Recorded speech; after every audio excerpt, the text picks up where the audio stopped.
The last fortress of humanity, a gloomy city shrouded in silence, broken only by the whisper of the wind. The Lord of the Ancient Dragons watches over him from the depths of time, like a shadow cast upon the stones. Within these walls, every stone holds the memory of past battles, and the air is heavy with forgotten promises. People here live between light and darkness, hoping and fearing the awakening of the forces that slumber underground. Their history is written into narrow streets and high towers, where even the reflections of lanterns seem like echoes of an ancient flame. But even the almighty dragon could not reverse the inexorable course of events. They were developing at great speed. The elder listened to the heavy words about how our world could no longer be saved. He understood this perfectly well, but he wanted to believe in the best. The guardian of time, Otto, stood motionless as a rock, but his eyes burned with the determination he wanted to show with his actions. He then declared that he was ready to burn his body and soul, using the power of the time dragon to open the way to the past for others. It was a final, desperate sacrifice. He believed that with this wisdom, bought at such a terrible price, they could change the future. The one who best mastered the secrets of time spoke with a quiet inevitability. He reminded everyone that they all belonged to this time, this point of death, and none of them can simply leave this doomed world. Their destinies were intertwined with the dying flame of the era. The elder drove these thoughts from his head. And then, in the midst of general despair, a new thought sounded. Most likely this was the last chance of existence. Let he who does not belong to this time, whose soul is not chained to these crumbling walls, become the key. Let him, free from the bonds of a doomed present, try to follow the opened path into the past in order to find the root of the disaster. Let him try to change what seemed immutable.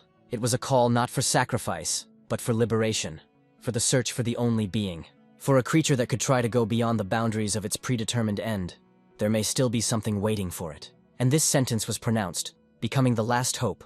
Let the one who does not belong to this time rewrite the fate of humanity. The words echoed like a spell through the very foundations of the gloomy city, rushing through the layers of reality. And then they saw him. Horror gripped their hearts. They heard the voice of the forbidden god. The entity stood in the way of their final salvation. His voice thundered, promising that all their pitiful hopes would be swallowed up by despair. He intended to destroy the passage, the gate to the past. He saw humanity, which had wasted centuries on ruins, and now, with this sad hope, was turning to dust. But even in the face of such all-consuming despair, the answer was born not from strength, but from acceptance. A quiet voice rang out. Better to die as heroes. It was an oath carved in the very darkness. Then the holy elder, the keeper of the last knowledge, began the ritual of sacrifice. He said that their age was coming to an end, and that soon everyone would die. And he called on the warriors to join this great fireworks display of doomsday. Everyone answered that they would follow him and die without regrets. One after another they sacrificed themselves, their souls merging into a single stream.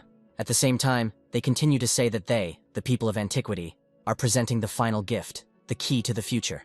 This was not just death, but an act of supreme creation. They laid the seed in the archive, in the very foundation of the coming times, for the future of humanity. And this future, which they saw in their last burst of consciousness, will be a generation of ancient wasteland, where beasts and monsters rage. The world born from the ashes of their sacrifice was harsh and full of dangers. But it was into this world that one who did not belong to time had to set foot.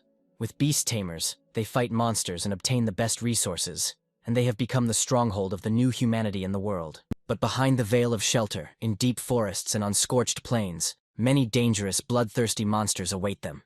The heart of this harsh existence is the main base, called the Kite Base, which has stood in the dangerous wasteland for hundreds of years. Her current owner is an extremely powerful master, and it was he who created a special device and training method for new tamers. A dire notice was posted for all to see. There was no room for slackers in the training camp, and so one of these students, whose time was coming to an end, stood in deep anxiety. He was thinking about his next steps. Tomorrow is the last day, and he shows absolutely no signs of the egg hatching. He whispered these words, clenching his fists in helplessness. Despair washed over him, turning into a bitter curse, and curses burst from him as the realization of failure washed over him.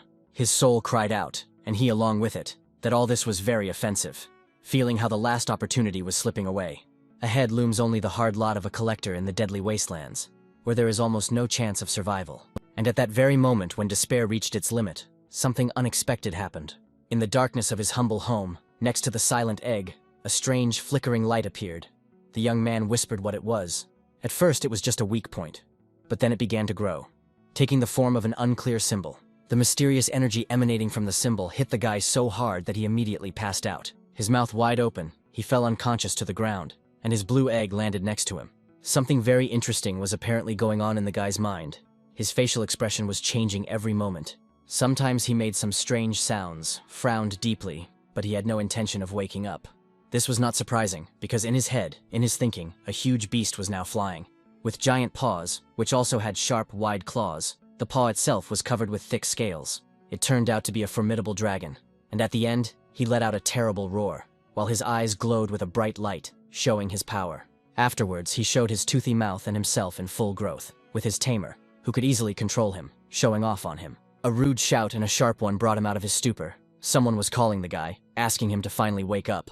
Opening his eyes, the protagonist noticed that he was being poked with a whip, which caused him genuine alarm. A voice told him to get up. The man was clearly not happy that the young man was sleeping. He asked him again if he really did this right there. When there was no answer, the man explained that younger students could not spend the night in the castle. These words surprised the protagonist even more. Then the question came again, in an even rougher tone. The man again held the whip in front of him, and looked demanding. The young man, still stunned by what had happened and the sudden awakening, muttered something incoherent and tried to collect his thoughts. He muttered to himself, looking at the empty space, realizing that it was just a dream. That dragon was just his fantasy. He clung to the remnants of a vision that had seemed real just a second ago, whispering, unaware that his thoughts were escaping. The older student snorted, his patience snapped, and he replied that, in fact, he was still here and could hear everything. His voice boomed, asking if he really thought he was an idiot, and he took a step forward, swinging at the shameless boy. The young man recoiled. Despite the scratch in his head, chaos reigned. Where was the creature? Was it really a dream or something more? The older student, still dissatisfied, moved on to another topic. He had heard that today he was going to join the wanderers from the squad. He paused deliberately, letting the looming threat penetrate the young man's consciousness, and added whether he would be able to return alive. And at that very moment, when the fear of the wasteland squeezed Su Heng's heart, his gaze fell on the floor. There, among the scattered things, lay his egg. But it was no longer whole. One student followed his gaze, and there was amazement in his voice. Could it be that the hero's egg had cracked? Su Heng exhaled, falling to his knees and carefully picking up the shell with the gaping crack. He didn't believe that he could have succeeded. Su Heng let out a strangled cry of triumph. He had succeeded after all, and he jumped to his feet, clutching the cracked egg. The older student took a step back, his arrogant expression replaced by open bewilderment and annoyance. He grumbled under his breath.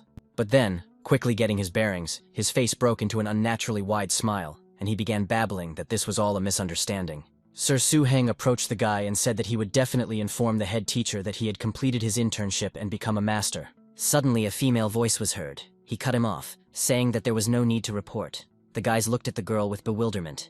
It was the main mentor of the base kite tower, Lu Yu, who decided to come to the main character and see what he was able to do. The teacher examined the crack and nodded, saying that now Su Heng would be able to interact with her egg. Su Heng repeated all of her words, still not understanding how this was possible when he had essentially done nothing. He concentrated, trying to feel the thread that the mentor spoke about. He spoke softly, addressing the creature that was waiting for him so much. Su Heng shuddered, his eyes widened in surprise. He swallowed, and continued to peer into the hole that had appeared in the egg. He exclaimed that his pet was talking, and the mentor, who was watching him, smiled at the corners of his lips. Yu added that more and more young beast tamers are appearing in Blacklight, but not every one of them hears their pet from the first day. This is a good sign for Su Heng. Now he must learn to understand it. The mentor's penetrating gaze lingered on the young man's face. She asked, pointing to the fresh bruise and scratch that Su Heng himself had forgotten in the whirlwind of events. What kind of wound was that on his cheek? He pointed his finger at the offender and said that it was he who hit him, deciding not to hide or cover up for this impudent guy. Immediately, Lu Yu's mentor's voice followed, full of rage and defense, asking how he dared to hit the master. She added that she would reward him with 20 lashes and then send him into the wasteland to get food, where he would receive his punishment. This outburst was so bright and emotional that Su Heng even recoiled slightly, and the senior disciple, sensing something was wrong, suddenly fell to his knees. His tone became obsequious and full of horror. He begged Master Su Heng to spare him, but he no longer listened to the guy. Su Heng and mentor Lu Yu now headed towards the castle, which was illuminated by the shining sunlight. Having looked into the castle, they immediately headed to the office of the base owner, who politely received them without making them wait long. Jogu, sitting at his desk, nodded towards Su Heng, asking if this guy was really the first newcomer this semester. The girl next to him confirmed that she had heard that he was about to join the search party, but suddenly his egg began to hatch. Lu Yu added that this boy should be rewarded well. It didn't sound like a congratulation, but rather like anticipation of a test. Jogu replied that Su Heng was a persistent boy and was able to give up at the very last moment. adding that this was not bad at all. He then looked straight at the boy, saying that he could give him a piece of dragon scale with dragon blood. This would speed up the hatching process. Su Heng listened in disbelief. Dragon blood was incredibly rare and valuable. After hatching, he would become stronger than other scaled ones.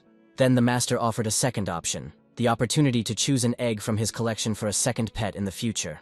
The saying, "A bird in the hand is worth two in the bush," flashed through Su Heng's mind, and he firmly decided to choose the first option. The foreman's face lit up with a satisfied smile.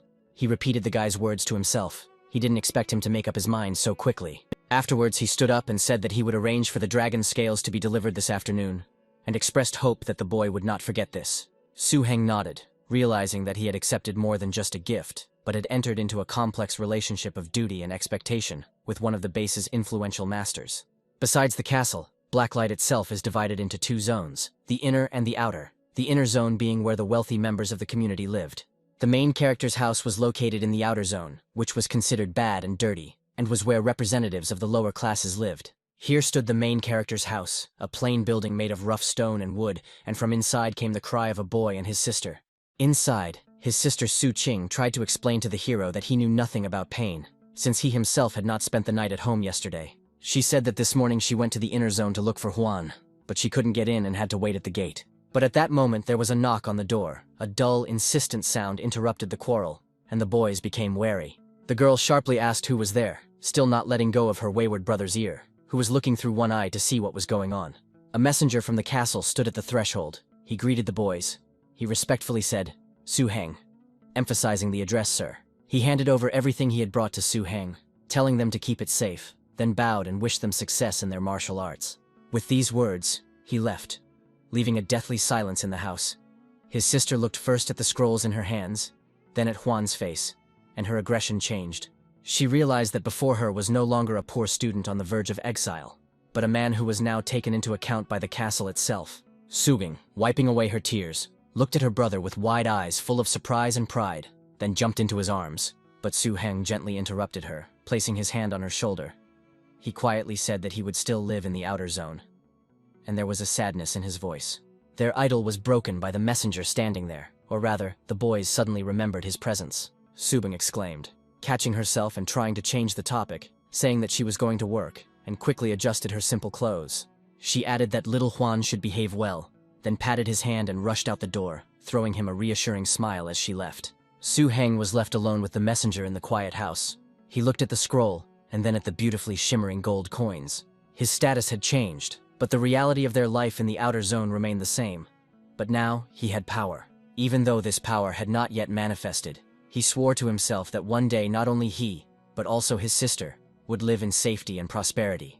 Left alone, Su Heng sighed, and the sound was full of determination and slight anxiety. He looked at the dragon's scales, touching them with his finger. She exuded an ancient, powerful aura that made the air in the room thicker.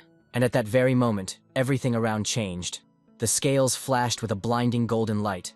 The light filled the room, displacing all the shadows. For a moment, Su Heng thought he saw huge ghostly images of glittering scales folding into armor. These were visions of the power he had now touched. A magic book appeared before him, with a dragon depicted on it. It opened on its own, and seemed to be looking for the page it needed. Everything was happening too quickly. The guy didn't have time to think. Then the light faded as quickly as it had appeared, remaining for some time only in the eyes of the protagonist. Su Hina, satisfied and slightly sleepy, mentally thanked the forces for this. He knelt down, unable to hide his surprise. He asked out loud, remembering the master's words, if the scaly lizard had really turned into a dragon. In response, a thought popped into his mind. An adult dragon lizard, a top-class species that could easily destroy a small city. And the one he had, a middle-class scaly lizard species, they were two completely different species. A dragon blood root appeared in the hero's mind. It looked like a brownish-brown root. He became interested in whether the root was useful for himself. His thoughts took him to a story that everyone in Blacklight knew, about a girl who was so talented that she became an elder's apprentice. The first animal she bred was a dangerous, high-class species. She rose from rags to riches, and her example burned in hearts. Su Heng thought that if he could breed a dragon lizard, then maybe everything would be different. A bold, almost daring thought lurked within him. The hero rushes swiftly through the dusty streets of the outer zone, his whole being focused on one goal, the medical shop. He flies into the dimly lit shop, where the air is thick with the smell of dried herbs, strange ointments, and something chemically pungent. While searching for the ingredients he needed, He kept thinking that maybe he too could become the castle owner's apprentice. This idea burned within him. Without wasting any time, as soon as he returned home, Su Heng began drawing special magical symbols to begin his ritual. Upon completion, he placed his blue egg in the vessel in the center of the magic circle, and it immediately began to glow. It seemed that something interesting was starting to happen inside the egg itself, as if something was changing there. Suddenly, a wave of energy and great power began to fly out of this egg. It was so bright in the room that the hero had to squint. It wasn't just energy that flew out of the egg, it quickly transformed, now taking the form of a powerful dragon. But soon, the guy didn't even have time to really examine anything. Everything quickly ended. The dragon went back into the egg. The main character just wanted to touch with his hand what he had just seen, but nothing came of it, and he was again left alone in the room. A moment later, surprise could be read on the face, because another crack appeared on the egg. Or rather, the shell had already fallen off. He wondered anxiously if it was still a scaly lizard, or if he had finally succeeded and was now a dragon lizard. The next morning, Su Heng arrived at the base's main training ground, located in the shadow of the high walls. The air was filled with the smell of dust and sweat, and dozens of other young tamers were already crowded there, their voices merging into a hum of nervousness. Lu Yu stood in the middle of all the guys. She watched them, but still wanted to wait for the main character. Although she was patient, she was still strict and could no longer bear it and thought that she had trusted that guy in vain. Behind her back, the guys were whispering that Su Heng's egg hadn't even hatched yet, and he hadn't attended training for 4 days. Suddenly, the teacher's gaze caught on something. She looked into the distance with apprehension and anxiety, and her students also looked there. She expressed surprise when she realized it was Su Heng, and asked if he understood that he still needed to attend training. Other voices of those watching could be heard. They were sure that this was it. Su Heng had come to an end. But the guy wanted to explain. He said that he had to miss training, but he had a good reason. The teacher, with a sly smile and sarcasm in her voice, asked what this reason was, and added that she had better be very serious. The main character also grinned slyly, turned his head behind him and called someone, saying that it was time for the baby to get out. The boy's backpack opened on its own, revealing small blue paws and then small yellow eyes. The little animal quickly moved to its owner's shoulder. At first, it was even a little scared by so many people, but Huan encouraged him and told him not to be afraid of anything.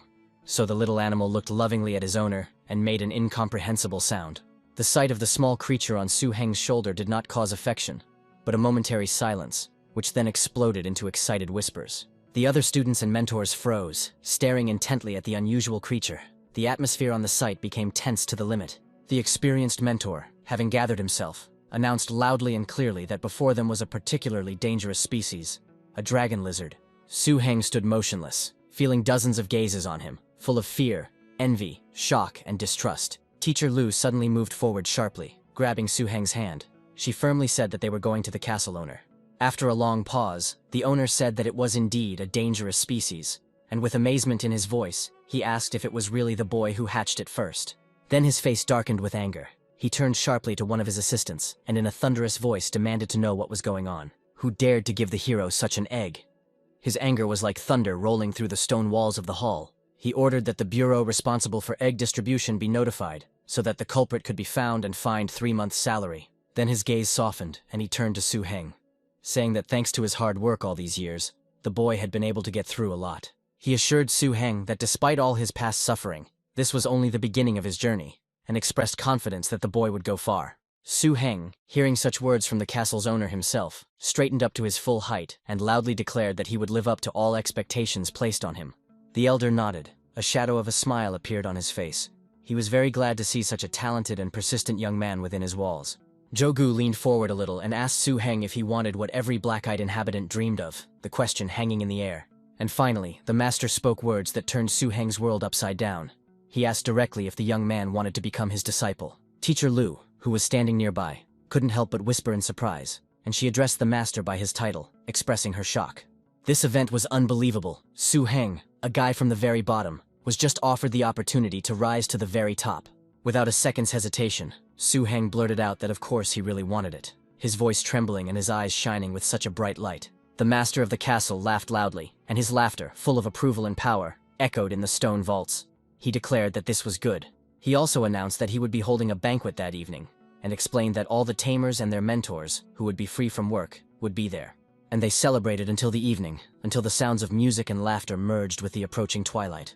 Late that night, Su Heng and his sister Bertha set off for home, accompanied by the mayor's personal guard, in a comfortable carriage. Inside the house, Su Heng, still under the impression, proudly informed his sister that he would now receive 100 gold pieces a month. Su-heng gently patted his head, and with a slight smile noted that she hadn't earned that much even in 3 years, adding that this is what he gives. Then the sister, trying to return to seriousness, but with a smile in her voice, said that it was time to rest, because tomorrow she had to go back to work.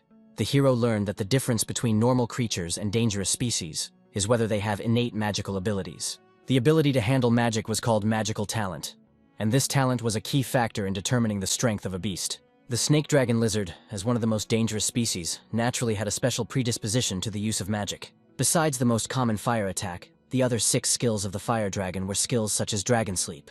Also mentioned were the lower dragon power, common to most lower dragon races, and dragon might. Su-heng continued to study the materials. He read that dragons also use the power of the earth, which is a destructive technique. Then his attention was drawn to the skill natural power, which allowed him to use the energy of nature and its resources for magic. The last skill was a powerful ability called evil, the most powerful technique that possessed destructive power. Su-heng imagined how his dragon, now so small and defenseless, would one day be able to spew streams of purifying flames. Su-heng looked at him as he slept, and quietly whispered to him that he believed that he would become a true beastmaster. Suddenly, Su-heng was stunned. The baby who had fit in his crib just a moment ago could no longer lie on it normally. Su-heng couldn't help but let out a surprised cry when he saw the dangerous species growing so quickly. The next morning, the boy entered the training room specially designated for him. Jogu entered the training room. He carefully examined the dragon, and stated that his dragon was indeed very talented. Then the mentor suggested that Su-heng conduct a test. He explained that it was necessary to determine the dragon's strength in 3 elements and choose one. The mentor sensed the inner preferences and power of the animal, so he confidently declared that his animal's element was fire. Su-heng asked if this was the teacher's animal talisman. He had heard of such things, but had never seen one up close. Jogu described how the beast talisman allows one to contain a beast of enormous size within oneself, where it can rest and recuperate. This was a solution to the problem of containing large and dangerous creatures in a base environment or while traveling. The instructor made a sweeping gesture with his hand, and a creature materialized in the far corner of the training hall. The elder explained that it was a scarlet wolf, a huge beast the size of a horse, whose fur was the color of dried blood, and whose eyes burned with flames. He was a representative of a beast with the element of evil of the 2nd rank. The mentor said that this wolf was once his main beast. He also added that it is ideal for training the snake dragon, as they work well together. Su-heng looked skeptically at the scarlet wolf, then at his dragon, which was no longer too small in size, but still inferior to the wolf. He muttered incredulously that they were compatible, but he didn't believe it. The difference in size made him doubt it. The mentor patiently explained that the scarlet wolf was a most dangerous species, combining not only pure breeding, but also true animal anger. The mentor then looked at Su-heng encouragingly and told him to lower his pet to the floor and trust the process. The pet, sensing the challenge, dropped to all fours, its body tensed, and a low warning growl escaped from its throat. The dragon and the scarlet wolf froze, assessing each other. The tension in the air could be cut with a knife. However, it was clear that the dragon was subconsciously seeking support. His gaze sometimes darted towards the main character. Su-heng told him not to rely on him, but to act independently. He repeated this, emphasizing the importance of the moment. Jogu commanded the scarlet wolf to use his evil breath, his powerful technique, to show the baby how it should be done. The scarlet wolf heard his master and began to perform his technique. No one around was going to disturb the silence. The mentor, who was watching this, sharply commanded him to stop, and the wolf looked at him with an incomprehensible expression. The mentor, watching the unfolding events, chuckled approvingly and said that everything worked out. The main character looked at his pet with surprise and delight. He couldn't understand what had just happened. Su-heng approached the dragon in fear. The latter, breathing heavily but with burning eyes, approached. He wanted to press his head to his palm. Suddenly the pet began to use its growing power, trying out short, controlled breaths of flame that were more frightening. The mentor watched this with interest, commenting to himself that the kid turned out to be so smart. While the pet seemed to be fighting within itself, its owner stood nearby and shouted words of encouragement, saying that everything would work out for it. The dragon sneezed sharply, and a small cloud of strange purple-hued smoke escaped from his nostrils, which immediately dissipated into the air. The mentor immediately perked up, pointed at the smoke, and announced that the little animal had just now grasped the element of fire for the first time. The mentor continued with increasing interest, noting that his dragon truly had great talent. Then the mentor paused and, thinking about something, said that he probably would no longer need the scarlet wolf. This meant that the pet had already outgrown the level at which the wolf could be useful, and now it would require either stronger opponents. The mentor, seeing potential, decided to move on to the next stage of training. A strange silhouette rose from the stone floor in the center of the hall. The elder explained that it was a creature called a land platypus, formed from earth magic, animal essence, and fear. Su Heng looked at this dangerous creature with concern, and began to say that maybe it wasn't worth leaving him with the pet yet. He felt the dragon's wariness through the connection, and it let out a warning growl. The boy understood that it was, of course, the mentor who would decide, but there was clear concern in his voice for his protege. The mentor looked carefully at Su Heng, then at the wary pet, and his face softened. He agreed that he was right. He reversed his previous order, and the earthen figures slowly sank back into the floor. However, something new began to appear out of nowhere, even more terrible and dangerous than before. The teacher thought for a moment as he looked at Su Heng and the dragon, and then a new idea lit up his face. He loudly exclaimed that of course Su Heng was right, and added that it would be too simple, so his pet needed another beast. A new creature appeared in the hall. This time it was not a terrestrial platypus, but a living beast of incredible size and power. The mentor proudly introduced him as one of his most powerful beasts, the embodiment of the harmony of fire, stone, and evil, a dragon. Su Heng, without taking his eyes off the lava tyrannosaur, asked if dragons were rare. The mentor laughed in response, confirming that of course this was rare. Su Heng was lucky, since the dragon was the first one to hatch from him. He emphasized that this was incredible luck, adding that without it, he most likely would never have received a second egg of such value. The guy mentally assumed that the grimoire with the rituals of ancient dragons must be a very serious thing. The mentor interrupted his thoughts by asking him briefly if he was ready. The creature that arrived had eyes that glowed like hot coals with rage. He was ready to take action right now. The baby stood at the feet of his master. He was incredibly scared, but the question of readiness was not being asked of him, so there was no choice. The elder then gave a command to his lava tyrannosaur, ordering it to move forward. He let out a low, menacing roar that was not just a sound, but a physical wave of pressure filled with primal menace. The baby was frightened, his tail frozen in tense readiness, his eyes narrowed to slits, watching every movement of the giant. Even as he stood to the side, Su Heng felt a wave of pure animalistic power from the lava tyrannosaurus crashing down on him. He mentally compared himself to a tiny boat that was about to capsize from this colossus. It was a terrifying feeling. The teacher, noticing the pallor and tension on Su Heng's face, sharply ordered him to move away so as not to get hurt. His voice was firm and did not tolerate objections. He was genuinely worried about the main character. When the first wave of pressure subsided, Su Heng let out a sigh of relief, whispering that it was over, but he still felt his knees trembling.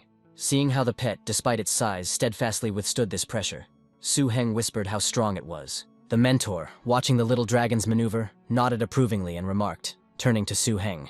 He said his baby was holding up well, and there was a professional note in his voice. Then the mentor decided to increase the pressure. He gave a new command to his lava tyrannosaur, ordering him to intensify the attack. The lava tyrannosaurus responded with a powerful low roar that filled the hall with vibrations again.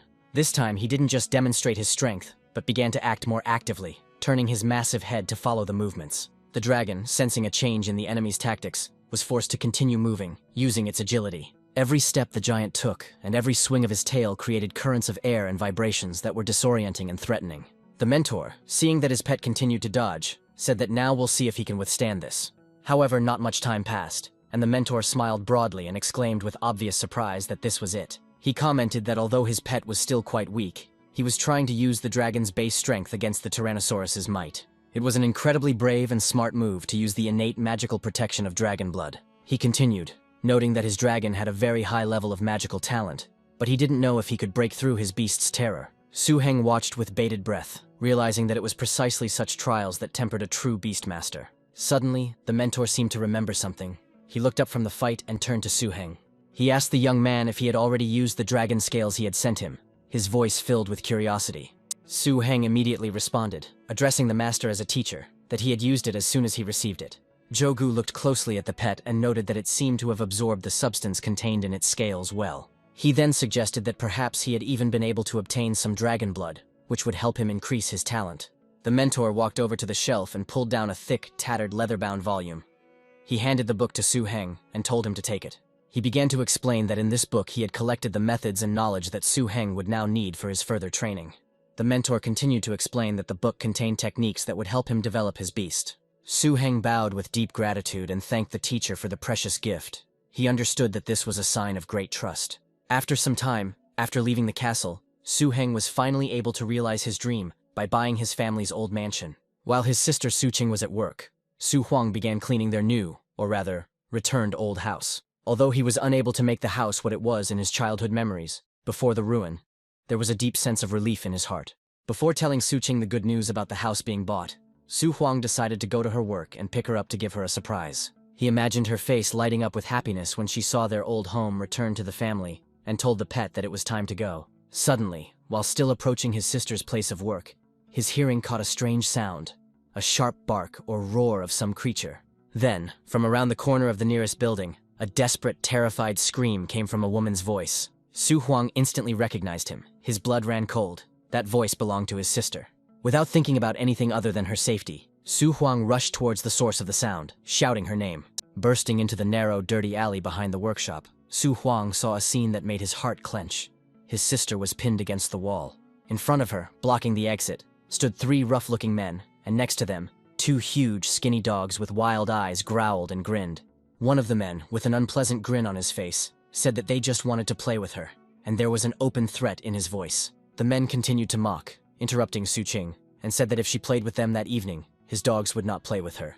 Their intentions were more than obvious. It was impossible to discern any conscience in their faces or eyes. At this moment, an icy, calm voice came from behind the men. Su Huang stepped forward, his face like a mask made of stone. He repeated their word with a murderous intonation. Then he slowly bent down and picked up a brick from the ground and swung it. His voice did not tremble. It sounded with concentrated rage. So much so that the laughter on the men's faces instantly disappeared, replaced by wariness.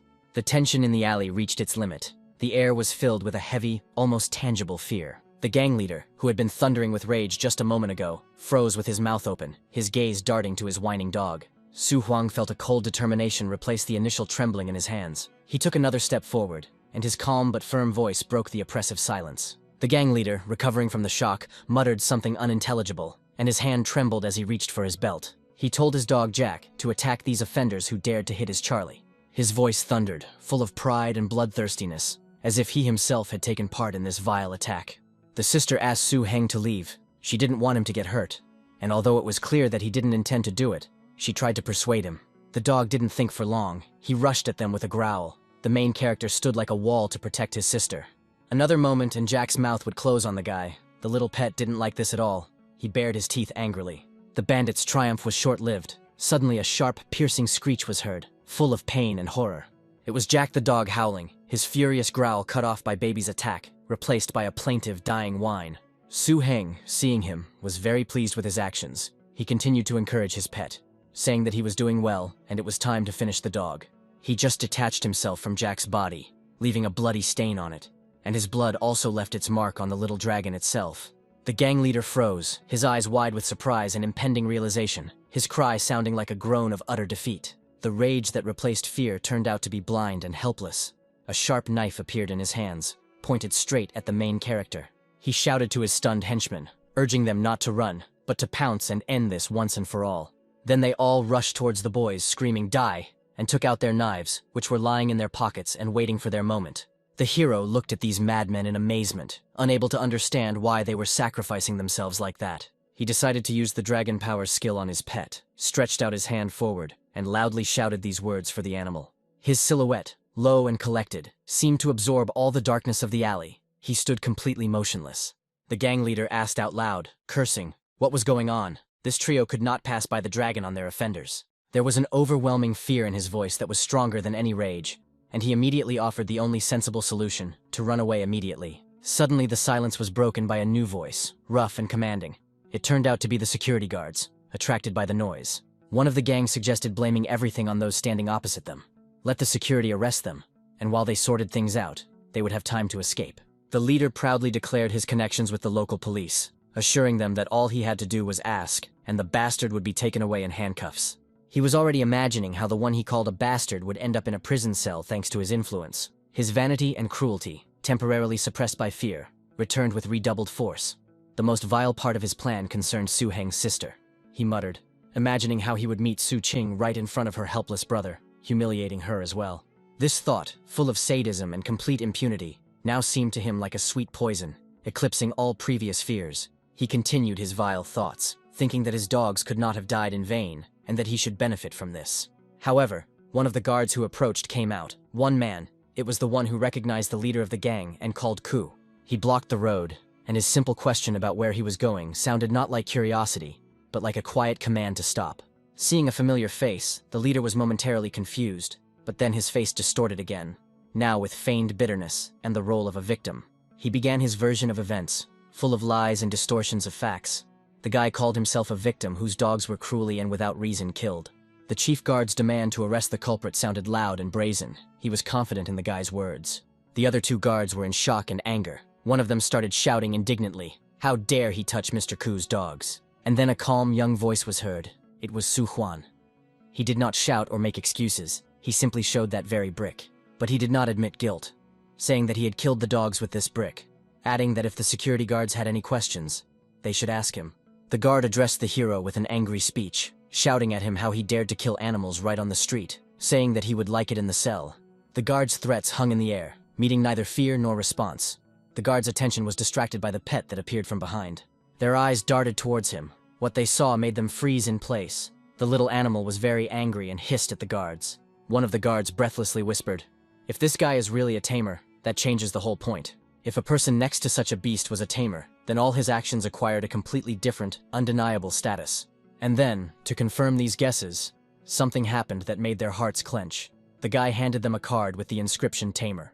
The guards could only whisper, unable to speak. And in that unfinished whisper was the realization of who they had managed to go against. The silence that followed the presentation of the card was broken by the guards' confused and frightened voices. They realized it was the boss. The head guard muttered about the rumors that had been circulating in their base lately. Rumors about the burgomaster's second apprentice. His gaze slid from the tamer's symbol to the calm, confident face of Su Heng standing next to him, wondering if this was really that guy.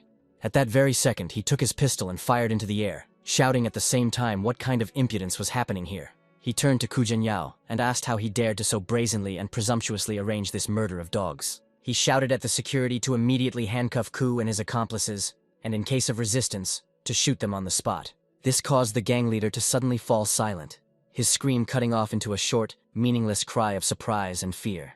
Then he turned to Captain Zhenyao and started babbling about how he was a victim, that some terrible mistake had happened. But seeing that this made no impression, he turned to his last trump card, his origin, and shouted out the name of his father. His attempt at pressure failed completely and irrevocably.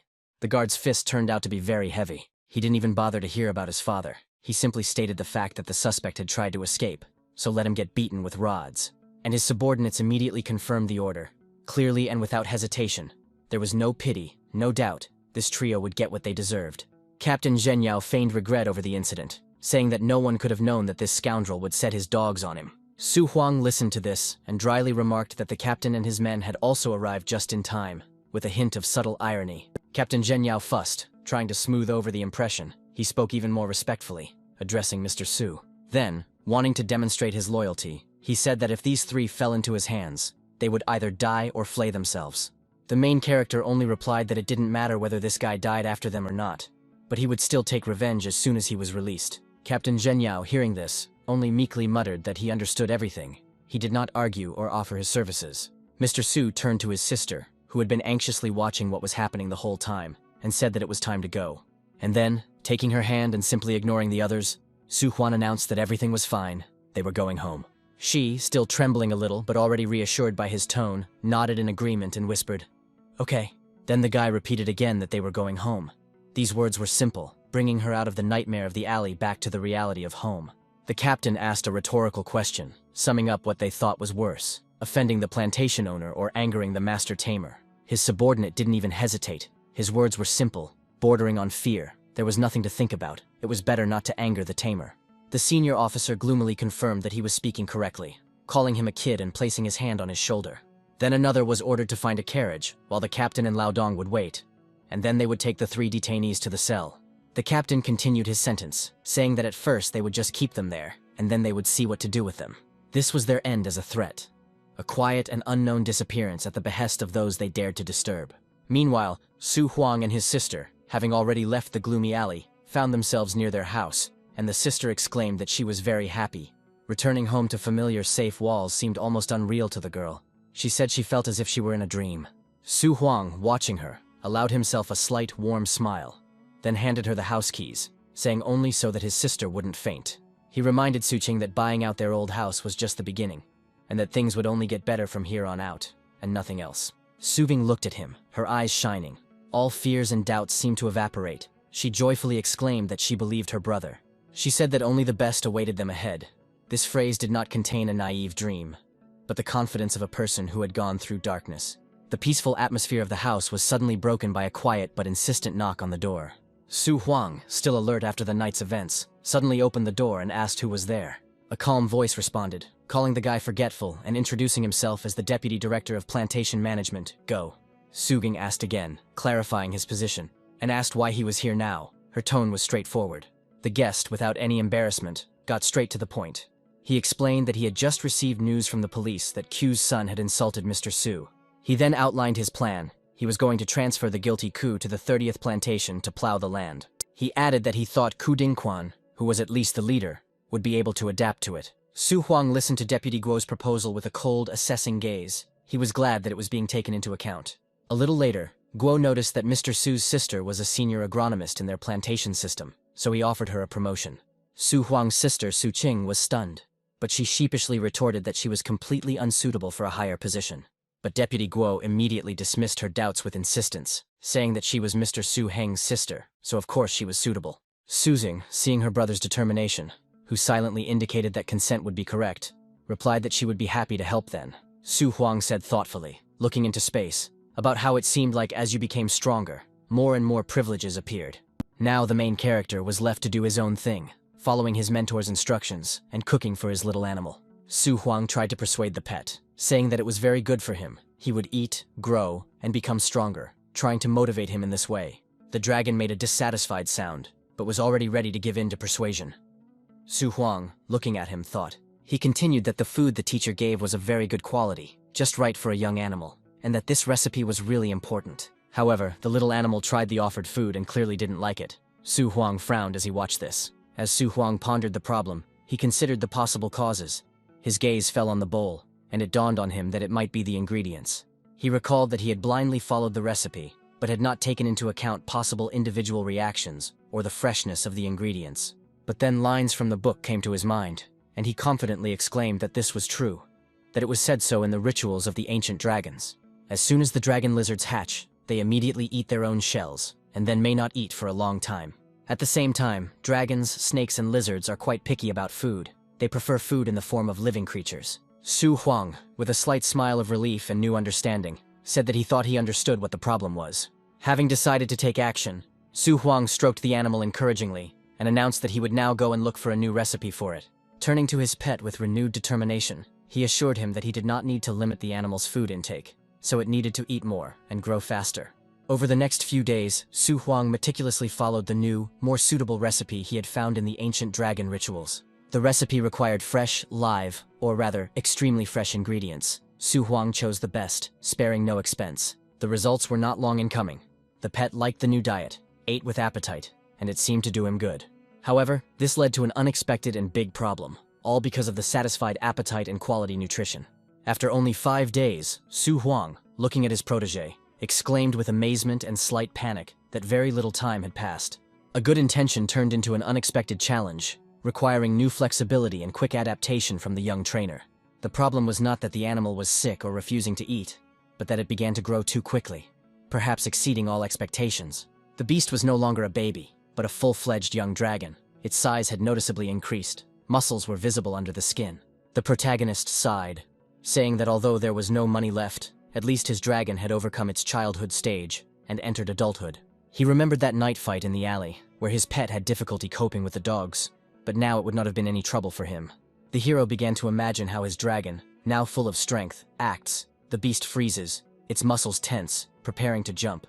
Then, in an explosion of action, the little beast, or rather now a dragon, jumped and headed off to defeat its enemies. Su Heng confidently stated that his pet would be able to finish off such a fighting dog in a couple of seconds, in one breath. He realized that with such strong scales, an ordinary person without a firearm posed absolutely no threat.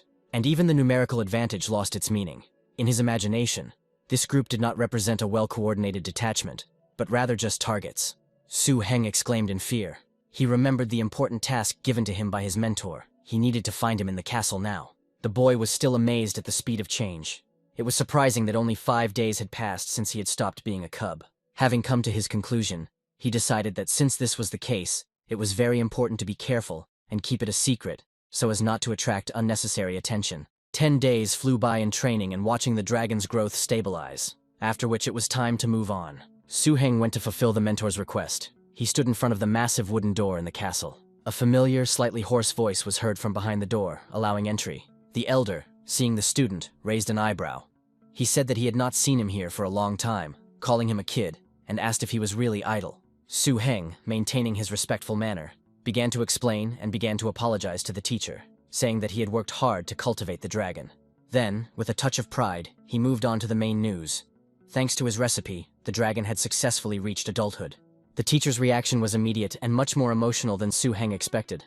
The old man stood up abruptly or opened his eyes wide. Su-heng, a little embarrassed by such a violent reaction, tried to downplay the achievement, saying that it was only in 10 days. The teacher reacted to Su-heng's words with even greater astonishment, and told him that it took Bai Su a whole month for her beast to advance. He asked the rhetorical question again, asking how fast it would take for it to be considered really fast. The protagonist looked at his mentor and thought that things would be better without such a wild growth rate. Then the teacher's tone changed, and he suggested that Su Huang's dragon also had unique potential for growth. If the dragon has truly reached adulthood, then it stands to reason that it should already be familiar with its new, more powerful abilities. The hero explained that the pet now has the power of the dragon of the first and second degree. The first, the power of the dragon called intimidation. The second was a dragon power called shock and awe, which sounded like a more active attack, of a crushing physical nature. But that was not all, Su Huang continued, saying that there was also a previously existing ability, which he called the breath of evil thought. It also rose to a new level and formed into something greater, a stream of evil thought. It implied a wider flow of power. This last point was the last straw for the old teacher's patience and amazement. He couldn't believe his ears. Su Huang, seeing the teacher's reaction, hastened to pay tribute, stating that all these successes were possible thanks to the teacher's hard work with him. Su-heng noted to himself with relief that he had not yet told the teacher about the other abilities he had mastered, such as the dragon's dream or the power of nature. The mentor noted that he never doubted the guy, and he suggested going to the training hall and seeing what his protege was capable of. They moved to a private training ground owned by the burgomaster himself. The teacher gave a clear instruction. He told Su-heng to let his snake dragon lizard show its best, to show what it was capable of. He explained that Su-heng had really worked hard and gone through many obstacles, deserving such recognition. Su-heng, encouraging his dragon, leaned towards it, and quietly said that it was up to him whether Su-heng would receive his master's talisman. His entire future status and recognition hung on the upcoming demonstration, and the teacher, in turn, did not waste time on trifles. He didn't offer a training dummy, but rather challenged an opponent, whose name spoke for itself: a stone armadillo bear. The sight of this new, impressive creature caused genuine amazement in both the pet and Su-heng himself, and he exclaimed in surprise. He asked how many more beasts with the element of evil his mentor had, noting that every time during training the teacher called a new one. He dismissed his student's admiration, claiming that he had only tamed 10 or 20 high-danger class beasts, and among them, only half are at the level of a stone bear or a lava tyrannosaurus. This was where Zhou Gu's skill was felt. After the master described his collection, he challenged Su-heng to prove that he truly wanted to obtain the master's coveted talisman. He then repeated the command, which was both permission and an order to show everything that he and his pet were capable of. The time had come to see the real fruits of all their hard work. Not in words, but in deeds. The bear was already ready for such a fight. His roar sent a blast of air towards his opponents, nearly knocking them off their feet. The fight promised to be interesting. The dragon reacted instantly to this impact, his eyes shining with a bright fire. It was clear that the pet was determined. The teacher, who was watching this with professional attention, instantly recognized the technique. It was the dragon's power-holding barrier. The elder acknowledged the skill, noting that it was not bad when a dragon, even at the growth stage, was able to withstand a fully fledged adult individual. Then he raised his hand sharply, giving the command to stop. The first stage of the test was completed, checking the protection and control. Now it was time to attack. The mentor was about to give Su-heng and his pet a clear and specific command. He told him to attack using the evil breath ability. This was a test of the very skill that Su-heng had mentioned earlier. He wanted to see not just the presence of the ability, but its power, concentration, and destructive effect against an armored target. Su-heng concentrated and gave a command to his dragon. Now everything depended on whether the energy flow could penetrate the bear's stone armor. Then came the action, the movement of the dragon's head, the thickening of dark energy emanating from its mouth. There was a sound, not a thunderous roar, but rather a sharp, stifled exhalation. This quiet sound emitted by the little animal trying so hard. It was the sound of concentrated energy being released, but it seemed weak, although this energy was able to reach the bear. It turned out to be disproportionate to the expectations of the technique called the stream of evil thoughts, and was hardly noticeable to the enemy. The teacher, who was watching this with close attention, did not hide his disappointment, and asked the boy whether he had not eaten enough porridge. The answer to the teacher's question was not a verbal excuse, but an action.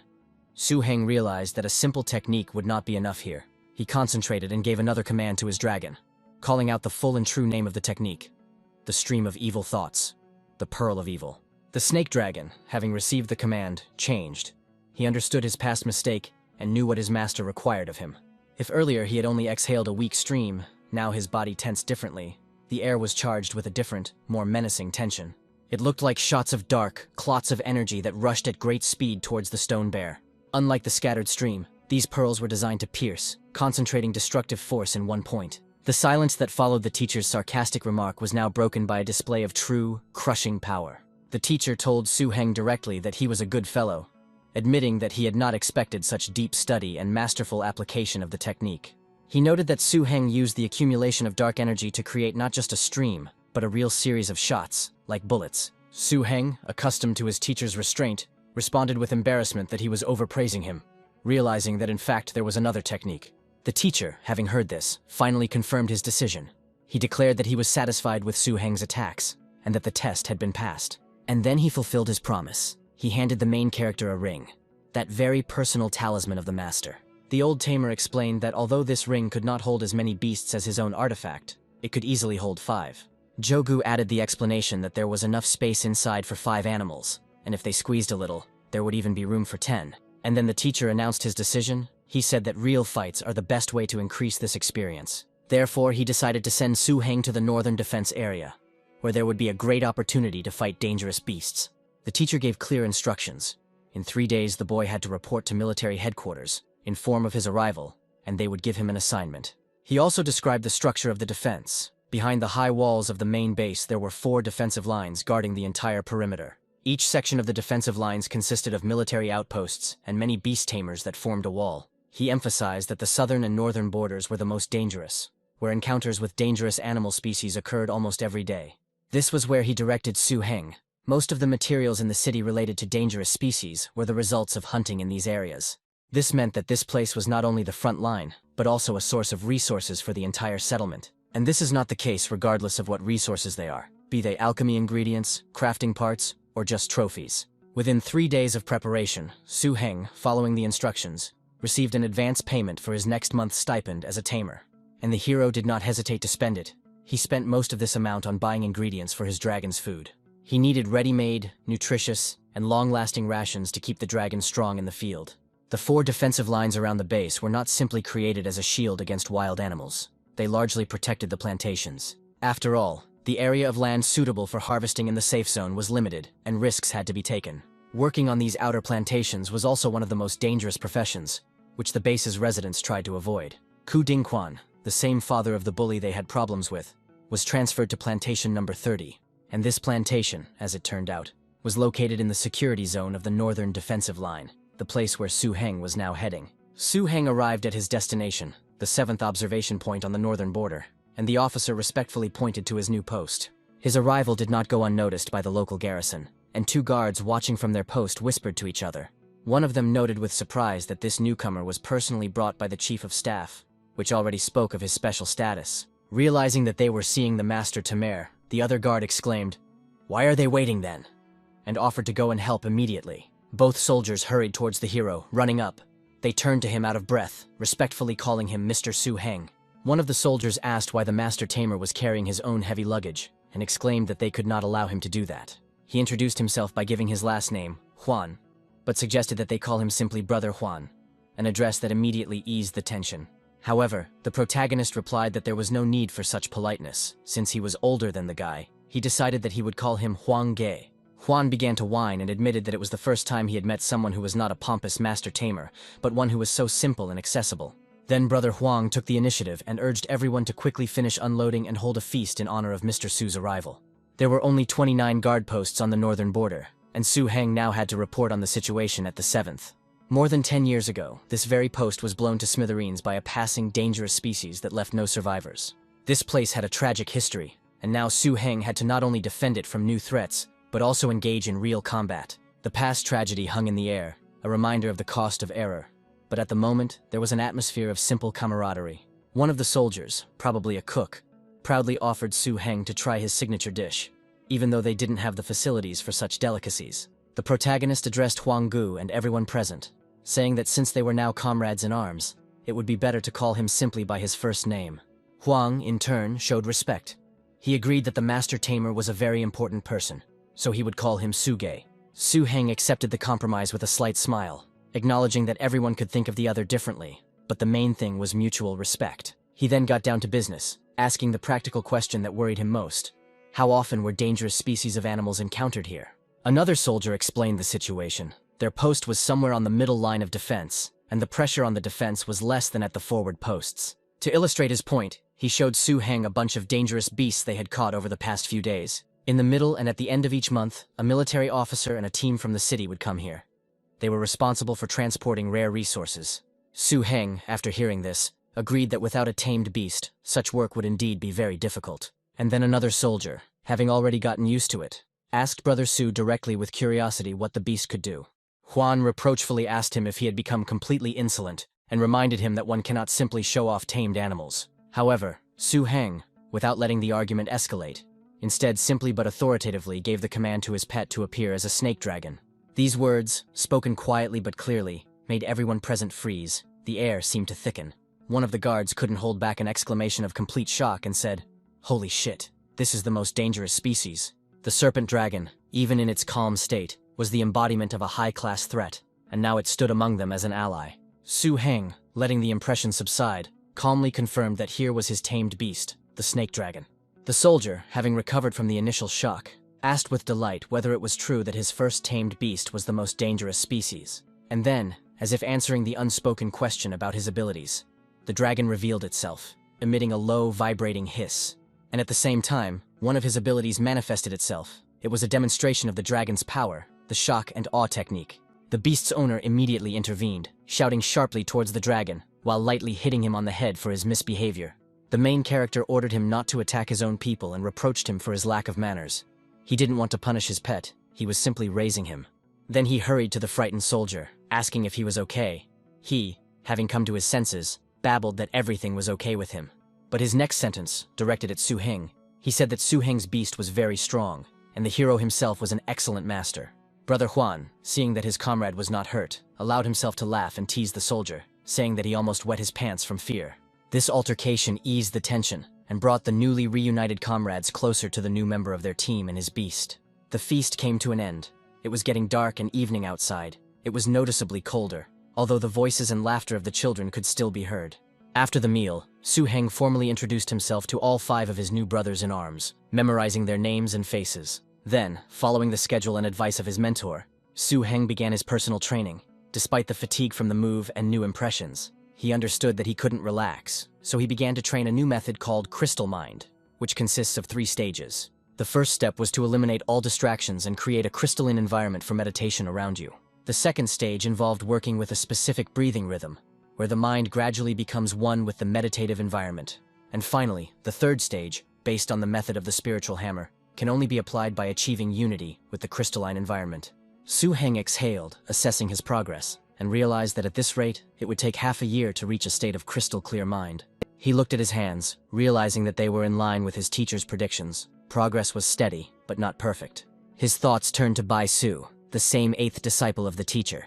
He said that she had refined her mind in just a month or so. His thoughts were interrupted by a sharp, piercing sound from outside. The sound was alarming and insistent. It was an alarm signal. Meditation and internal comparisons instantly stopped. The first test in the new post began. The door to his room swung open, and Brother Huan stood on the threshold. He turned to the hero, saying that it was time to get down to business. There was no time for questions. Su Heng jumped to his feet and they ran outside together, an alarming hum mixed with other sounds hanging over the post. Having reached the observation platform, they saw the cause of the alarm. Something was moving in the dim light of the moon. Su Heng quickly assessed the threat. He recognized the creature. It was a dangerous second-rank species, the scythe beetle, also known as the scythe beetle. The protagonist quickly conveyed this information to Brother Huan, naming the creature and its rank. Now everything depended on their reaction. Brother Huang, hearing Su Heng, nodded. Confirming his assessment, he added an important context. This kind is the most common in their sector. Then, without further ado, Juan began giving clear combat orders, first ordering all team members to prepare for battle. He quickly distributed positions. He and Lao Yu would take the machine gun position. Avan would take the forward sniper position.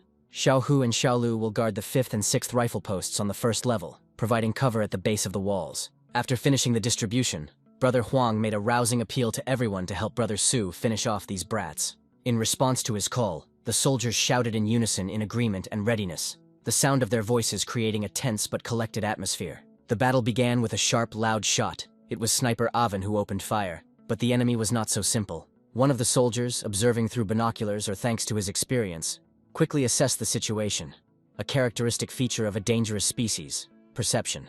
Afterwards, it became clear that these creatures used a special technique, namely, the imposition of armor, with the help of which they could protect themselves. At first glance, it might seem that the intended bullets would not penetrate this armor, but only at first glance. But after a short time, the ammunition was able to pass through their defenses and reach these uninvited pests.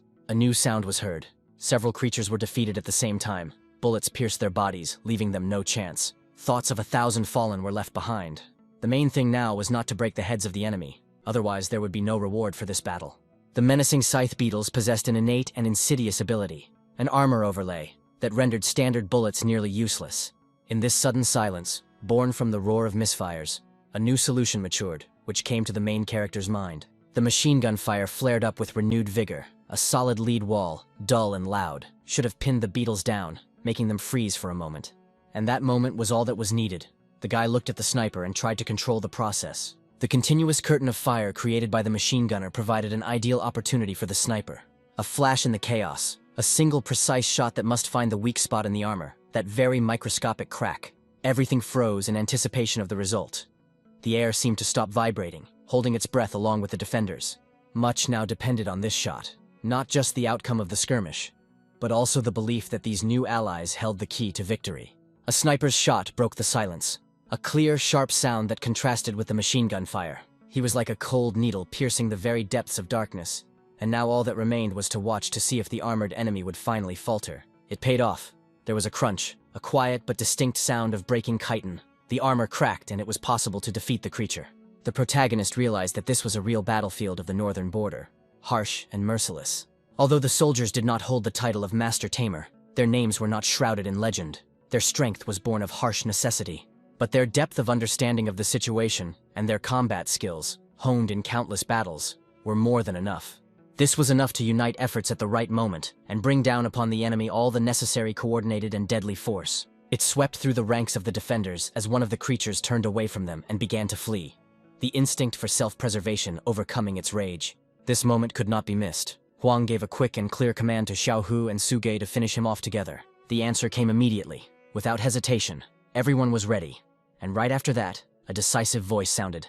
"Let's go." Several figures broke from their positions, rushing in pursuit to finish what had been started, and finally turn the tide of this night battle. Huang, Xiaoshu and Su Ge were already racing, their shadows flickering among the trees, chasing the fleeing enemy to deliver the final, decisive blow. The outcome of the entire battle now depended on the speed, determination, and coordination of this small but courageous group.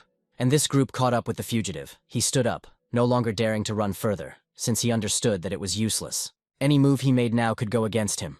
All he could do was watch the group's actions. Huang Ge gave a short but important warning to his comrade to keep an eye on the inner border.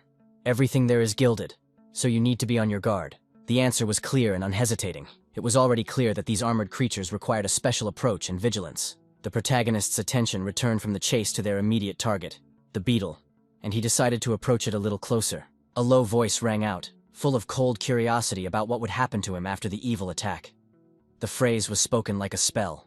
The moment of action had arrived. A decisive cry cut through the silence. The energy condensed. The air around Su Heng seemed to warp.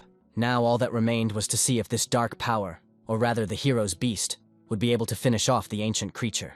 The dragon was always ready and always happy to carry out his master's orders. He flew towards his opponent, and was already using the method of an evil attack. The blow fell, but not on flesh, but on the defense. It was the beetle's last desperate attempt to activate its shield. Resistance arose, and it was clear that the evil attack was struggling with the remnants of the ancient creature's magical armor. The beast threw the beetle forward several meters, but its rage had not yet subsided. It was ready to attack again. And this was necessary, because the repulsed enemy was not yet defeated, and it was necessary to finish this fight. Although the sight was impressive, the creature left behind a trail of dust and earth, so powerful was the dragon's blow. A sharp, dry sound was heard. It was emitted by the opponent who was getting up. Apparently, he was ready to defend himself again. After assessing the situation, Su Heng stated to himself that it seemed like this armor really worked so well that it repelled the attack. Then a new force was put into play. A clear command was given to the pet to use the stream of evil thoughts, the Pearl of Evil. It sounded like a call for a technique that would strike at the very core of the enemy, completely immobilizing him. Sharp, lashing sounds were heard, and bubbles of energy burst against the creature's still strong shell. Watching the beetle's persistence, the boy couldn't help but exclaim in surprise and irritation at how thick its skin was. This ancient creature, whose body and spirit seemed to have been forged by the most primordial elements, was ready to endure much more. The silence after the failed attempt was heavy. Everyone understood that the usual methods were not working. The delay could cost them the victory. Then the call came with renewed vigor, urging the beast to use its powerful technique, shock and awe. It was a fierce call to attack. The command echoed, amplifying the message. The dragon's magic thickened in the air, filling it with a chilling, paralyzing aura. The beetle, which had recently been fighting back furiously, suddenly slowed down. Its movements became abrupt and constrained. His body began to go numb. A soft, drawn-out sound was heard, like a creaking sound. The dragon's magic was working. And at that moment, when the enemy was completely immobilized, the final crushing order sounded, the power of the dragon, to tear him apart. All the pent-up energy, all the anger and determination was put into that final push, into the blow that was supposed to kill. But the ancient creature seemed to be trying to find within itself the last strength for despair. Although the outcome was already known, the beetle lunged forward with unexpected speed, the light staccato sound of its claws on the frozen ground growing quieter with each step. The protagonist let out an astonished cry and asked rhetorically if he had really managed to escape, knowing that he would not succeed. Su Ge gave another order. The power of the earth, the ground beneath his feet trembled. The dragon did its job perfectly. The earth grabbed the fugitive in a stone embrace, putting an end to this long and furious chase. The creature distorted into a terrifying grimace. When the dust and debris settled, it became clear that the chase was over. Huang Ge, one of the pursuers, looked at the place where the beetle had been, dumbfounded. It became clear to the soldier that Su Ge did not need anyone else's help. His voice trembled with a mixture of relief and receding horror. Huang Ge said, unable to tear his eyes away from the scene of destruction, that he was now covered in goosebumps. It was a fierce sight.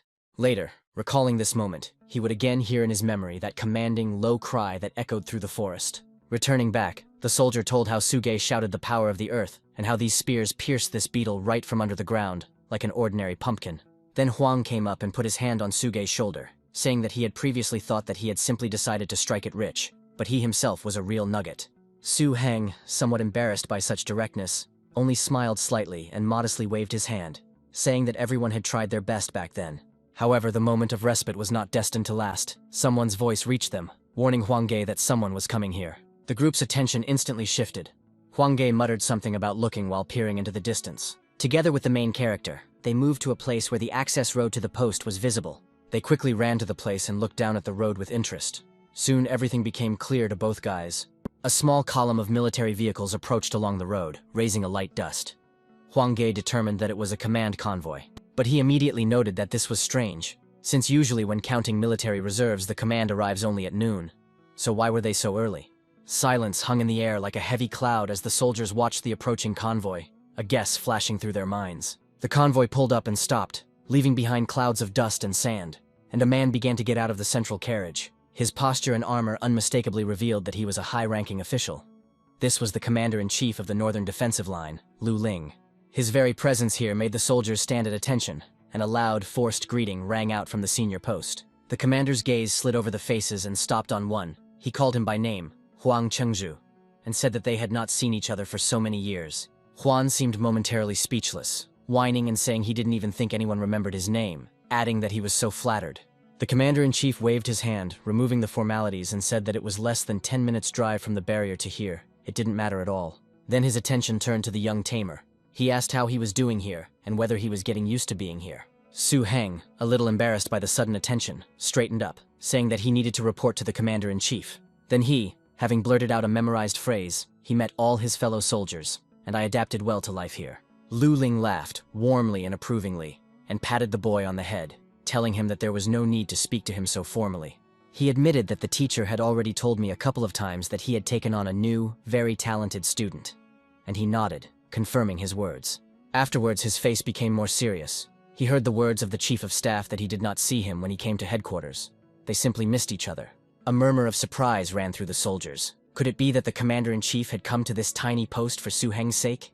Huang Chengzhu thought that Su was an ordinary master, but he didn't know that he was the personal disciple of their burgomaster. It was lucky that he hadn't caused any trouble during this time. Lu Ling, noticing that everyone had frozen in place, clapped his hands, returning everyone to work, and ordered that they sum up the results for the last 2 weeks. When they were alone, the commander turned to the young tamer and asked Suge to summon his snake dragon.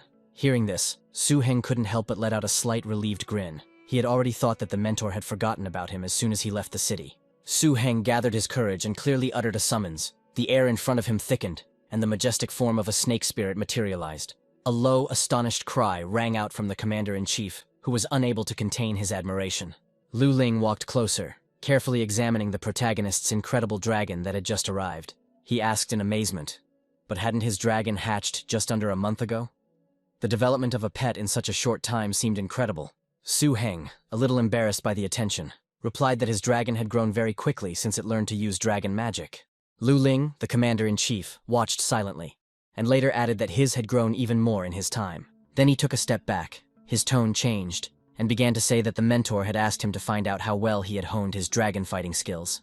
With these words, he made a slight gesture with his hand, and a movement of magic, far more powerful and established, could be felt in the air. The ground beneath their feet shook slightly, and from it, as if emerging from the rock itself, a massive creature appeared, a horned earth dragon. His body, made of stone, exuded strength and steadfastness. It was a dangerous species with 2 bloodlines, earth and dragon. Lu proudly explained that he had bred it to the level of a full-fledged dangerous species, capable of withstanding second-rank beasts.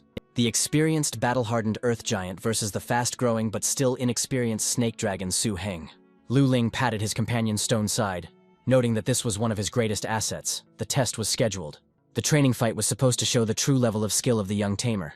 But for now, both the boy and his pet were stunned. Su Heng, looking at this stone monster and then at his more graceful snake dragon, couldn't help but feel a surge of anxiety. He turned to Lu, calling him brother, and asked him to tell the beast to be gentler, otherwise he would simply trample his dragon. Lu Ling first raised an eyebrow in surprise, then he laughed, and his laughter was warm and encouraging, relieving the tension. He told the guy not to worry. His dragon knows his limits, and exchanged a knowing glance with his stone companion. Reassured by the commander's words, Su Heng exhaled and nodded affirmatively, ready to begin the battle. The commander-in-chief turned to his pet, saying that it seemed that the snake dragon had not yet woken up, and that he needed to be awakened. The beast understood its master. He took a step forward, causing the ground to shake slightly, leaving behind huge footprints. He walked straight towards his duelists next to Lu. He was completely confident in his strength, but also remembered that there was no need to harm the opponent. The protagonist let out a surprised cry. It was unexpected that the horned earth dragon actually attacked first. Su Heng, after looking more closely at this dragon and thinking about its technique, suddenly realized how to respond to it. The guy nodded to himself, thinking that this was levitation, the advantage of being able to control spiritual power after training, the power of the mind. However, there was no time to think. Su Heng concentrated, giving the order to now use an evil attack and dodge the blows. He decided to combine evasion with a counterattack, trying to find a gap in the stone defense. The pet stepped onto the shoulder of the owner. The snake dragon darted to the side again, avoiding the tail, and at the same moment released a dark cloud of energy, an evil attack. The training battle continued, and the young spirit had to show not only speed, but also strength sufficient to somehow make an impact. Realizing that direct attacks were almost useless, Su Heng decided to use the Ida Pearl against this horned dragon. It was a technique of a different order. The serpentine dragon froze, and a glow thickened around its mouth, taking the form of a shimmering sphere. He released it towards the earth giant. The sphere, like a ghostly ball, rushed towards the target. Su Heng understood the reality of the situation. Expecting my snake dragon to defeat the horned dragon was just a dream. But retreating was not in his nature. All he could do was show off the results of his dragon development that he had achieved over the years. This thought gave him determination. Su Heng's snake dragon, using its speed and levitation, circled around the massive opponent. Several times the snake dragon found himself dangerously close to crushing blows, but thanks to his reactions he dodged them. In response, he tried to attack as quickly, accurately and frequently as possible, but the enemy's strength was very high. Then the snake dragon decided to spend a little time and accumulate more of his magical sphere, which meant that the blow had to be more powerful. It really didn't take long at all, and after that he immediately directed the accumulated energy straight at the earth dragon. However, only a small scratch and barely noticeable redness remained on the opponent's body.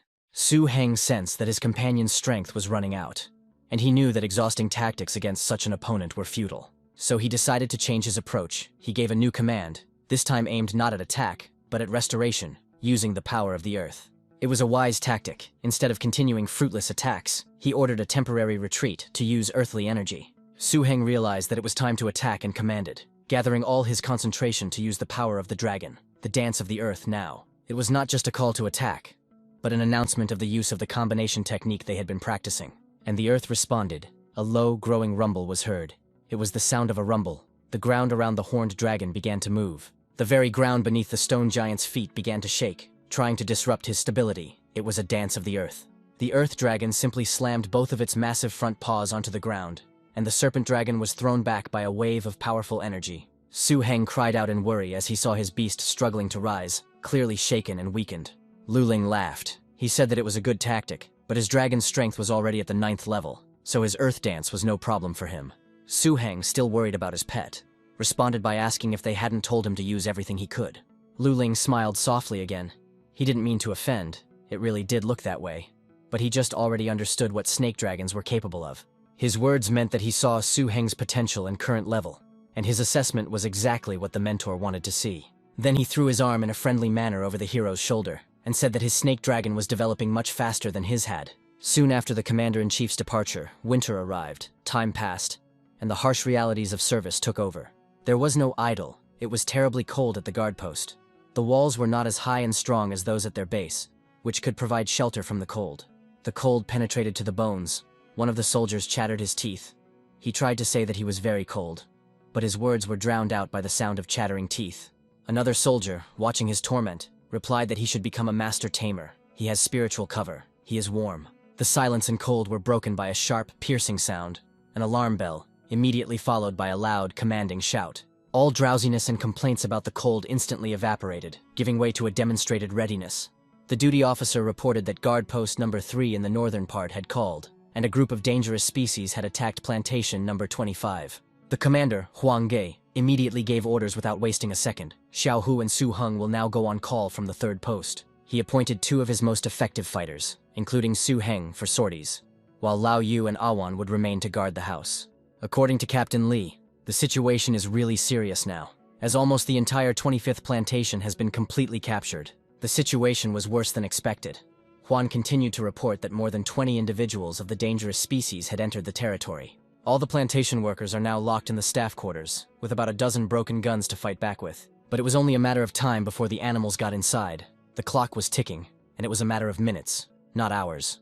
The guys were going to gather support for all patrol base posts number 3 and number 4 in the northern sector. The assembly must be completed by 4 o'clock in the morning, since the attack will begin exactly at that time. The commander told Xiao Hu to drive faster. Plantation number 25, post number 3, gate 6. Su Heng's group arrived at the gathering point at the gate. Huang Chengzhu, I request to report that Huang Chengzhu, Zhao Xiaohu, and Su Heng from post number 7 on the northern border have arrived at the designated location. They were met by the coordinator, who told them to come quickly and added that he would transmit information by radio. As they were moving towards the scene, the scout's voice rang out. Those bastards had broken through the 6th gate on the northwest side. They are now in the grain area, tearing pieces out of dead bodies. All the survivors have been moved to the staff quarters. Then the command order was given. All combat units, all vehicles will line up in the shape of a spear. A warning followed to be careful, dangerous species, poisonous wolves, which are resistant to attacks and can easily bite off a head. A desperate, panicked voice came from the radio. Kill them and free the people. It was time to counterattack. The silence of the night was broken by an intermittent knocking. So desperately were they shooting the uninvited creatures one after another. These wolves were also very frightening in appearance. When they were furious, they bared their teeth and their eyes lit up with a bright, evil color. One of these wolves climbed onto a high cliff and howled throughout the area, calling on the rest of his relatives to continue the attack. Suddenly, the forward movement slowed down. Heng Ge, who was sitting next to the driver Xiao Hu, asked to move back a little. He turned to Huang Gu and asked if he had also heard that wild howl. He was talking about that very unusual wolf howl. Su Heng remembered hearing from his teacher that a dangerous species like the poisonous wolf could evolve into the final form of an alpha wolf. His voice broke as he noticed something strange in the enemy's behavior. Something was clearly wrong with the wolves' movements. Su Heng gloomily stated that it must be their leader. He is guiding them. No wonder so many individuals broke through. Having a smart leader changed everything. This wasn't just an attack, but a planned operation. His skill was poisonous fog. At first, there was only surprise, but then the wolf used his special skill, releasing this poisonous fog onto the group of soldiers. A moment later, when the first clouds of fog reached and the soldiers smelled a sharp, acrid odor, even through the filters, the horror became palpable. The order was given to turn on the infrared sight, be on guard and not to lose sight of your teammates. But Huang Ge understood that the situation was worse than just limited visibility. It was not that simple. He asked Xiao Hu to move back. At this moment, Huang Ge's gaze turned to Su Ge, and a huge shadow of a poisonous wolf appeared on the roof of one of the cars. The soldier driving the car couldn't hold back a scream of horror. The windows shattered, and the wolf was about to get to those inside. It wasn't just a big wolf. Its shape was unnatural. It rolled the military vehicle over onto its side, and other wolves approached it. The protagonist explained that it was just a companion, a shadow wolf, a special ability of the leader of the poisonous wolves, a shadow double. Their worst fears were confirmed. The real alpha wolf, the one who had created this fog and led the attack, was heading towards them. They were trapped, poisoned, and now had to fight on two fronts, against the poisonous fog, the illusion, and against the leader. There was a deafening roar. The windows of this car also burst. The sound was dull and powerful, but in the toxic fog it lost its clarity. The real battle began. The clang of metal, the shouts of commands, the growling of wolves and the hissing of poisonous fog mixed into a hellish symphony. The boys had little time to think about a plan of action. They could, like their comrades, simply capsize. The tension was incredible. Huang Ge exhaled with difficulty, feeling the weight of responsibility and the physical fatigue from concentrating. He, firing at the massive shadow wolf, shouted that he couldn't even slightly penetrate its armor. The bullets seemed to simply disappear. The impotence of standard weapons against such enemies was obvious. The wolf decided to act further. He pushed off the ground. For a second, the soldiers lost sight of the wolf. It appeared above their field of vision and swung its clawed paw. Then he struck the car from above. It did not resist. Its fragments scattered chaotically across the field. At this critical moment, Su Heng realized that there was no time to wait any longer. Something irreparable could soon happen. He called upon his snake dragon. He had to act now before the wolf ate them all. He instantly found himself next to his master, looking straight at the leader of the wolves, and it was not clear that he was even a little afraid. His body emitted concentrated spiritual energy, followed by a command, dragon power, shock, and awe. It was the same technique he had used before, but now it was enhanced with desperation and complete dedication, a wave of paralyzing terror. Without wasting a second, Su Heng gave the next command. A stream of evil thoughts, a pearl of evil. It was the highest manifestation of an attack, a fusion of two techniques. The serpent dragon released not just a sphere, but a whole stream of condensed spiritual energy that took the form of a shimmering, multi-layered pearl. This stream was not directed at the fog or at ordinary wolves, but at the one from whom Su Heng felt the most ominous aura emanated. The stream of frozen thoughts and the pearl of evil reached its attack and was able to kill and behead the poisonous wolf. Su Heng contacted the command via radio, asking for a ceasefire to avoid accidental injuries, saying that he would deal with the leader. On the other end of the line, the commander thought, "It's not surprising. After all, this is the burgomaster's apprentice. He already has such power, although he's still in the training stage." The order was given for everyone to cease fire to support military vehicle number 10 in the northern sector, the leader of the poisonous wolves on Heng. Now Su Heng and his team were left alone with the main threat of this battle. The outcome of the entire battle now depended on them. Visibility was almost zero, Su Heng grumbled, cursing that the fog was very thick. Where could this leader be? Huang Ge suddenly noticed something, told Su Ge to look there, and pointed his finger in the direction of his vision. Su Heng and his dragon turned towards the indicated direction, preparing to meet, and then something appeared from the fog in front of them. At first, just a huge dark shadow, and then a pair of glowing angry eyes cutting through the poisonous veil. A new animal-horrified cry of a soldier was heard. He asked for someone to help him. His cry sounded very close. Su Heng reacted instantly. He gave the order to the snake dragon lizard, an evil attack. He showed him who to use it on.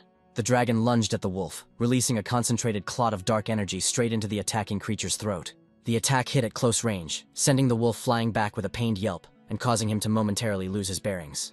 This made the wolf even more angry. He looked furiously at his opponent, growled silently, and bared his teeth. In that moment, Su Heng managed to run up to the soldier, who, trembling with fear and relief, grabbed his hand and thanked him for saving him.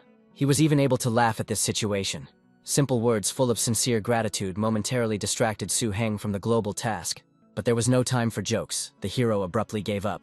"Don't stand there like a pillar. You need to run." His command was necessary. He had no time for consolation. It was necessary to focus on the threat that was about to strike. And the threat came. A huge figure of the leader of the poisonous wolves emerged from the fog. He was much larger than the usual specimens, his fur merging with the poisonous haze. The protagonist hesitated, but only for a moment. The leader let out a roar that shook the air, his claws digging into the ground. Su-heng muttered, "Damn beast," feeling the pressure of his auras, but there was no retreat. He gave a command to his dragon.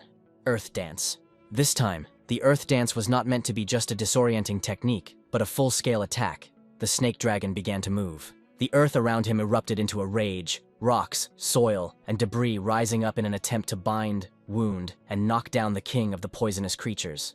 This was the beginning of their duel for life. The snake dragon performed his Earth Dance.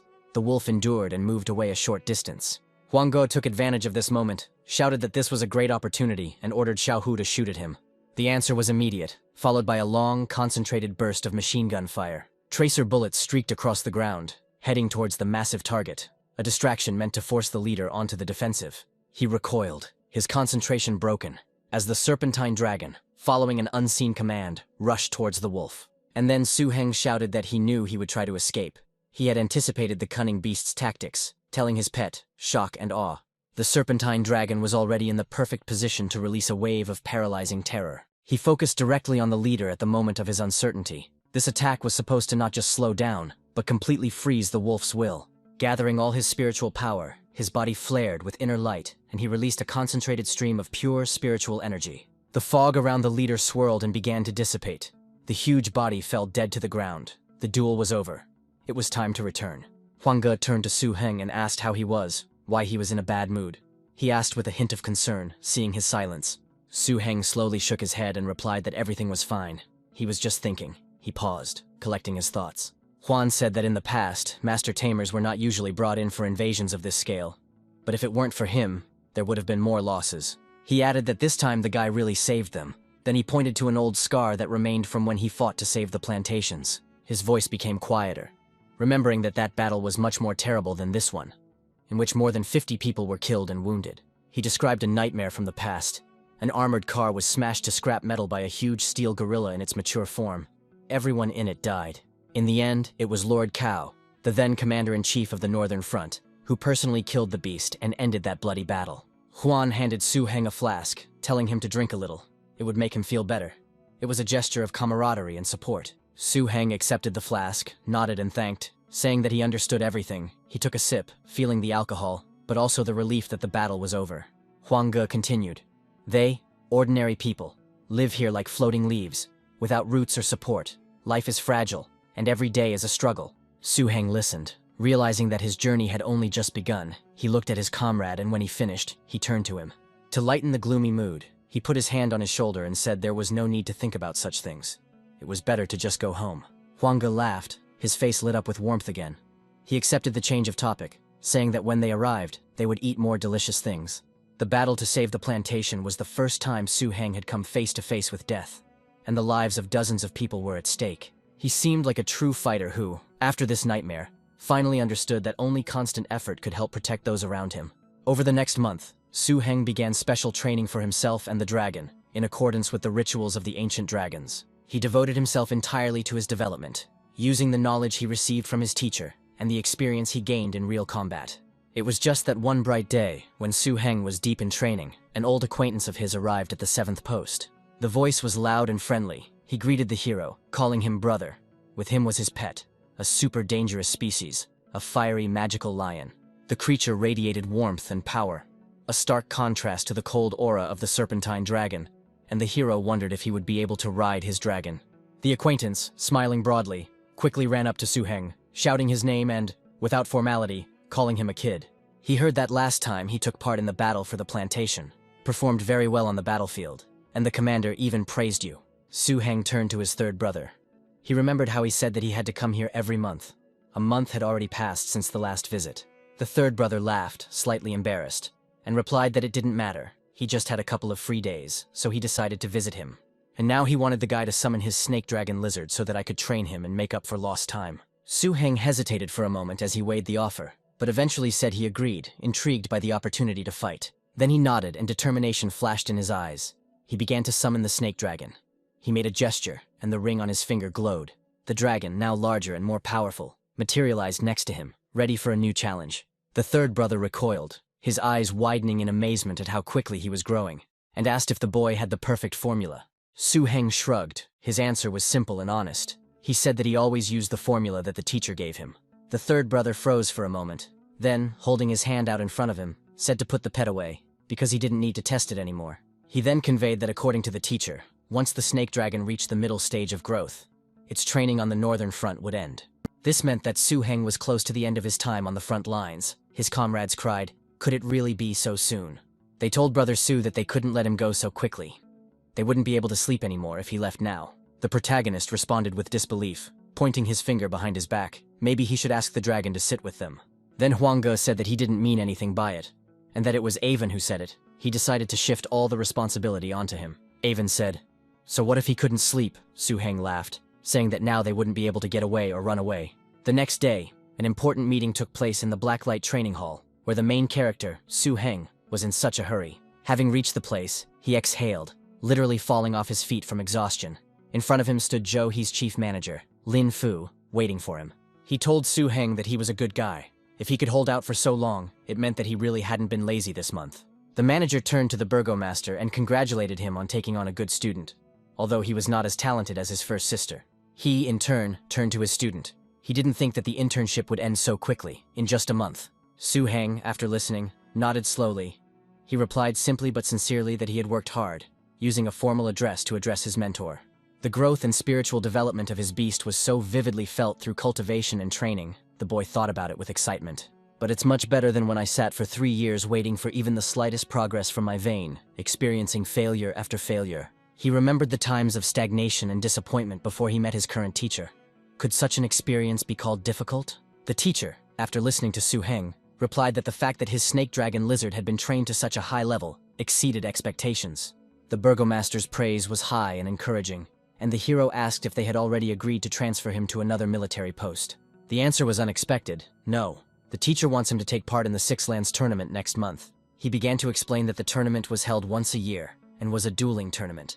It was held for the opportunity to get into the ruins of the Bloody Forest. Su Heng, hearing this, asked if he really needed these ruins, and if there weren't any other bases near this one. The teacher explained that from the outside, these very ruins are separated by a hidden energy barrier, which makes them inaccessible. The ruins themselves are occupied by an extremely powerful and terrifying race of beasts, the master of which is a being of terrifying power.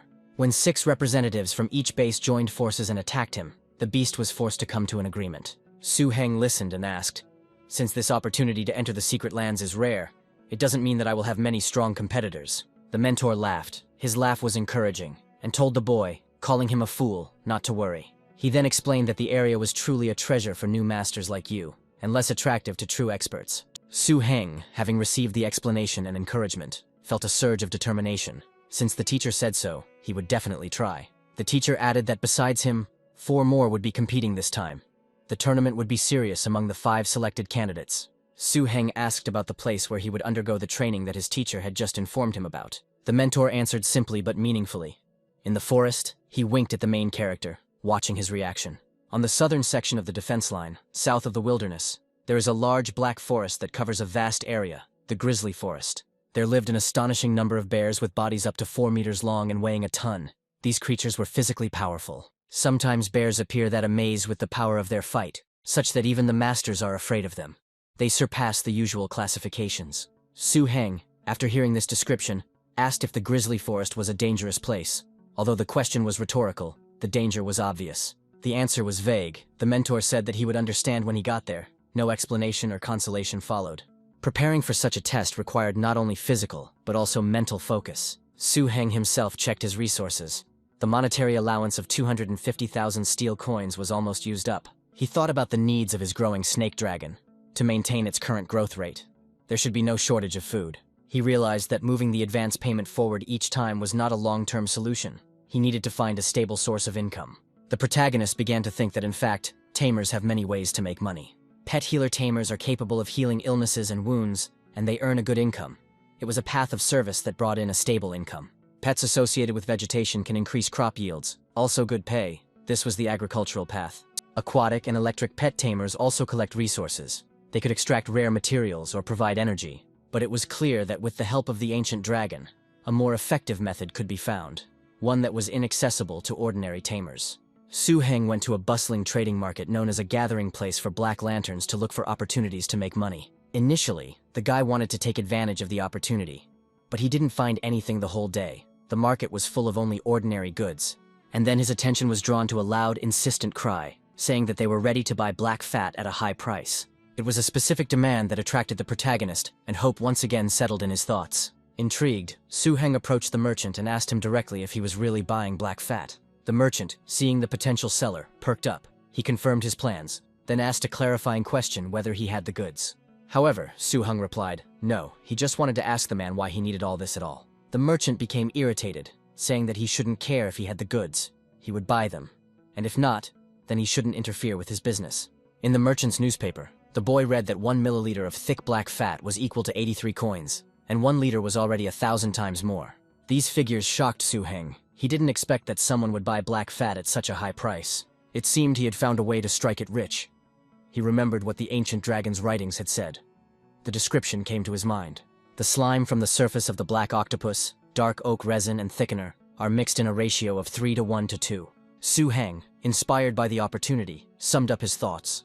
All that was left was to figure out the thickener, and he would be able to make money. To find the missing component, he turned to his comrade Xiaoxi and instructed him to press twice. Xiaoxi fulfilled the request. He had already unquestioningly followed all of his master's orders and instructions. Now he watched this whole process with interest, and after some time Xiaoxi happily reported the result. Finally, everything was ready. The main character joyfully announced, stirring his creation and adding the last ingredient. There is a department of dangerous biological and energy research. Their function is to study dangerous creatures and strange energy phenomena. The research department manages 3 institutes that purchase the thick black fat, and this is what the hero wanted to know more about. However, thinking about the scale of the department's purchases made him wary. The idea of a quick sale promised huge money, but also concealed enormous risk. If he were to release a large quantity of goods onto the market at once, he would have to be extremely careful to ensure that the ancient dragon's secrets were not revealed. The black tree was rare and grew slowly, and some herbivorous species like to eat its young shoots. The sudden appearance of a large volume of fat on the black market would inevitably attract unwanted attention. Therefore, the best solution was to find one reliable store, quickly sell a small batch, and immediately disappear without leaving a trace. After some time of careful searching among the counters and shops, his gaze finally fell on the desired inscription. Above the entrance to the building hung a sign stating that the Hong Trading House was located inside. Soon after, in the semi-darkness of one of the inconspicuous shops, he silently placed an impressive container in front of the seller and named the price. He named 30 liters, 250,000 coins, and blurted it out as if there was nothing unusual in his request. The buyer was of course pleased with this, but she still clarified, asking where he got so much money. Su Heng only looked back coldly, and there was a firmness in his gaze, making it clear that it was better not to receive an answer to this question. The frightened merchant nodded quickly, muttering that he wouldn't ask, and agreed to the deal. The door quickly slammed behind the hero. A sober plan was brewing inside him. Now it would be better to go to the fortress and carefully exchange a small amount of ingredients.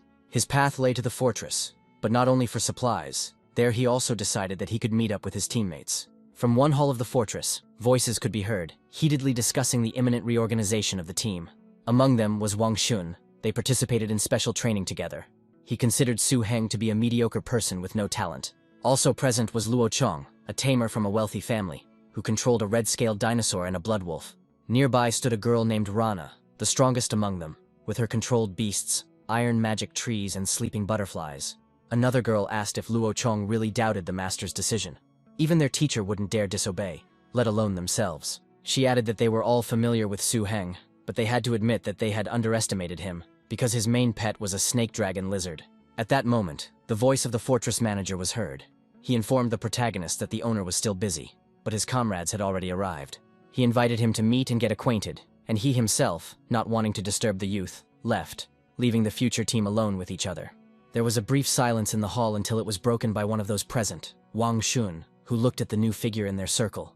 A phrase was uttered in which it was difficult to discern whether it was a simple statement of fact or a hidden mockery. The captain arrived. Rana added, "Yes, captain, but only with one beast," and these words were followed by a restrained but clearly audible laughter.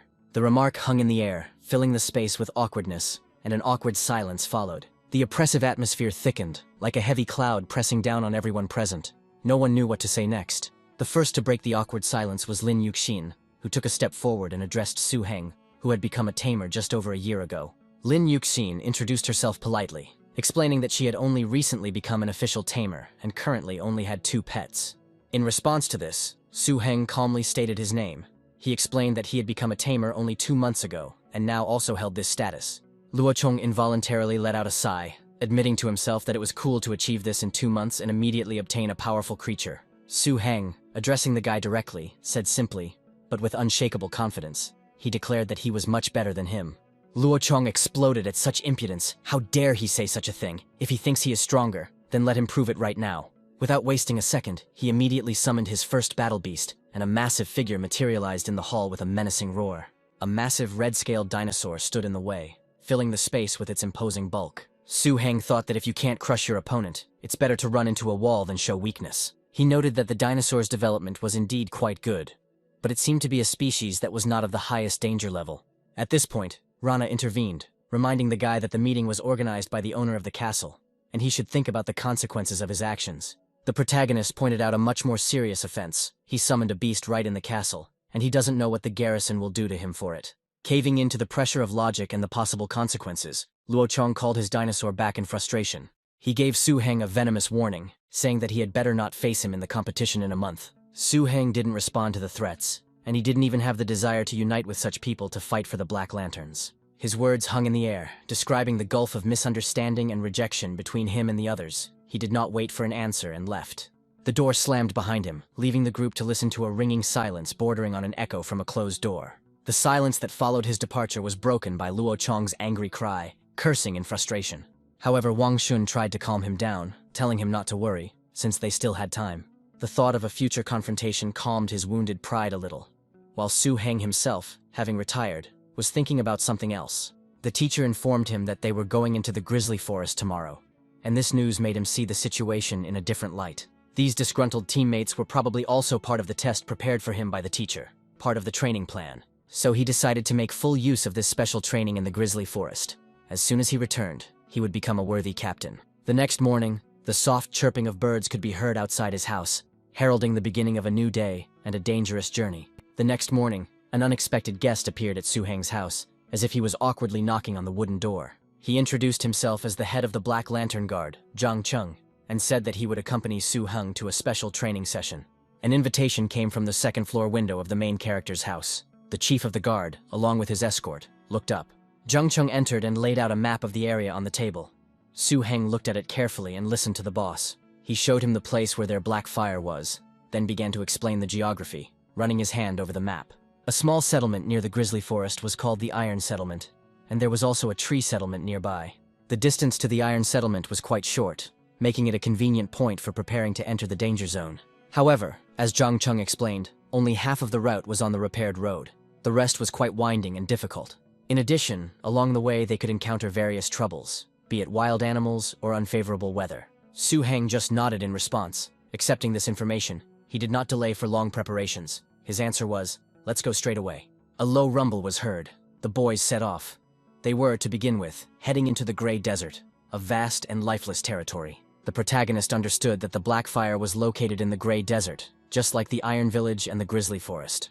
Zhang Cheng explained that the Grey Desert refers to a vast area containing dozens of large settlements. Upon reaching the outskirts of one such place, the chief of the Black Lantern Guard asked Su Heng to wait a bit. He was going to report their arrival to the tea house and arrange for lodging for the evening. Su Heng gave his consent. Soon, Zhang Cheng contacted a representative, and the person on the other end of the line was the deputy mayor of the tea house, named Andrew.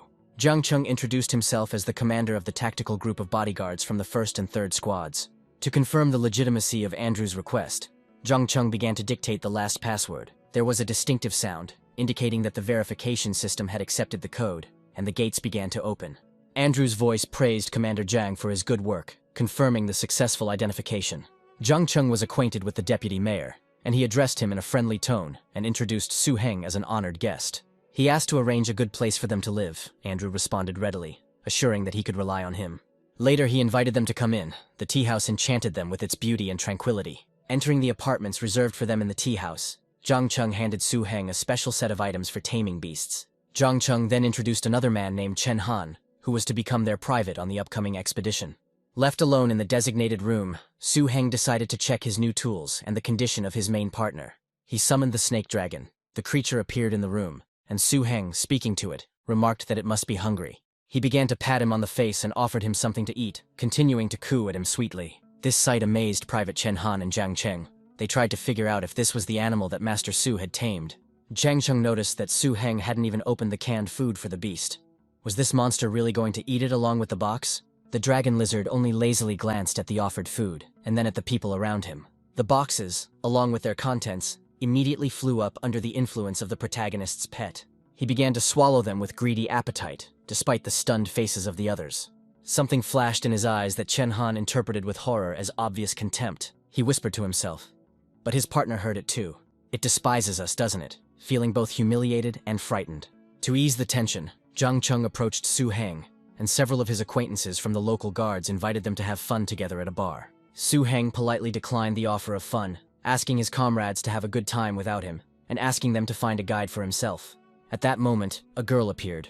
The guys didn't even immediately notice that someone had entered the room.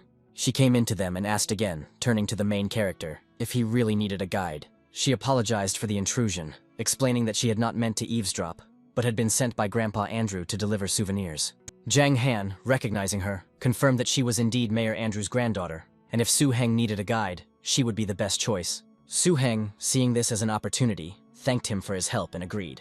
A girl named Reina enthusiastically took on the role of guide and began to talk about the unique architecture of the tea monastery. It was something you wouldn't see anywhere else, and it was very different from the austere style of the Black Lantern.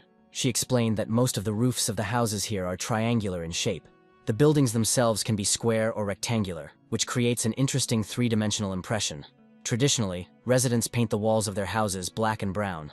The entire city, including residential buildings and shops, was located on the slopes of the mountain. A little higher up in the mountains, there was a tiny fortification made of stones and earth. Then, as if remembering the main entertainment, Reina announced that there would be animal fights in the city that evening, and asked if he would like to watch. When he asked her to clarify what animal fights were, she readily began to explain to the guy. Soldiers and civilians sometimes catch wild animals and then hold combat competitions, where they fight each other. These fighting competitions are held in a special arena and attract a lot of spectators. What was of particular interest was that today, a special beast was supposed to appear. It was to fight an adult tiger, and a lot of people were expected to attend this fight. Su Heng thought, even though the tiger was an ordinary beast, it was incredibly ferocious. Watching it fight could be useful for his little lizard. In the end, Su Heng agreed to go and take a look, and Reina was very happy about his decision, clenching her fists in anticipation.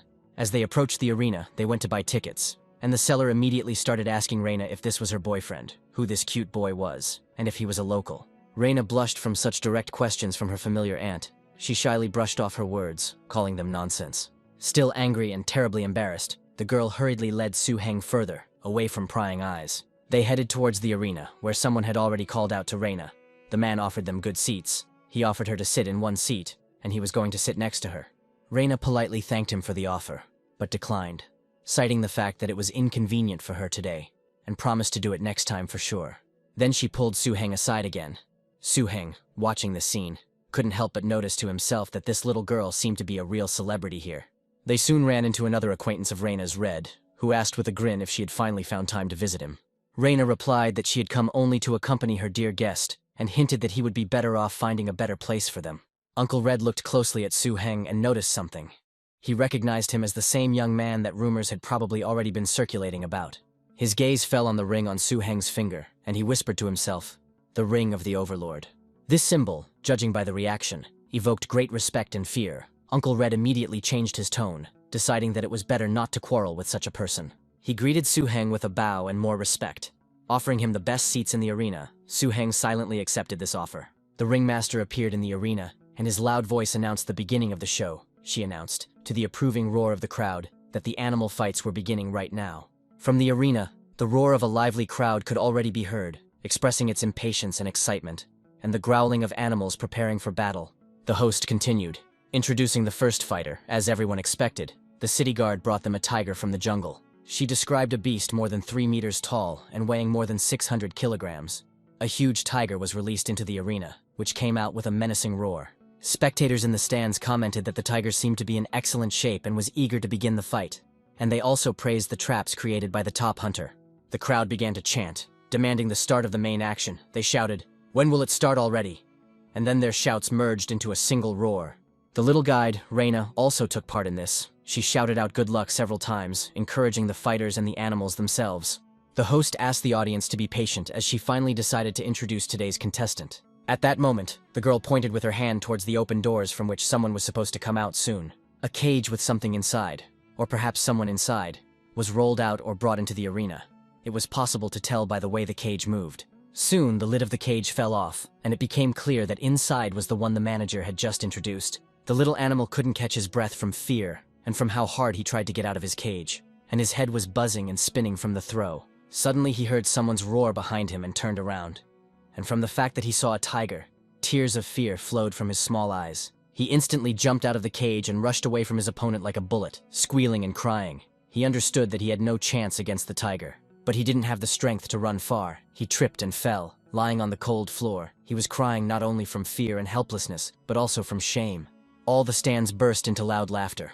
It was so funny that some laughed until they cried, not realizing that this only made things worse for the little animal. Su Heng, who was watching the scene closely, noted to himself that this was indeed a strange arena. He admitted to himself that he had never seen anything like it. At first, there was a loud, almost roaring, howling sound. Two creatures were about to collide, and this was not a simple street fight between ordinary animals. Their walk was suddenly interrupted by a lively spectacle. A huge tiger, compared to the small creature, pushed off and wanted to attack him. He, in turn, scared to death, screamed throughout the entire area, thereby making the spectators laugh even more. The tiger stopped next to him and began to approach the animal slowly, teasing him with his menacing appearance and growling. He saw how scared he was and took advantage of it. The pitchfork became even more ferocious. His eyes sparkled with rage. He liked the fact that they were afraid of him. He felt superior to the small creature. The little animal was already shaking with fear. He covered his eyes so as not to see the big tiger and his terribly red eyes. The spectators were divided into two factions. Some were still laughing, finding the sight comical, while others looked at it with fear, empathizing with the little fighter. The child exclaimed with delight, asking his mother what kind of animal it was, and whether it would attack its enemy in return. At this moment, Su Heng's voice rang out in his own thoughts. He began to tell an ancient legend, according to which there are 4 incredibly dangerous and rare species of dragons. These include the mysterious, fabulous, wonderful, and mythical species. He listed them, and his words sounded like deep respect for these legendary creatures. Su Heng continued his thoughts as he watched the fight. He noted that such speed and reaction were definitely not typical of an ordinary beast. His gaze slid analytically over the small creature, noting the golden mark on its forehead and the rounded shape of its body. This beast belonged to a mysterious species. He knew that they had a rare ability that was unique to their species. These creatures were quite rare, and were born to search for treasures, which they feed on, and not to fight. Their tracks can usually only be seen in very dangerous places, so unexpectedly encountering him here was a great rarity, and such an opportunity could not be missed. He then turned to his companion and asked her if he could have this little animal, pointing to the small creature. Reina, a little embarrassed, confirmed that yes, the rare beast was acquired by her grandfather, Mayor Andrew, from the chief winemaker of the tea monastery named Ku Man. Su Heng politely but firmly asked Reina to take him to her grandfather, the owner of the beast. They went to his office but were refused even though Su Heng was his granddaughter's guest and friend. Mayor Andrew could not agree to this request. He firmly explained that the rules of the fight could not be violated. The girl looked at her grandfather with pitiful eyes, holding his hand, not understanding why he couldn't do this for her. But he didn't care. The fight can only be stopped when one of the opponents is defeated. Reina tried to plead with her grandfather, but he was adamant, saying that it was not about money at all. He laughed it off and didn't speak rudely to his granddaughter so that she wouldn't be offended. But she still pouted her little lips in resentment. Then Su Heng addressed him directly. He said that he knew that the mayor bought the animal from Ku Man for 1,000 steel coins and offered 4,000 for it. Mayor Andrew, impressed by the generous offer, still tried to maintain his principles, saying that his family had never violated the rules of the fighting arena. Su Heng, understanding the true reason for the hesitation, assumed that the mayor was worried about the bets already made and the tickets sold, and asked not to misunderstand him. At that moment, discontent could be heard from behind the door in the office. One of the irritated spectators, apparently having learned about the possible cancellation of the fight, began to get indignant. They shouted that they had bought tickets and came to enjoy the spectacle, and if the fight was cancelled, they would not come next time at all. To calm the angry crowd, Mayor Andrew came out to the audience and asked everyone to calm down and listen to him. He promised that the cost of tickets would be refunded threefold to all those present, and that bets made would be returned in full. This statement immediately lowered the level of discontent a little. Then he announced that an incredible battle would take place in the arena today, he introduced a new participant, Su Heng. This announcement caused a real storm. The audience could not believe their ears. A man would fight a beast. How many years had passed since the last such fight? Shouts of surprise and approval mingled in the air, along with the roar of an angry tiger who did not like the change in circumstances. He immediately rushed into battle, but the main character stood still, not a shadow of doubt in his victory over this striped beast. Opinions in the stands were divided, with someone shouting that he would be killed, expressing doubt about a man's abilities against a specially trained fighting beast. But Reina, his new acquaintance, loudly encouraged him, assuring him that he would definitely win. Although she also looked at all this with anxiety. Ignoring the shouts, Su Heng calmly stepped into the arena. Before releasing his opponent, he called for his partner. His command rang out, "Come out, Serpent Dragon!" And the next moment, a powerful creature materialized above the arena. His appearance caused shock and awe among the audience and the tiger. He involuntarily retreated back, and his burning eyes instantly went out. The stands were shouting that this was a dangerous guy, a real ruler. The last time they saw the ruler was in the tea house 3 months ago. Everyone agreed that they had come well today, having witnessed a truly rare spectacle. And Mayor Andrew, among the spectators, watched the proceedings with a new appreciation. He whispered to himself, amazed that such a young tamer was already controlling the most dangerous creatures. Andrew noted with relief to himself that it was a good thing he had been polite enough to him, wiping the beads of sweat from his face. Then he looked at his excited granddaughter with a slight smile, and thought that it seemed that little Reina had a new friend this time, and a very unusual friend. Meanwhile, in the arena, Su Heng, without taking his eyes off his opponent, was about to give a command to his beast. He gave a short and clear command to the dragon. "Dragon, attack." Faith in his pet was visible in his eyes. He knew that the dragon would easily defeat the tiger. A loud roar erupted from the protagonist's beast, and magical shadows began to appear around it, indicating that the dragon had decided to accumulate its power. The tiger, seeing his power, could not hide his animal fear. He did not expect that instead of that small animal, this huge dragon would stand against him. He began to shake with fear, showed an imaginary piece of paper where he laid out his thoughts. The tiger wanted to show that he was mistaken and very guilty, if only he would not be killed. The battle beast, which had recently been the terror of the arena, now pressed itself to the ground, making pitiful sounds, apologizing and begging for mercy. Meanwhile, the little animal, which had recently been silent, suddenly jumped up and began to run away, screaming throughout the arena. He experienced strong emotions, and the sight of the new animal frightened him even more. As Su Heng watched the fight, he mentally analyzed that this incredible speed and reaction speed were undoubtedly due to his unique physical form. Satisfied with the little creature's display, he gave the next command, ordering the dragon to attack the now small treasure hunter, who had been scurrying around the arena all this time. Having received the order, the dragon rushed after the small nimble creature with lightning speed. The audience gasped, amazed by the sharply increased speed. Then Su Heng ordered his pet to use the second stage of power, acceleration. The protagonist was in anticipation of something incredible. The dragon seemed to concentrate for a moment, a faint glow enveloping his body, his eyes sparkling even more in the presence of the surge of power.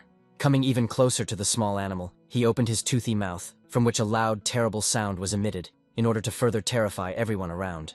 His clawed paws were already ready to grab the running and whining baby, but he ran very briskly, so it was not possible to catch him as quickly as he would have liked. When the dragon's paw was right above the little animal, he slapped it hard and with a dull sound, but he didn't manage to attack it. The little animal anticipated his action and was able to jump away. Having fully displayed its power, the dragon decided to unleash a second-level attack, known as Dragon Might, on the small enemy. The power was overwhelming, visible even beyond the arena itself, and the spectators stood still, holding their breath, watching as the magic slowly settled in the arena. Someone from the audience whispered, still not believing his eyes, and asked if this was really the power of the ruler. What would happen if such a beast clashed with a squad of soldiers? The little treasure hunter, trapped, made pitiful sounds, desperately trying to beg to be left alone and not touched. But unfortunately, no one understood him. And even if they had, the dragon was still not going to stop. He had once again gotten close to the little animal. In the end, the snake dragon caught the creature and brought it to its master, Su Heng. Standing next to him, asked him with a slight grin, "Why can't the little guy run away?" To this question, the treasure hunter could only answer in the same vague and incomprehensible way, in a language only he understood, sadly lowering his eyes, from which small tears continued to drip. After the fight, in the arena owner's office, Mayor Andrew did not hide his admiration. He said that it was amazing, and admitted that he had never seen anything like it. The protagonist apologized for any possible tactlessness, but couldn't help but ask how the mayor managed to catch such a fast animal, which he was now keeping in a cage. Andrew only laughed in response, as if the question about the capture was funny. He did not hide his secrets. He only asked again, After all, he was talking about the treasure hunter. He began to tell the story, explaining that for the Black Lantern, the tea house was not just an important supply point, but also the main supplier of wine products. The one who caught this little animal was named Kuman, an old winemaker from the monastery. The mayor told a story about how the little one got into the wine cellar and ruined several barrels. For a week, old man Kuman and his apprentices could do nothing about it. But one morning, he had already lost all hope that everything would resolve itself. Kuman found a drunk, peacefully sleeping animal in a barrel, after which Kuman sold it to the mayor. Su Heng, after hearing this funny story, remarked that despite its mysterious power, the little animal was so stupid that it got drunk, so it was no wonder it was caught. Later, already at the threshold of the house where they were staying, Su Heng thanked Reina for her help, calling himself her debtor. The girl modestly replied that it was all nonsense. She was very glad to spend time with him, and, hearing that they would continue their journey tomorrow, she wished him a good rest. He promised that next time he would bring her something interesting from the Black Lantern, and they said a warm goodbye. Left alone with his new, sleepy pet, Su Heng thought, looking at him. The room was dark, only a single lamp on the table was burning. He wondered what all this meant. The little animal was still very scared. He was afraid to just look at the guy. Tears immediately began to flow. The protagonist's thoughts concerned not only the nature of this strange animal, but also the entire chain of events that led him here. This little animal would have already been dead if Su Heng hadn't saved him back then in the arena. But this didn't console the little one. He pitifully clung to his cage. The hero poked the little animal in the nose. He saw that the bars of its cage were as thick as a little finger. If a snake dragon were in it, it would easily break the cage and escape. The boy understood that now he had to take care of the little one. But he didn't know what to do. The ancient books about dragons didn't contain any information about what they ate. Then the idea came to him that he could leave him to starve for a few days, since it was still unclear what to feed him. And after that, he won't care what exactly he eats. This thought made the guy smile. He thought that this was the perfect plan. His thoughts were interrupted by a low, disgruntled hum, coming not from the cage, but from another part of the room, and his ring also began to glow. Su Heng suddenly realized his mistake, and exclaimed in annoyance that he had been so busy with his new pet that he had completely forgotten to feed his snake dragon. The thought that he might neglect his powerful and loyal beast for the sake of a new, not yet tamed creature troubled him, and he hastened to rectify the situation. He took out a heavy box with ingredients for preparing food for the pet. There were a lot of them, since his beast had already grown quite large. The boy began to gradually pour the contents into one large container, a feeder for his dragon. As a result, a whole trough of food had accumulated, which the hero was now stirring, still thinking about his next plans. He told the snake dragon that if he ate 3 times more than usual, they would be able to reach the Iron Village by tomorrow evening. The baby watched the full bowl of food the whole time and was drooling. He would clearly like this kind of food. When everything was ready, Su Heng looked at his ring. It was time to call his pet to eat. The snake dragon didn't keep us waiting long. As soon as he appeared in the room, he immediately looked at his feeding trough with a hungry gaze. While the dragon was greedily devouring its increased portion, Su Heng looked at it lovingly, not noticing how the little creature was looking at all of this. And he looked at them very pitifully and began to cry again because they had left him hungry. However, the main character still noticed how the new pet in the cage watched the meal with interest. He asked him if he wanted to eat too, and in response he received an angry nod of agreement. Then he took a spoon and scooped up some of his dragon's food, which clearly surprised the owner of the huge portion of this food.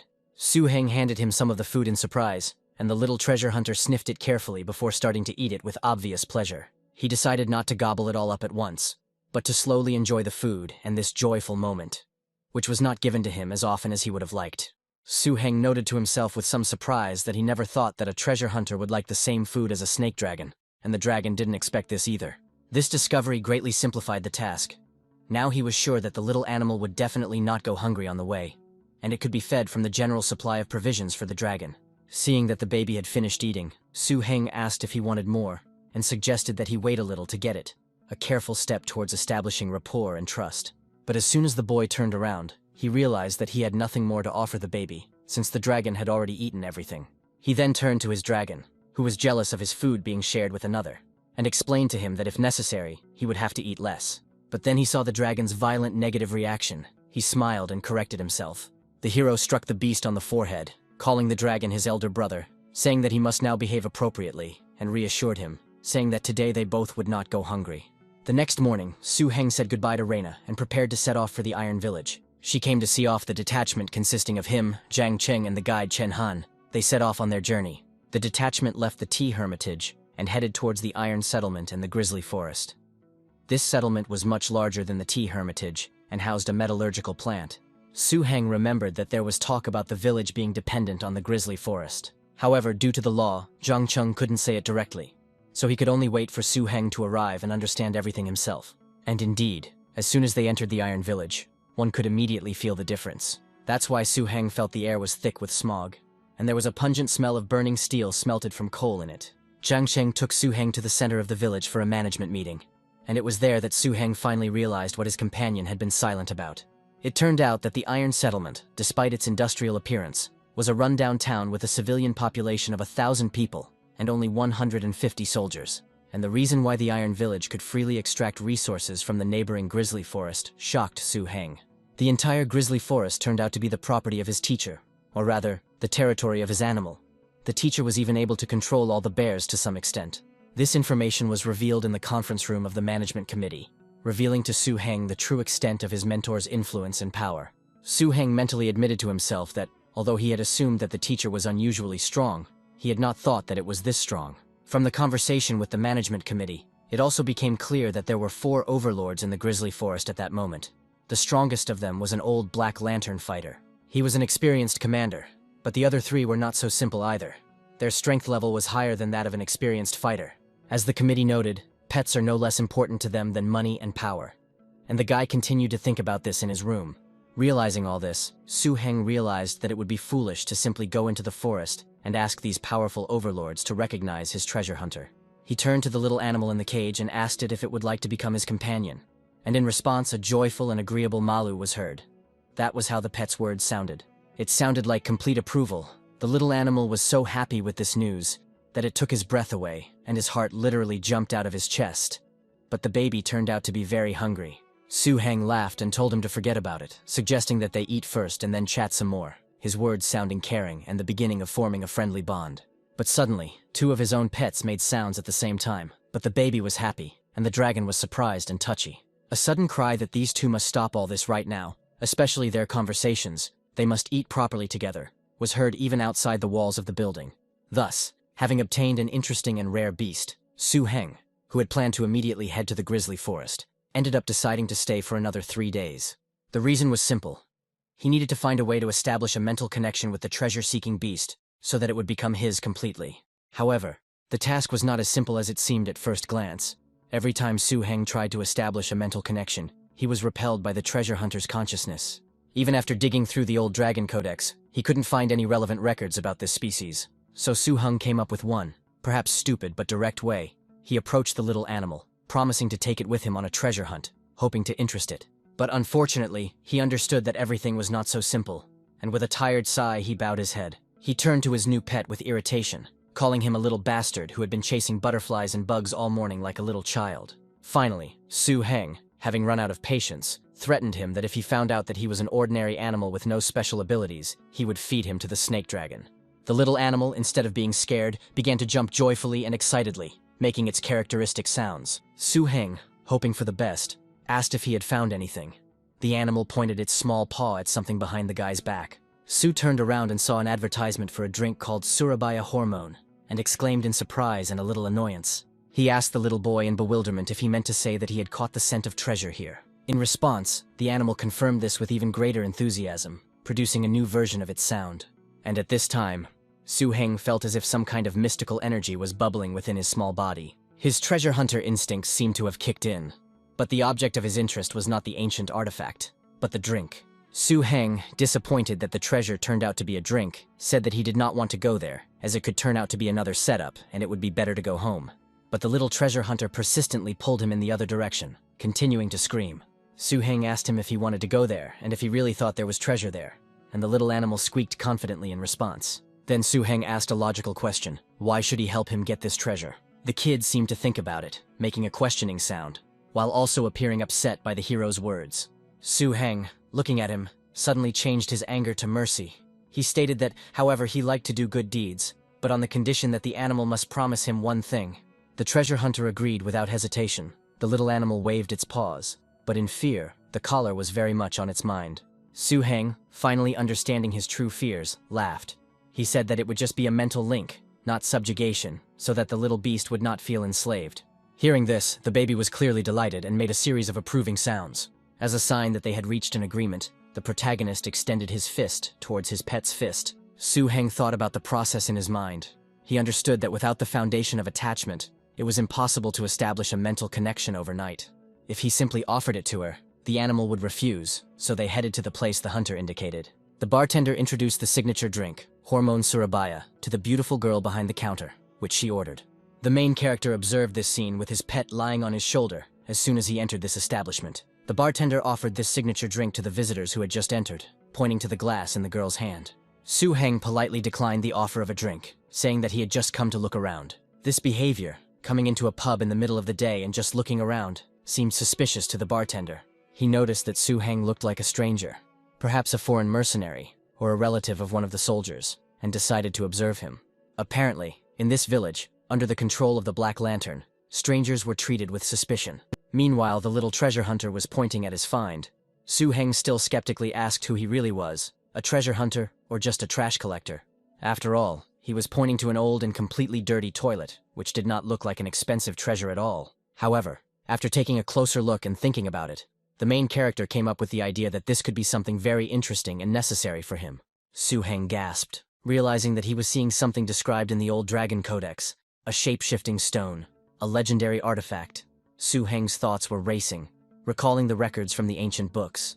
The path of transformation of the dragon beast is full of difficulties and targets, and the demand for valuable materials is even higher.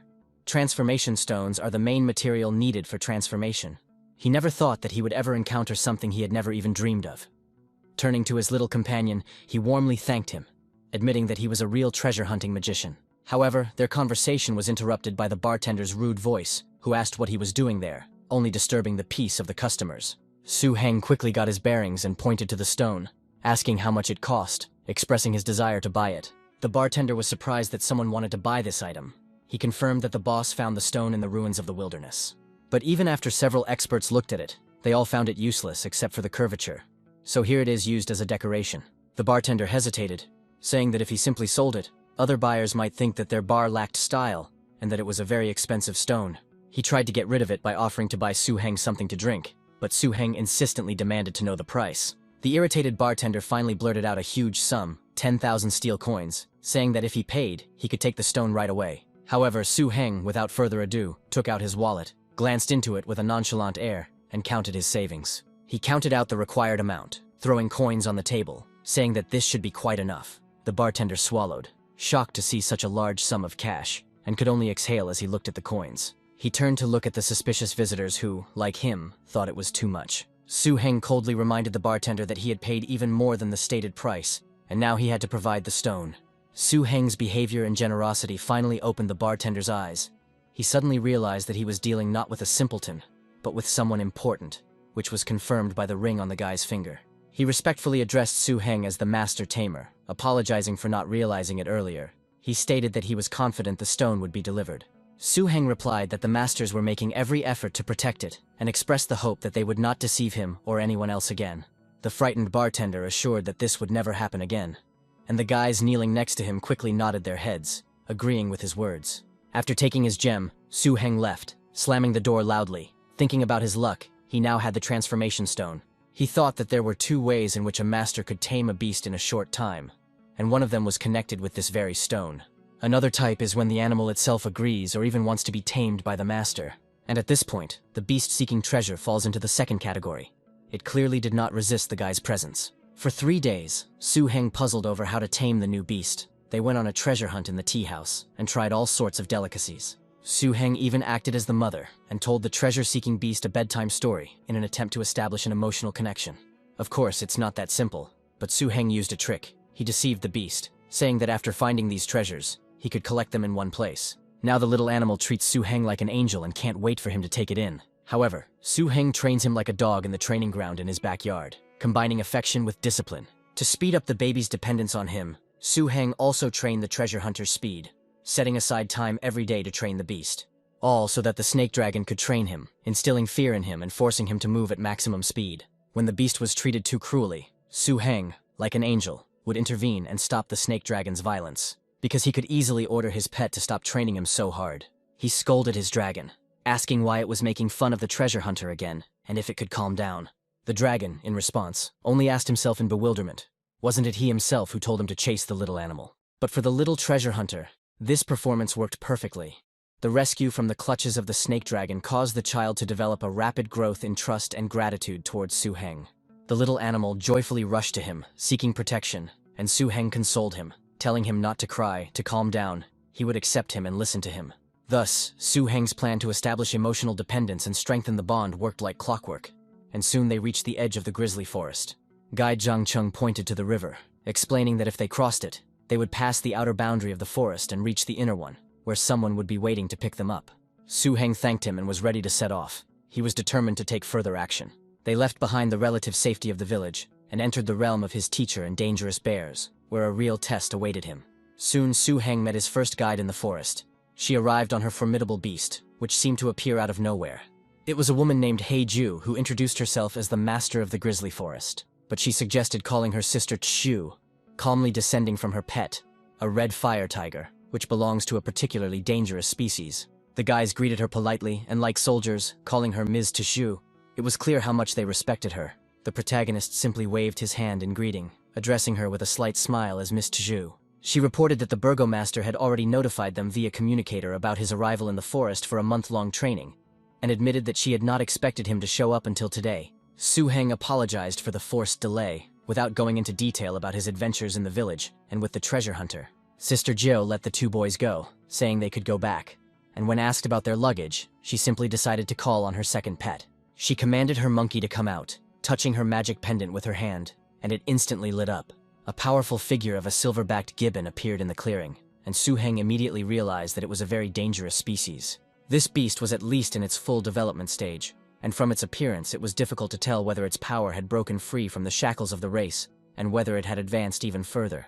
Sister Joe ordered the silver-backed gibbon to deliver the items to the base, demonstrating the efficiency and order that reigned in her domain. She turned to the gibbon and pointed at the load. He looked fierce, as if he had not listened to her at all, but soon his expression softened. Then the guys called him Mr. Monkey and decided to take him to the luggage. Then Heijo asked Su Heng, since the base was still far away, if he would like to ride there on her tiger. Su Heng thanked him politely but declined, saying that he would fly on his snake dragon and summoned his powerful pet. The dragon's appearance impressed Sister Ju, who noted that he was truly worthy of being the master's disciple. Since his first beast was a highly dangerous species, her respect for him obviously increased. She looked at him in fascination. However, she was quick to add the warning that riding and fighting were two completely different things. She hinted that strength in combat does not necessarily guarantee safety and comfort in flight, especially in unfamiliar and dangerous terrain. But Su Heng had already mounted his dragon and commanded it to rise into the air and begin flying over the forest. It was necessary to catch up with Sister Ju. Suddenly, a menacing roar was heard, and the hero shouted, asking what the dragon was going to do. But it was already too late. Su Heng felt the increasing speed of his pet, so much so that he could no longer say anything, or even just breathe. The dragon let out a deafening roar, rushing towards the wind and speed. The hero realized that Sister Ju was right to warn him, and in horror he screamed for the dragon to stop, trying to stop it. Soon, Su Heng and the snake dragon arrived at the gate of the base, which stood amidst the mountains and forest. Standing at the massive gate, Sister Ju loudly knocked on it in irritation. The protagonist stood meekly nearby. She rudely called to those inside to open the door quickly, still knocking more and more insistently. A voice came from behind the gate, asking reproachfully if she couldn't be a little more feminine, and complaining that because of her the gate was falling apart. The supervisor retorted by saying that next time she should take the key with her, since he was very busy and he still needed to open the gate for her. Heijo sarcastically replied that if he was busy, it was only to escape from work, and asked how he dared to sneak into the base to rest while Commander Shu was away. But then the guy's tone changed to a more obliging one, and he replied that there had been a mistake, and he was ready to open the gate for them, addressing the girl as a lady. Sister Ju snorted, hitting the supervisor on the back of the head. He didn't expect such a violent reaction and physical assault from the lady, but he could only squeak from the blow. Heijo ordered to go and take care of the luggage and accommodation of her younger brother Su Heng, pointing at the protagonist. Su Heng observed this strange manner of communication, and Sister Ju explained that currently, only she and that guy Shui Yu were in the grizzly forest at the base. She explained that initially there were several sergeants in the detachment, but later these sergeants could not withstand the harsh conditions and applied for a transfer. Sister Ju added that the head of the grizzly forest base and the main base master, Lord Shu Kui, went to hunt down a dangerous creature in the Grey Wasteland and left a few days ago. Another master, Lin Jinyao, was waiting for him to arrive at the base, intending to take him with him to undergo part of the special training for masters, but he started on his own.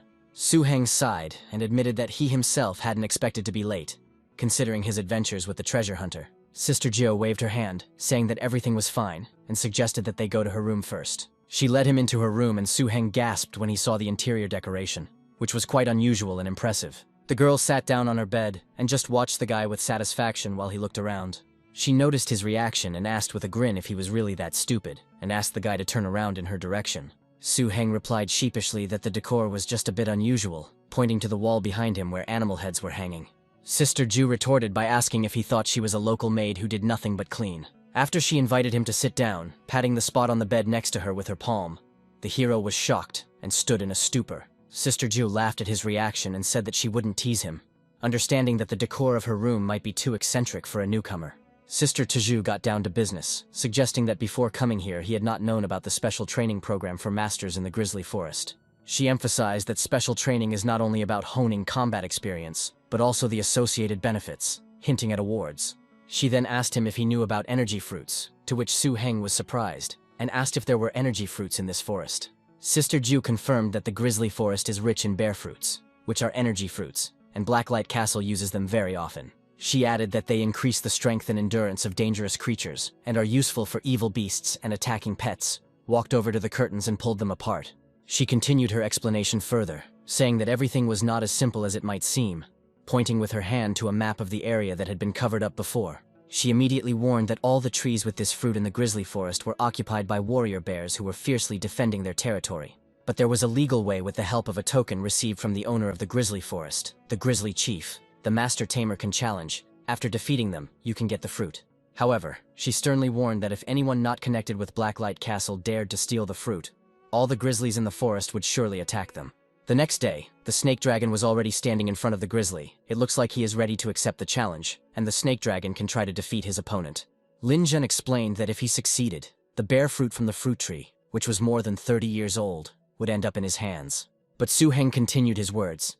He doesn't think that everything is so simple, with an exhalation and some sympathy looking at his pet. The guy confirmed this. Each grizzly only accepts a challenge from an opponent whose aura, in his opinion, is weaker than his own, and he has to face risks. This made every fight dangerous and unpredictable. At that moment, a powerful bear roar was heard from the depths of the forest. Su-heng and his dragon stood frozen in place, listening to the call, ready for the test ahead. However, there was something strange in the dragon's behavior. He could barely contain his laughter, although the situation did not look funny, but only frightening. The hero noted with surprise. He did not expect that the snake dragon had the talent to mock. Sweat was already running down his face from the tension. He asked his companion whether the grizzly had accepted the challenge, as everything seemed rather ambiguous. The guy confirmed that the snake dragon had no dealings with this dangerous species of animal, so it might be very hard for him. But his dragon seemed determined and let out a menacing cry, demonstrating its strength and readiness for battle. The fight began with lightning speed. The dragon and the grizzly clashed in a fierce battle. The forces were almost equal. The outcome of the fight was unclear. The movements were so fast that only shadows flickered and blows were heard. The protagonist's beast itself decided that it was time to use the power of the dragon against its powerful opponent. However, everything did not go as he expected. He received a powerful blow from a furious grizzly, who was furious, because how dare they mock him. After this blow, the snake dragon was thrown to the opposite side, fell to the ground with a crash, unable to get up immediately. The grizzly, seeing his condition, decided not to wait long and attack a second time. Suddenly, the boy watching the fight screamed, realizing the sudden turn of events, seeing how the grizzly, using a technique, managed to capture the dragon in a disadvantageous position. Su-heng turned to him, telling him to wait a bit, understanding that his dragon needed to handle this fight on its own. The hero explained that his pet really needed to gain experience in combat with such an unusual opponent. The situation on the battlefield changed. The picture was tense. The dragon did not give up. He applied his internal energy, and, through suppression, was able to rise and continue the fight. The grizzly clearly didn't like this. He went towards his opponent with a wild roar, but expected him to weaken in the moment. He didn't immediately understand how he had managed to miss his intended target. The next blow simply hit the ground. At this time, the dragon standing behind had managed to accumulate enough energy for a counterattack during this pause. His body was enveloped in a glow as he activated his hidden ability, Dragon Strength Enhancement. His muscles tensed, his scales glistened, and with a furious roar he managed to inflict damage. This attack only fueled the enemy's animalistic interest. His eyes lit up in a special way, and he wanted to respond to the dragon as quickly as possible. Lin Zhen commented on this, saying with approval that it seemed like the hero had trained the snake dragon well, and it had already developed the instinct to strike after strike. However, he added that the desire to break through the grizzly's defense was not enough. Strength was needed. Su-heng admitted that she was right, agreeing that their defense was incredible. The guy explained that there was a bear fruit effect that made them so resilient, and added that if he won, he would get it. The fruit could be used to benefit the pet, so Su-heng encouraged his dragon. In response, the dragon seemed to concentrate, but suddenly a glow appeared around the enemy, and its special ability, Beast Healing, manifested. The dragon rushed at the grizzly again, but this time his attacks were more precise and accurate, thanks to the breath of evil thoughts. The fight became even more fierce. The snake dragon also began to use the evil thought bomb, directing energy at the opponent. The grizzly, enraged by this tactic, growled loudly, sending up clouds of dust and fallen trees around him. He took one of them as his weapon against the dragon, and with a furious cry, he was about to pounce on it. The bear's roar mingled with the dragon's hiss, filling the forest with the roar of battle. It seemed that the forces had become equal, and the outcome of the duel now depended on endurance, tactics, and the will to win. The grizzly tried to catch the nimble opponent, but the dragon constantly eluded him, not allowing him to attack it anymore. He managed to anticipate the bear's movements and attacks, and therefore deftly avoided its attacks. But the grizzly was no slouch either. He could throw fallen trees he had taken at his opponent with incredible speed. It was clear from the dragon that he was already quite tired. While the bear stopped for a while, he decided to take advantage of this and catch his breath. Suddenly, the enemy's body began to rapidly increase in size, its power growing right before our eyes. It turned out to be not just a hidden reserve of strength, but an innate berserker rage, which the cunning grizzly had skillfully concealed all this time, which caused panic among the observers. The boys figured out that this special skill was only available to select bears, granting an instant boost in power and invincible protection. However, deep down, Su-heng felt no call for help coming from their spiritual connection, and this belief made him believe in his dragon. Although it was not really obvious that the dragon did not need help, he hesitated, not understanding what to do now. But he couldn't give up just like that, especially looking at the enraged grizzly, his opponent today. Then, gathering his courage, the dragon activated his attack at second speed, and the bear again failed to reach its goal. The clap of its paw landed near the tail of the snake dragon. The pet's technique was like a sudden flash of lightning tearing through the darkness, a swift and unexpected maneuver that changed the dynamics of the entire battle. But the observer said that at such a speed, the snake dragon would no longer be able to simply dodge, and a powerful blow would be inevitable. The grizzly used his signature move, the bear rush, a monstrous force capable of knocking down any creature. However, the dragon was not going to simply take the blow. A plan had already formed in his head on how to defeat his opponent. He had already begun to carry out the plan, and new spikes appeared on his tail, which indicated his incredible thinking. He used force. This was already the second stage of his attack, a dance of the earth, where every contact with the ground became part of a swift and unstoppable rush. And then came the decisive blow. Gathering all the momentum accumulated during the rotation, the snake dragon brought it down on the grizzly. There was a deafening roar as the power of the earth dance found its mark. The impact so devastating that even the bear, fortified with rage, could not stay on his feet. His massive body shuddered and rolled back, clawing at the earth, and silence hung in the air. After this, the dragon again had to barely restrain himself from laughing out loud. But he still decided not to be shy. His laughter echoed across the field of the battle that had just ended. Lin Zhen didn't understand how stupid the bear was, why he didn't use his full power earlier. The main character jumped for joy at his victory, saying how lucky they were. Lin Chen apologized to the hero, as he had forgotten that he didn't have enough spiritual energy to stay in the air when he almost fell off the branch. To compensate, he whistled for his faithful assistant. His flying pet, a majestic blood-tailed hawk, appeared in the sky, its shadow falling across the clearing. He landed on Su-heng's shoulders, ready for his master's next instructions, as the boy tried to understand what was going on. The powerful hawk lifted the hero and slowly lowered him to his feet on the ground, which was a surprise for Su-heng. At the same time, Lin Chen expressed confidence that the hero was the teacher's best student, and noted how well he had worked with his snake dragon today. The boy called his other pet, the lotus cap, saying that it was time for him to come out. This is a healing creature of the grassy marsh type, whose roots instantly go into the soil to absorb nutrients and channel their healing power. He explained one of the key rules for calling a grizzly bear in the forest. After the fight is over, the defeated bear's wounds must be healed. Su-heng thanked his comrade for his help, modestly noting that everything went smoothly. Meanwhile, the lotus hat had already lowered its delicate thread roots into the ground next to the fallen grizzly, and a soft glow enveloped his wounds, soothing the pain and stopping the bleeding. When the bear, already healed, began to come to his senses and again cast defiant glances, the boy's animals quietly giggled, watching him. This began to irritate the bear. He wanted to get up again and give these two a good beating. Lin Chen simply addressed him calmly, explaining that if he was looking for revenge, the rules had changed, and now the challenge to the grizzly in the forest would require an extra fruit. The grizzly seemed to get the hint. He merely snorted, turned around, and, without asking for any additional payment, simply walked deeper into the thicket, leaving behind only crushed bushes. His companion asked in surprise where the promised fruit had gone. Already afraid that he would receive nothing for the victory, Lin Chen, having gathered his pets, only smiled and made an inviting gesture. He suggested that they simply follow him, and then everything would become clear.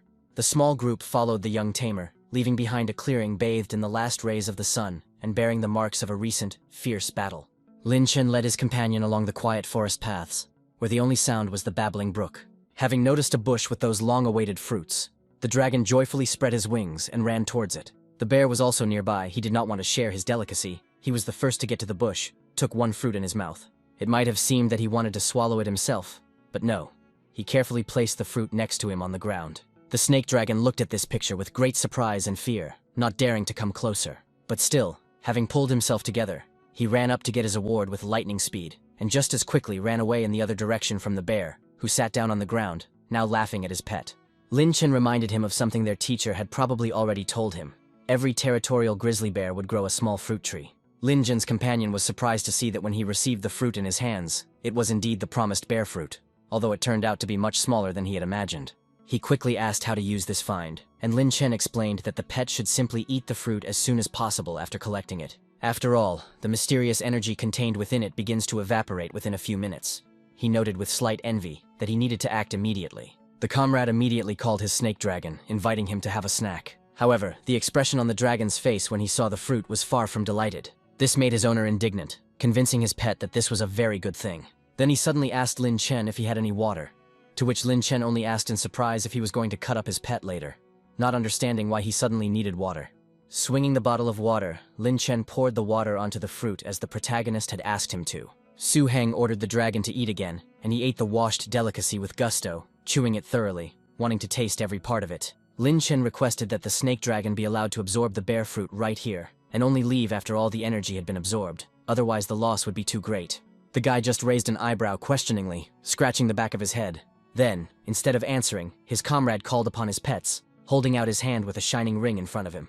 New powerful figures appeared in the clearing. A stone python, a mature and dangerous species whose scales rustled like crumbling gravel, and the king of beasts, the lion. Their appearance instantly changed the atmosphere, filling the air with a quiet but tangible power. The owner gave the lion and python a short command to guard. The hero stated that he would have to work a little harder to absorb the bear fruit. Su Heng thanked his brother for his help and protection, to which he received a restrained response. He was always happy to help. The elder explained the rules again. The fruit cannot be preserved, so after collecting it, it must be consumed and digested right in the thicket before returning to the base.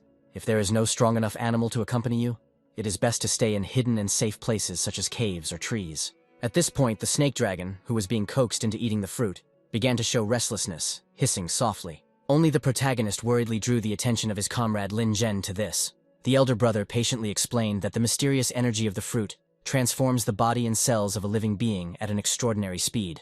The body will be able to produce a stress response, and this is how the fruit effect is ultimately revealed. 13 days have passed since the snake dragon swallowed his first bear fruit. During these days, not only did he noticeably grow in size, but his appearance, posture, and even his look became more serious, approaching the beginning of mature age. His scales took on a new sheen, and his movements took on a confidence that had not been there before. The forest around him seemed to be listening to his new, deeper breathing. After all, he had eaten 8 or 9 bear fruits in the last 10 days, and his natural talent for mockery and provocation had blossomed. In 13 days, he fought nearly 10 grizzlies occupying bear fruit trees, and his winning percentage was almost 70%. The reason for such a high success rate after the first day, when he took a risk and defeated that stupid bear, was the hero, the beast behind the scenes, searching for treasure.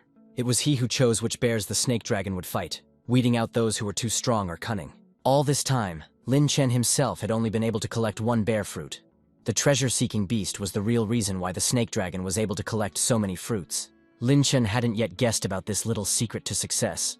The boy's thoughts were interrupted by the dragon's quiet hiss. He reported that he again felt the presence of that same bear from the first day, the one who possessed the berserker attack technique. There was no time to think. It was time to go to the meeting. They moved into the thicket, where the rustling of leaves under their feet merged with the growing familiar hum. The protagonist wondered if this was some kind of battle again. the hum turning into a deafening roar while the two watched from behind the bushes. The ground beneath their feet began to shake, announcing the beginning of a new duel. An armored wolf appeared in front of them. The boy knew it was a dangerous mid-level species that usually lived in dark caves and mines. His appearance here in the open was alien, and that could only mean one thing. He was someone's pet. The voice from behind the trees admitted that he had underestimated the grizzly. Since the armored wolf could not cope with him, then the armored wolf came out into the clearing. It was a creature whose armor had virtually no weak points. A species that was on the verge of being especially dangerous, comparable to a weak, dangerous, top-tier species. The fight, however, ended much faster and easier than might have been expected. The grizzly seemed unable to offer worthy resistance to the powerful opponent. He fell into the pond, and the splashes from his plunge flew in all directions. Su Heng remembered Huangge's words that the Blacklight clan was created hundreds of years ago. In the process of their development, they fought and made enemies. A powerful competing force had a large number of masters. They are able to control these armored wolves because they controlled their habitat. And now they appeared here, in the grizzly forest. Their goal was clear. They came for the same fruits. One question tormented the hero. How to save that very bear now? If even Blacklight himself could not figure out how to save the fruits from such invaders. The boy watched from his hiding place, holding his breath, and saw one of the clan extracting the juices from the fruits. But then his gaze caught a barely noticeable movement among the trees, and he was quietly surprised to himself. Taking a closer look, he realized, cursing mentally, that it was a scout. There was a sharp, abrupt sound, like a click or a chirp. And now the hero and his pet watched the creature with their mouths open. The stranger who controlled the wolves clearly did not expect that someone was hiding in ambush. But as soon as he heard strange sounds, he turned around, realizing that there was someone there after all. His curse, full of fury and surprise, broke through the silence of the forest, betraying his confusion and anger at the fact that his plans were revealed. Following these words, a new, colder command was given. The stranger ordered his wolf to check who dared to eavesdrop. He climbed onto the wolf, and they quickly rushed off to search, not yet knowing who exactly. A few tense minutes later, the forest was once again plunged into relative silence, the dragon trying to escape as quietly and unnoticed as possible. Su Heng realized with relief that it was still possible to escape from the heavy armored wolf if he acted carefully. He needed to get deeper into the forest, hide his identity, and set all the local grizzlies on this poacher. He took out his communication device and quickly typed out a message, saying that a poacher had been spotted and asking for reinforcements to be sent as soon as possible. But in response, there was only dead silence and a flashing indicator. The device was discharged. Indeed, he had lived peacefully for so long that he had forgotten to charge the device, especially since there were always people nearby who were ready to help. He cursed silently. No matter how hard and dangerous it was, he had to convey the news about this intruder to his own people himself. He made a soft, encouraging sound to his serpentine dragon, and they rushed deeper into the forest, trying to blend into the shadows. However, their escape did not go unnoticed, as a sparkling energy illuminated their path. The stranger's voice, full of cold fury, rolled behind them. He was perplexed by the power that had appeared. He ordered his heavily armored wolf to use its skills to catch up and kill this little rat and its poisonous pet. A new sound echoed through the forest, not a roar, but a low, vibrating howl, after which the body of the massive wolf suddenly became covered in a dull metallic sheen. It rushed forward with a terrifying speed, unexpected for its size. He used the fifth stage of the evil attack, Shadow Tread. The pursuit began. At this critical moment, the protagonist noticed the approaching enemies in time. Su Heng's mind raced with thoughts, trying to decide what to do now. He gave the command, ordered the snake dragon to use an evil attack, the second speed, but with a specific goal, to head towards the giant trees, the ancient giants. He responded with a sharp, determined hiss and lunged to the side, his body blurring in midair for a moment as he activated his skill. Mentally analyzing the situation, Su Heng realized that although the acceleration was inferior to the wolf's shadow's gait, it allowed him to change direction abruptly. And since the heavy wolf probably couldn't maneuver as easily at full speed, there was a chance of it crashing into the trees. But the best plan was to lure the pursuer to his elder brother, Zhen alone. Behind them, a furious but somewhat distant roar was heard, and the terrifying loud sounds of the wolf knocking down trees as it ran. The clan boy shouted, not understanding. So this rat really knows how to run away. His voice, full of irritation, confirmed that their tactics had begun to work. Then the stranger raised his hand with a ring on his finger, calling for another of his pets. His powerful pet, a thunder tiger with 3 attributes, a creature of a particularly dangerous species. Its presence immediately changed the balance of power. The powerful beast with sparkling fur and a piercing gaze seemed like the living embodiment of a storm, ready to crash down on any enemy. The guy moved onto it.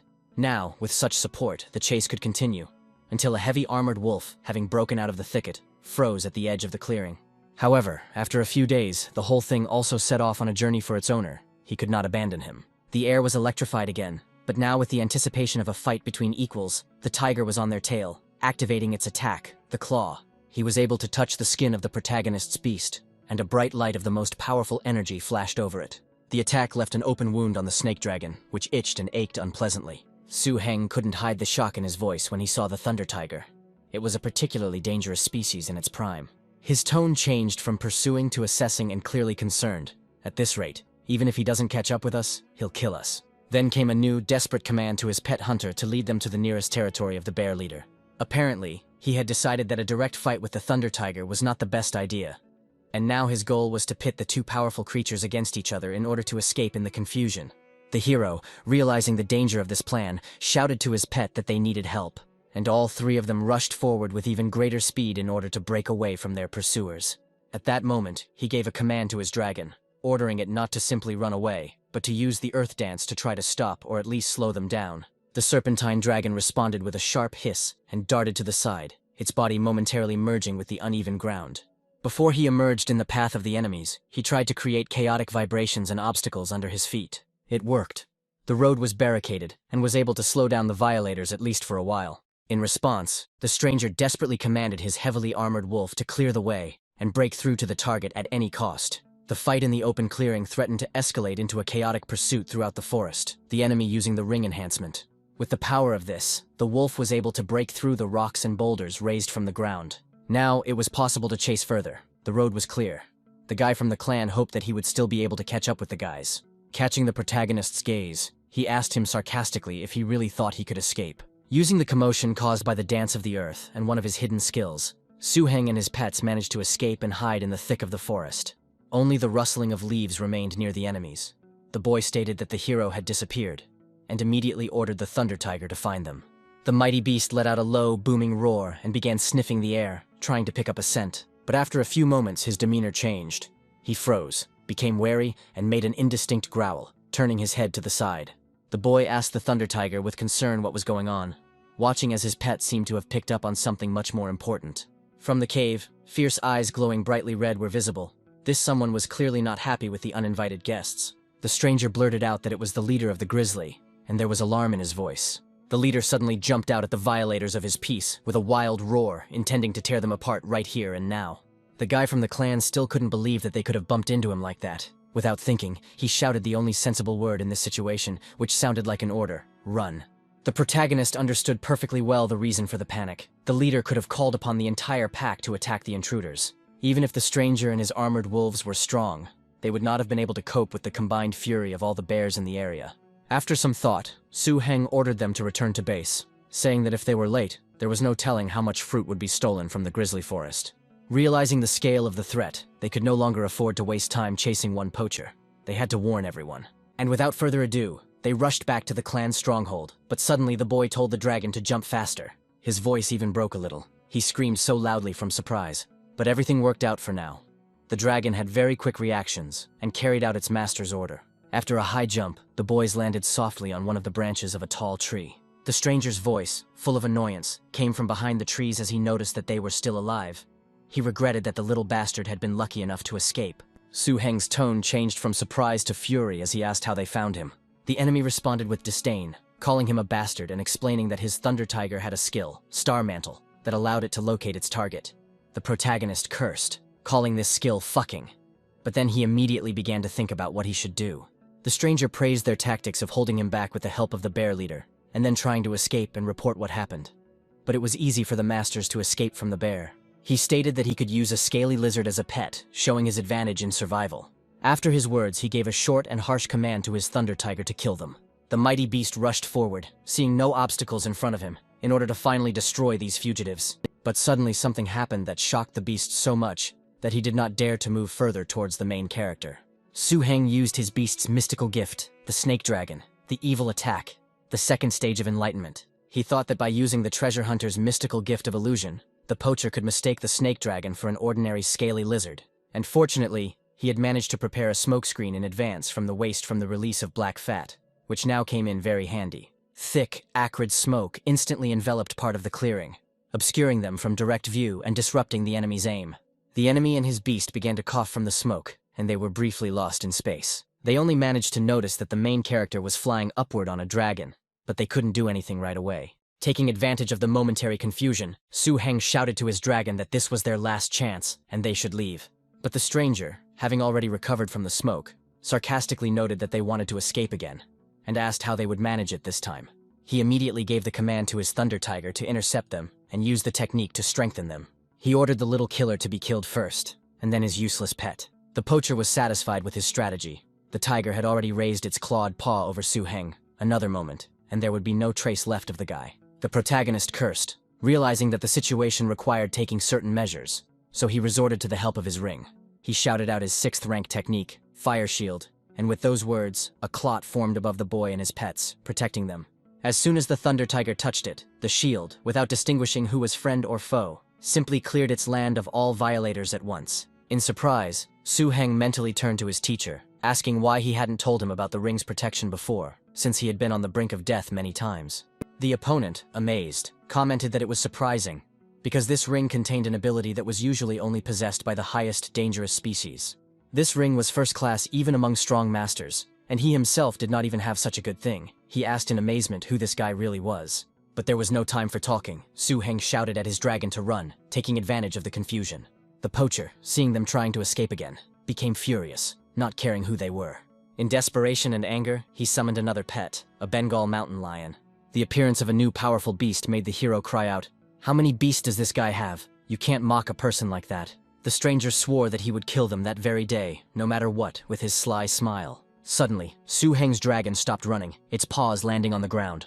This unexpected act made the stranger ask in surprise why he didn't run away. Instead of answering, the protagonist asked his own question, pointing to a small creature that had quietly appeared nearby. He asked the boy if he recognized the animal, and the poacher immediately answered. A green hummingbird, the pet of the scout, Lin Zhen. And as if to confirm his words, a new, powerful and cold voice came from the forest. It was Lin Zhengyao himself who asked menacingly who dared to offend his brother. The poacher challenged the boy directly, saying that in the grisly forest he wouldn't have the courage to stop him. In response to the threat, Lin Zhengyao only smirked and shouted that he would not only dare to stop him, but also kill him. Then he sarcastically called him a bastard from the City of Fire, which clearly irritated the guy from the clan. Hearing this name, Su Heng thought, City of Fire, the full name of the city is Sunfire. This city, being one of the deepest and most prominent among the large concentrations of people, has always been a rival to Castle Blacklight. Unlike the Forest Grizzly, their leader had a deep connection with the wolf-type subclass of domesticated animals, which explained why their main pet was the wolf. However, the guy only sneered contemptuously in response to his bragging, noting that he wanted too much and did not have enough strength for it. His laugh, full of confidence, sounded like a challenge. The stranger became furious and ordered his animals to tear him apart. His own laughter now sounded hysterical and evil as he promised to show how good he was when he beat him to death. But his cry was drowned out by a sharp, mocking laugh that sounded from the side. It was Lin Zhengyao laughing, and there was not a drop of fear in his laughter. He instantly accumulated enough energy and wanted to see what his opponent would do. In an instant, more magical beasts appeared, a mountain python and a moon leopard. Lin Zhengyao let out a sharp breath as he concentrated on directing these pets. An enraged, menacing wolf appeared next to him and was already attacking his offender.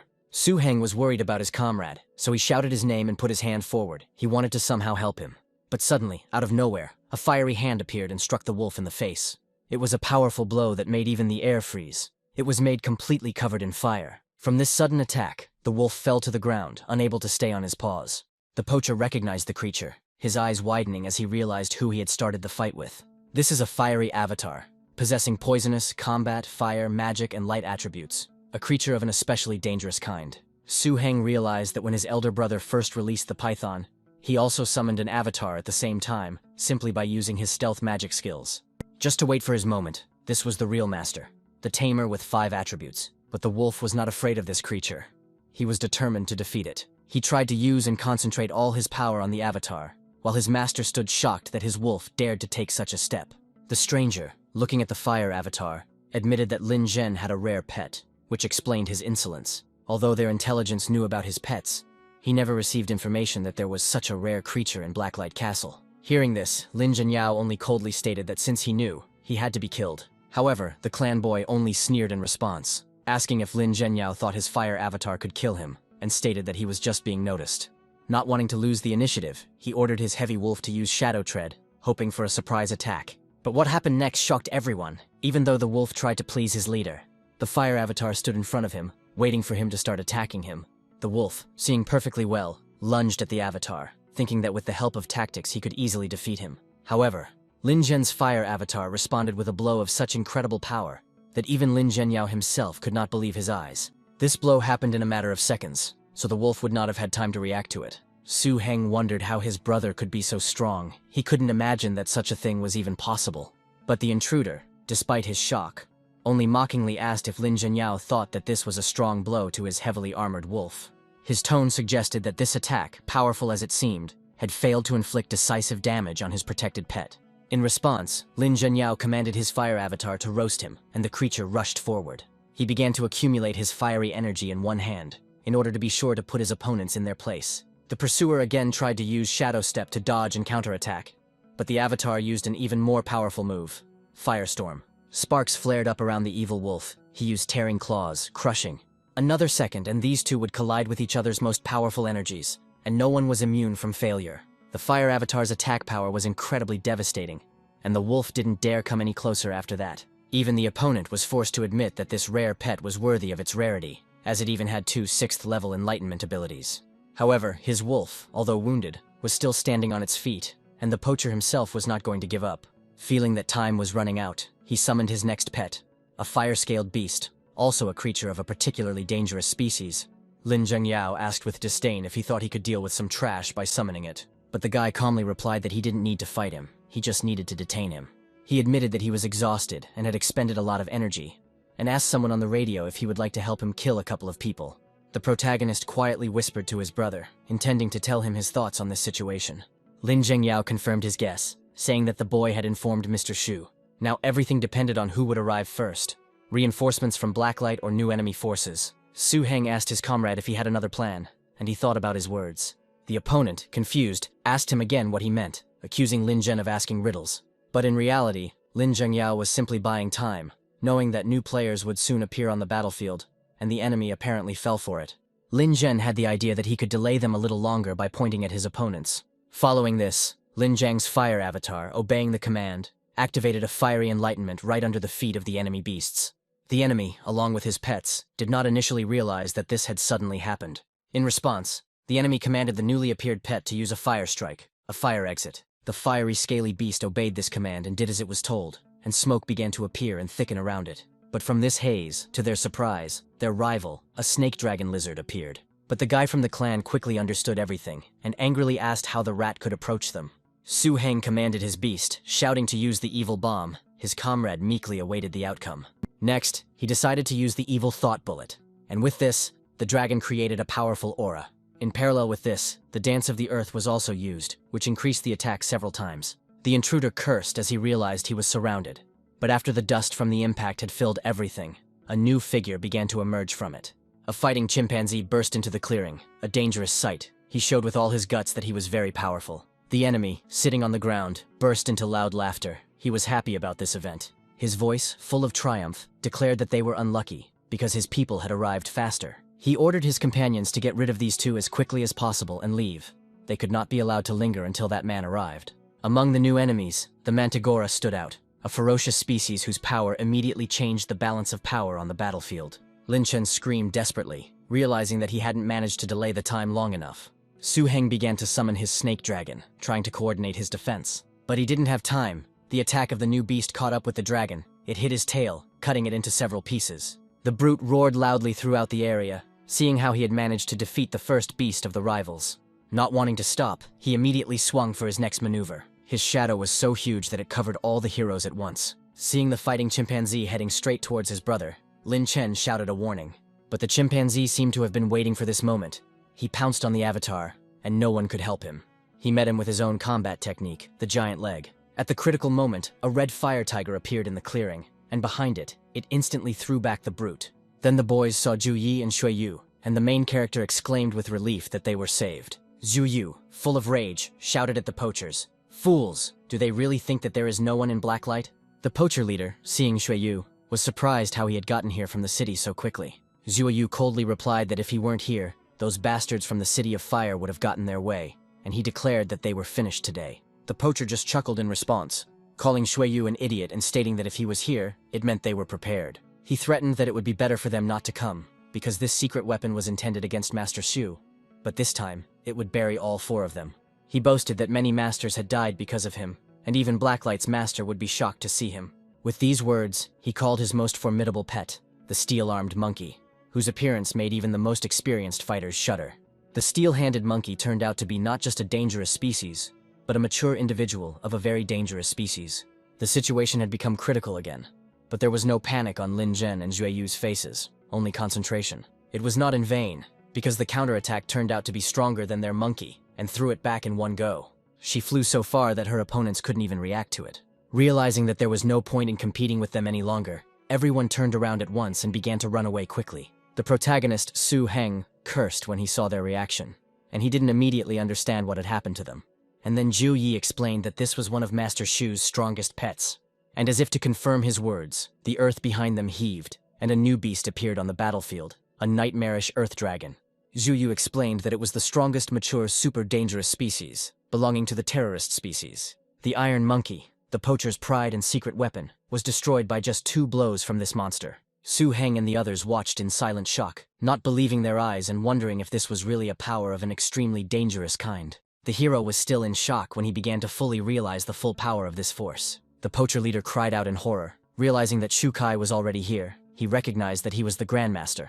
Before they could finish their speech, the guys saw a terrible glow above, like a portal from nowhere. They tried to escape, to dodge the flashes coming from this glow, but it illuminated everything around and struck these violators, no matter how hard they tried to avoid it. However, the head of the clan still managed to escape from this field. While he was running, he screamed and cried, shaking from the overwhelming fear. Shu Kai himself, the Grandmaster of the Blacklight clan, appeared, a warlike figure standing atop his fearsome beast. His tamed one was of impressive size, his eyes blazing, reflecting the full power of his gait. Shu Kai calmly surveyed the battlefield and admitted that he didn't expect those guys to infiltrate the grizzly forest while he was gone. He then praised Su Heng and the others, noting that they had done a good job of holding off the enemy and calling for help.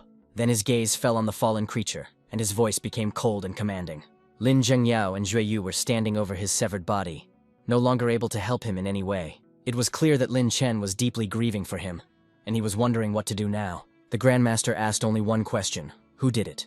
He demanded to know who exactly dealt the decisive blow that led to this result. Su Heng pointed to the Mantigora, explaining that it was the pet of that vile poacher from Sinfire. Shu Kai nodded and then told Ju and the others to return to the base and rest. Sister Chu meekly replied that she understood everything. The guys stood humbly, watching the Grandmaster. Shu Kai said, as a parting shot, that he would sort things out on his own. His nightmare dragon let out a low, threatening roar. Meanwhile, the poacher leader, hiding in the hideout, furiously whispered to his surviving accomplices that the plan had been sound, but had been thwarted. He guessed that their other comrades, Lei Gei, Lin Tu, and Ma Zheng, were most likely killed by Shui Yu, all blaming the stupid scouts for their failure. It was suggested to kill them, and also inform their own people to prepare, since the people from Blacklight were too cowardly. After these words, a series of agreements were heard. It was necessary to take revenge for such actions. Then, one guy from the clan asked their leader, Luo Yu, what about him, what he was going to do next. The poacher leader waved them off, telling them not to bother him and to decide for themselves. But at that moment the ground beneath them shook, and then a deafening roar was heard. They asked in horror what was happening. Some began to look around themselves, and some immediately looked at the sky. The answer came instantly. Shu Kai's nightmarish earth dragon, acting on its master's will, unleashed all its might on their hideout. When the dust settled, it became clear to everyone who had made such a terrible sound.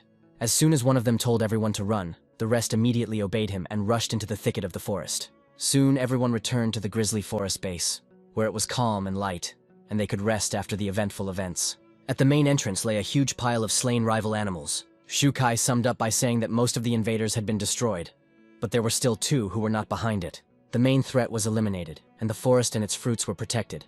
Sister Ju said that it would be dangerous if they were caught by surprise. Shu Kai inspected all the areas, and the damage was not too serious. Out of the hundreds of bear fruit trees in the grizzly forest, only a few dozen were collected. However, about 100 bears were killed or injured, which can be considered a heavy loss for the entire grizzly pack. He predicted that the chief of the bear warriors, who owned the grizzly forest, would be furious when he learned of this. But the rest, he added, was not in their power. Blacklight would take revenge on Sinfire, and they would answer to the bear leader. He turned to Lin Zhen, noting that his losses. Heizhou and Jue Yu, as well as Lin Zhenyao, will also receive a reward for their timely support. Shueyu mentally sighed in relief that he wasn't asked why he was AWOL in the forest. But Shueyu, as if reading his mind, suddenly asked if he shouldn't be in Rivet Town, and what he was doing in the forest, getting punched in the face for it. He tried to get out of it by saying that he came to support Lin Zhen and Su Heng. But Shu Kai snapped, saying that he didn't care about him and ordered him to get his ass back, implying that he should return to his duties. Shu Kai just nodded obediently, scratching the back of his head and saying that he was on his way. Shu Kai then turned to Su Heng, praising him for foiling the plot in Shinfire thanks to him, and promising him a reward. He assured that the burgomaster would be pleased, and since Su Heng was on his territory, he should choose a couple of good things from the base's warehouse. However, Su Heng modestly refused, stating that if it weren't for brother Lin Zhen's timely appearance, he would most likely have died. He suggested giving the award to his brother Lin Zhen, saying that he was more deserving of it. Shu Kai praised him for getting along well and assured him that they would both receive a reward. The castle master will decide on the reward and compensation for Lin Zhen, so Su Heng need not worry. He then invited Su Heng to go with him to the warehouse to start choosing. Su Heng, feeling tired after a hard day, politely asked Commander Shu to wait until tomorrow with the choice. Shu Kai agreed. Later in solitude, with the moonlight shining through the window, Su Heng reflected. After a long time of work, he could finally rest. But if he wanted to choose a treasure, he needed to consult the dragon's code. He thought about the evolution of domestic animals, the final direction of which was always the transformation into a real dragon. However, this path was fraught with many dangers, and required countless treasures and materials. He compared his snake dragon and the treasure-seeking beast. The cost-effectiveness of turning the latter into a dragon would be higher. After all, with a treasure-seeking dragon, the chances of obtaining evolutionary materials should be much higher. The treasure hunter, like the snake dragon, had several ways to transform into a dragon, but there were only 9 of them, unlike the dozens of ways for the snake dragon. 8 of these paths would weaken the treasure hunter's ability, turning him into a mixed-type dragon. The only way to preserve this unique ability was to transform him into a treasure-hunting dragon beast. But that was a secret. The next morning, at the Grizzly Forest base, he asked if he could go to the warehouse. But he was told that Boss Shu had asked him to convey that yesterday evening one of the forward observation posts had accidentally discovered traces of a supply convoy. Without delay, Boss Shu already went to destroy the convoy yesterday evening. His reward will have to wait until the boss returns. Hearing this, Su Heng suddenly turned to his snake dragon. He said that a great idea had come to his mind, and the dragon perked up at these words. He looked questioningly at his master, who only grinned ominously into his eyes. Without hesitating for another second, the two of them ran in the same direction, without notifying Sister Ju of anything. She noticed that Su Heng had been acting strange and even scary all day, referring to his thoughtful yet determined appearance. Su Heng explained his idea. Sister Ju training the red flame tiger reminded him of how the grizzly bears in the forest were neglected. Not to mention the special diet. After the poachers' invasion, the grizzly bears in the forest also suffered great losses. And in the ancient code of dragons there is just the right recipe for bear fighters. In addition, he can use the beast to find treasures. After all, who said that in order to get the bear fruit, you have to fight? He suggested making the most of the grizzly bear's last days in the forest, and taking another step forward. They began working under Su Heng's guidance, with the help of the treasure-seeking beast and the snake dragon, as well as the formula contained in the old dragon code. They prepared very tasty and healthy dishes. Su Heng treated and fed the bears. He looked after them as best he could, and in gratitude he reaped a large harvest. In addition to the 3 bear fruits, there were several rare bird eggs, all to make the snake dragon stronger. However, by the evening, some changes had occurred. One of the grateful bears, whom they had treated and fed, decided to express his gratitude in his own way. He used the 4th-level bear roar energy technique, intending to engage in battle right now. Su Heng, realizing the bear's intentions, shouted to his dragon that the bear liked their recipe very much, and that was why he was rewarding him with a fight. So he needed to act, because the bear was already a couple of steps away from the dragon. The snake dragon was collecting his thoughts. He had just gotten up from the ground after a long rest on it. The bear, running towards them, immediately decided to use the beast energy technique, the tearing claw. But the dragon was not in the best shape. He looked up at his enemy with fear. Su Heng noticed with alarm that the severed tail of the snake dragon had not yet fully recovered. However, the bear had already begun its grateful attack, and the dragon had to accept the challenge despite its injuries. He pinned him to the ground, squeezing his throat with his huge clawed paw. Su Heng, seeing that the dragon was having a hard time, shouted at him to give in, that they would not fight anymore, and reminded him that he was still wounded. But the snake dragon seemed unwilling to give up, feeling the challenge and realizing that he could not lose to this bear. The bear's eyes were glowing madly. He could clearly see that the dragon was unprepared and not in the best shape, so he didn't hesitate, and raised his paw again over the snake dragon, while it looked at him in horror. However, the beast gathered his thoughts and strength. He tried to stop the bear, taking his paws in his own. He began to focus on his inner strength, and it seemed to be working. Despite his wound and fatigue, the dragon gathered his remaining strength, and then he used his most powerful, perhaps not yet fully mastered technique, the dragon cry. A sound wave of incredible power burst out from his mouth, colliding with the energy of the bear's roar. Su Heng exclaimed in amazement, not believing his eyes. The bear, as soon as he saw that the dragon still had strength, was amazed and ran away to where he came from. The protagonist asked his dragon if he had actually unlocked a 4th level ability. He came closer to his beast, looking at it with a calm and grateful gaze. He carefully touched his muzzle with his hand and patted him as a sign of praise. Su Heng, still under the impression, turned to his pet. He admitted that he didn't think that the dragon would end up being talented in dragon power. He added that he couldn't believe that he had 4th level powers, and the snake dragon only hissed quietly in response. He truly outdid himself in this unexpected duel of gratitude. But suddenly the hero became frightened. His beast began to crumble before his eyes, as if changing its old scales. Still standing in place, he began to transform, as evidenced by the bright glow that formed around him. As soon as everything stopped, the dragon stood before its owner in a new form. Even its height had increased. The boy understood that this was a late stage of growth, and he looked at it, fascinated. Su Heng was amazed to see that his snake dragon had grown so big, and he began to hug it with joy. The news quickly spread throughout the base, and by evening the grizzlies in the forest knew about it. Shukai asked Heijo in surprise if it was true that Su Heng's snake dragon had already grown to the late stage of growth. The girl confirmed this, saying that she couldn't believe it herself, but Lin Zhengyao had already checked it. They agreed to meet at the training ground to see this miracle with their own eyes. Voices calling for Su Heng were heard from the grizzly forest base, and Boss Shu had returned. Lin Zhengyao, holding a tape measure in his hand, politely greeted the Grandmaster. He began to say that taking care of the supply convoy took a little time, but he had already heard the news about Su Heng's snake dragon reaching the late stage of growth. Lin Zhengyao confirmed that the pet fully meets the standards for late stage growth.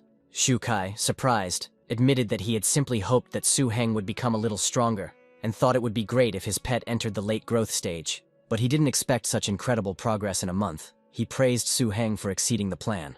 Shu Kai then ordered Lin Zhen to arrange for Su Heng to be sent to Rivet Town in the morning, and ordered someone to send him back to Blacklight Castle. Despite being tired from the long journey, Shu Kai suggested that they immediately take Su Heng to the warehouse to choose his reward.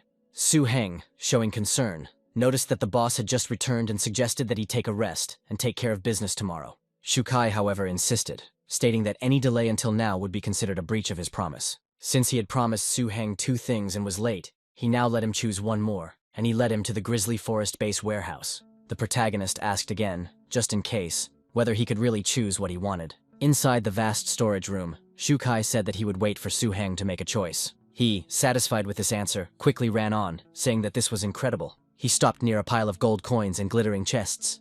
Su Heng, amazed by the size of the warehouse, wondered if this was really the Grizzly Timber Warehouse. He knew that the grizzly forests were extremely vast, and encompassed not only forests, but also lakes, rivers, valleys, and even mountainous areas. There was a wide range of materials from different regions on display. The choice would not be easy. Then he scratched his pet, asking it to wake up. Su Heng asked him to remember what they talked about last night, and the hunter strained himself. He reminded his pet that if there were such things in this warehouse, they needed to be found. Then he would help him transform into a treasure-seeking dragon beast. The treasure-seeking beast responded with a determined sound, understanding the importance of the task. Afterwards, he quickly jumped out of the protagonist's arms and rushed off to search for the necessary thing. Su Heng mentally added that it all depends on luck, but if they can find them, then everything will change. For some reason, the little animal climbed up to the top of the statue, which stood in the middle of the jewels. The hero threatened the pet that if he didn't behave well, he would make the snake dragon eat him, but then seriously asked him to just find them. The treasure-seeking beast responded again, full of determination, angry that its owner had not taken it seriously. Finally, after a long search, Su Heng chose a large piece of evil fibrous root and a dried magical flower. Shu Kai suggested choosing one more thing. Su Heng thanked Commander Shu for the reward, and added that he remembered his sister mentioning the fertilizer that improved the soil on plantations that was made right here. Shu Kai interrupted him. The item he asked for had already appeared in the guy's hands. Shu Kai found that the warehouse door was closed, so he congratulated Su Heng for getting his hands on the root, the magic flower, and the drilling mud. But the protagonist did not pay attention to the Grandmaster's sarcasm, because this thing is the main material of the essence of the dragon treasure. The next morning, Su Heng and his entourage arrived in Rivet Town. They were greeted by warning cries to be careful with the master's treasures.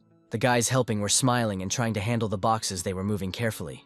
Lin Zhengyao, seeing them off, warned his younger brother that Boss Shu had recently destroyed many of Sinfire's gathering points, so they needed to be careful on the way. Yu came over and asked Lin Zhen what he meant by this and who he looked down on. He stated that when Su Heng arrived at Rivet Town, he entered their territory, but promised to bring Su Heng back safely.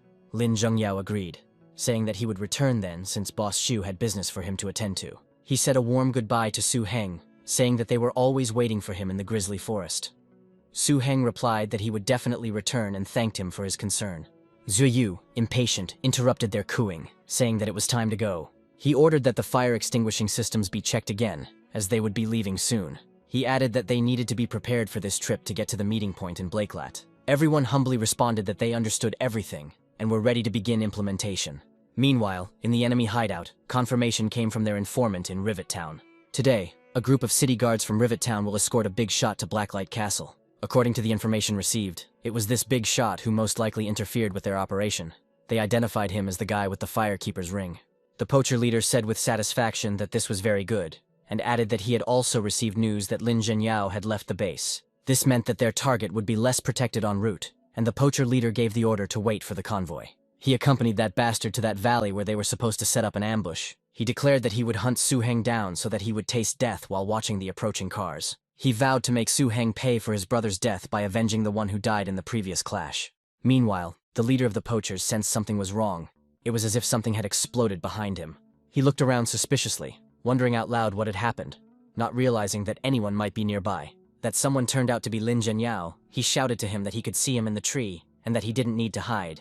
He stated that his two companions were killed by Commander Shu, and he would deal with him himself. The guy who was sitting in the tree screamed in fear that this couldn't be happening. However, Lin Heng reported to him to take a look at Su Heng's team, as they had already stopped at the entrance of the valley.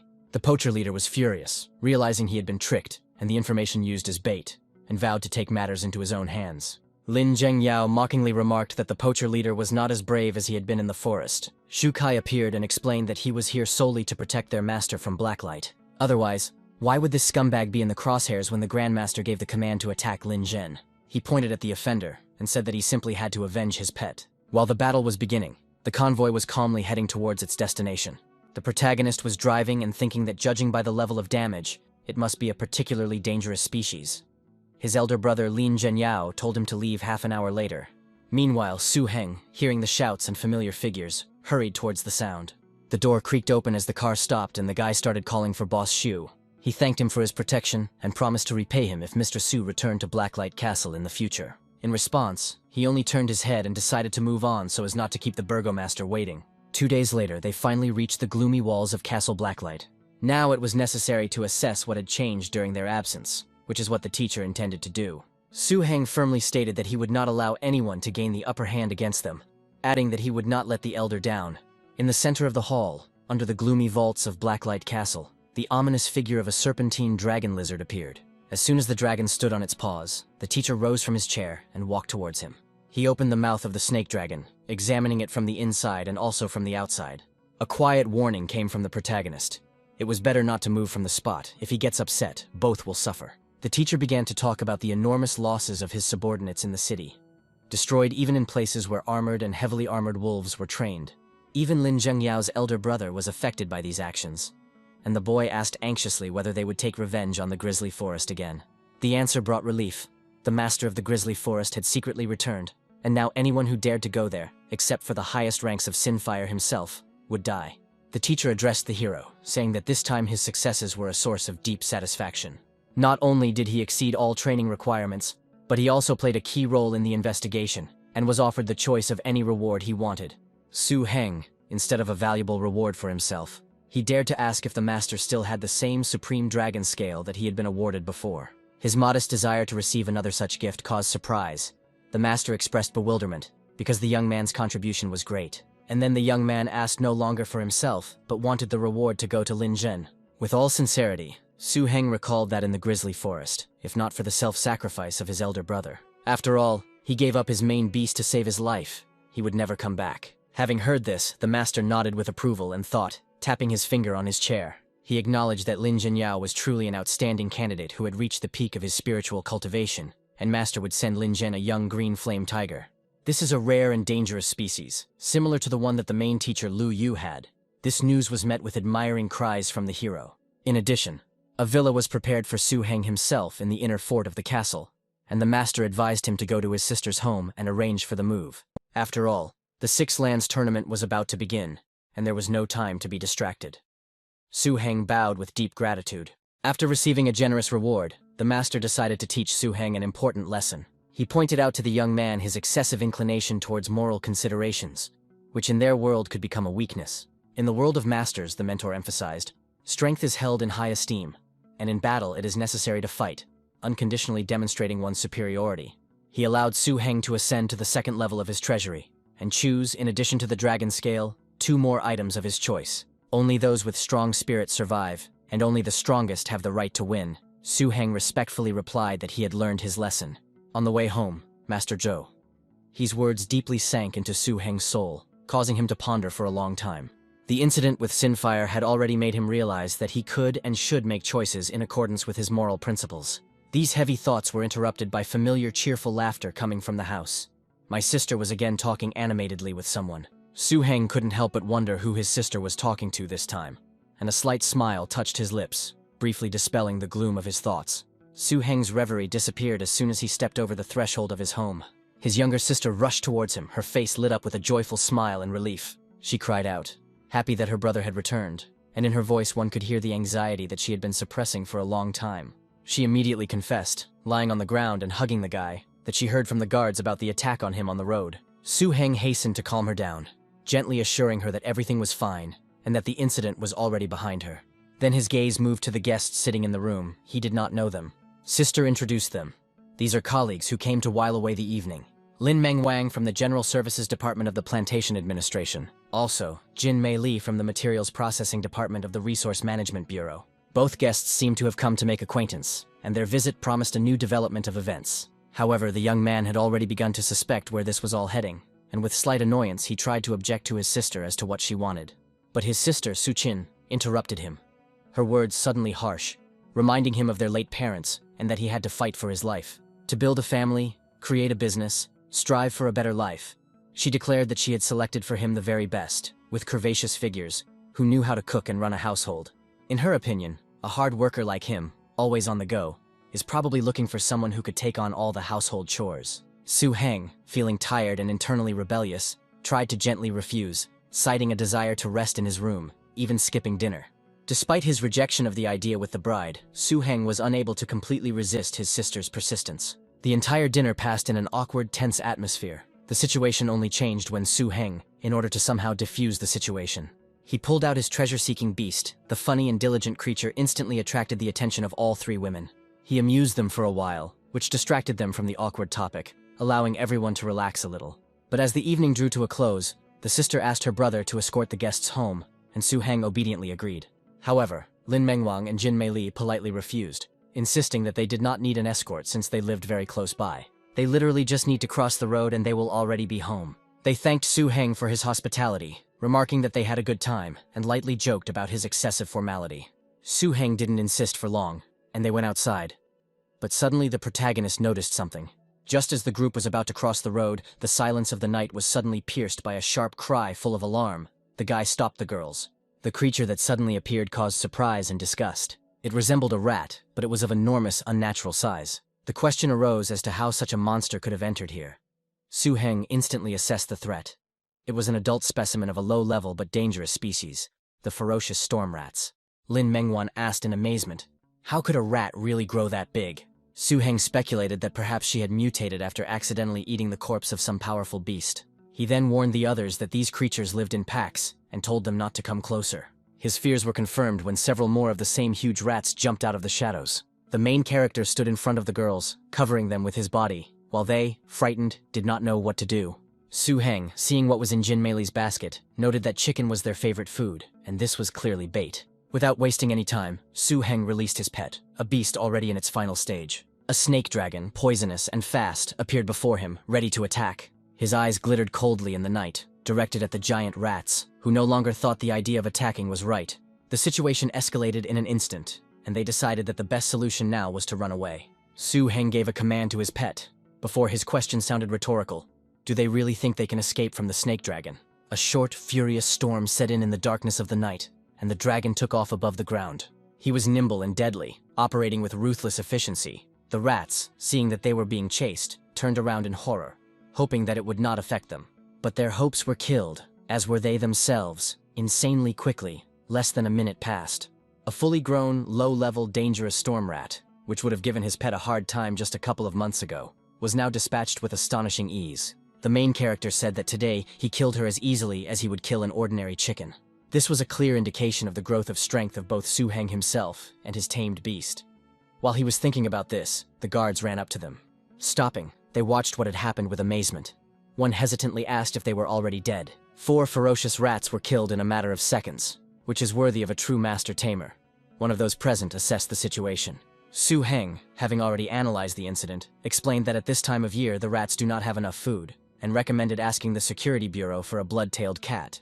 The guards who arrived at the scene respectfully confirmed that they would follow his instructions. Then Su-heng added another order. He wanted the carcasses of these 4 rats to be delivered to the chambers of the inner fort. Let them just say that Villa 73 is taking them, Su-heng. The guy hoped that the guards understood him correctly. These villas, located next to Blacklight Fortress, were a wealthy and famous area, mostly a complex of residences for craftsmen. Villa 73, which Zhou He gave to Su-heng, was originally Zhou He's personal residence. Such a generous gift naturally caused a wave of envy among the neighbors. Lu Ling, who lived in the house opposite, was the one who made the most noise, but he thought it was unfair. However, his grumbling suddenly died down when he saw Su-heng's sister, Su-ching. Su-heng began to suspect that he might have some thoughts about his older sister, because he always thought of him as a bit hot-tempered and shy. But now something had changed. Meanwhile, the servants carefully delivered the rat carcasses, having been warned to be careful not to dirty Master Su's courtyard. As a master with 2 pets, Su-heng had his own plans for these carcasses, especially considering his snake dragon's enormous appetite. The black, thick liquid was a strategic material, and selling it in large quantities that could be traced was unwise. The encounter with the mutated ferocious rats made Su-heng remember another item from the ancient Dragon Codex, the bloodline incense. This was a special type of spirit, the principle of which was the ability to imitate the illusion of a blood connection between the owner and his pet. Even for those who have not yet become full-fledged master tamers, as well as with young animals in the egg, Su-heng realized that the bloodline incense would become a hot commodity that could bring in more money. According to the recipe from the old Dragon Codex, after extracting the necessary components from the corpses of ferocious rats, bladderwort poison had to be added. Also, hairs from the back of the lower leaves of the moon orchid. All of this was combined with a binding agent, and then distilled and purified. He wondered if it worked, and if it really does work, it would be a great way to make money, as the cost is quite low. True, it remained to be seen whether the recipe worked in practice. I decided to test the experiment on my own animal. Under the influence of the bloodline incense, Su-heng and his treasure-seeking beast simultaneously fell into a strange illusion. Exclamations of surprise and confusion escaped from both of them.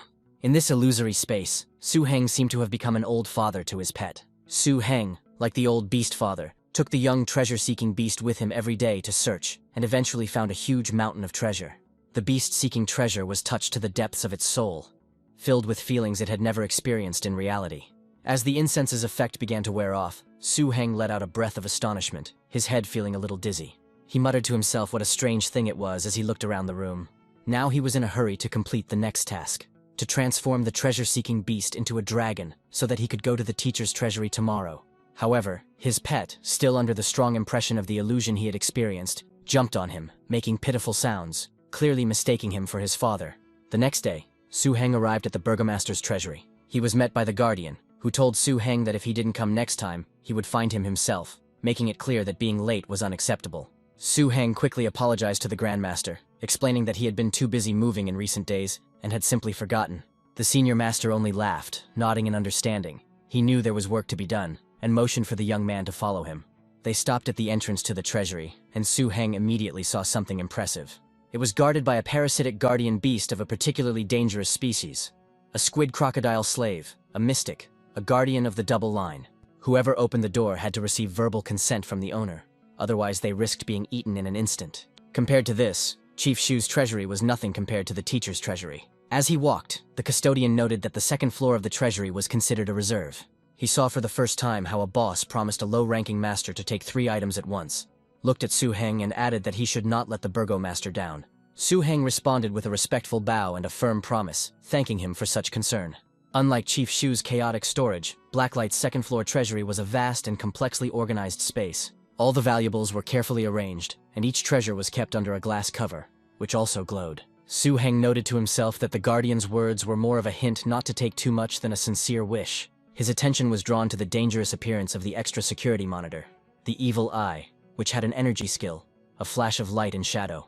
It allowed him to see through objects even more clearly than an X-ray, and Su Heng realized that there were probably many more security measures hidden in the treasury. Turning to his pet, he gave him a task. This time he would have to look for treasures through the seals. He ordered him to lead him to the dragon scales and the two materials needed to transform into a dragon, while keeping the beast in a special ring to control its enthusiasm. With the help of his faithful treasure-seeking beast, Su Heng managed to find the hidden scales and 100 grams of spiritual essence. However, strangely enough, the floating secret stone was nowhere to be found. The pet expressed its bewilderment and zeal with characteristic sounds. Su Heng stated that it was not there. There was definitely no floating dark stone there when the beast pointed to one place. Coming out of the treasury, the Guardian pointed to the high-grade dragon scale and spirit essence. He, watching the hero, asked why he needed this stone. Su Heng jokingly replied that he was missing one brick at home. The keeper just grinned, having figured out the trick. This brick contained a secret levitation stone. The secret floating stone could only be found on the 3rd floor. Su Heng, not wanting to reveal all his cards, thought that he was simply very good at searching for treasures and could even find them in the ceiling. Now all the materials needed to perform the dragon transformation ceremonies have been collected. Su Heng turned to ancient records that describe the transformation method. However, what he saw left him completely perplexed. On the page, over and over again, only one thing was written. He expected complex rituals like those performed for the serpent dragon, but the reality was shockingly simple and crude. Putting aside his confusion about the strange recipe, Su Heng focused on the task at hand. He took his pet, the treasure hunter, and carried him to another part of the room. He announced to his pet that they would now begin the ceremony of turning him into a dragon. Castle Lord Zhou, he had only 9 disciples, and Su Heng was the youngest of them. His 8 older brothers and sisters held important positions in the castle. One could say they were its core and foundation. All of them were very strong masters, true experts in their field. The meeting that was originally planned between Bai Su Su and elder sister Q Na. They are going to meet to discuss the hunting guard with Lu Ling. This meeting was used by the 3rd brother as an opportunity to introduce Su Heng to the 2 older sisters. This is precisely where all that thoughtlessness stemmed from right from the start. There was a conversation going on in the senior disciples' quarters. The girl heard that the master had destined Su Su to create the 8th hunting guard. Su Su replied that almost everything was already there, but she was still selecting the last member. Intrigued, the protagonist thought about it, saying these words to himself, "Hunting guard." Then the elder asked her younger brother if he didn't know about them.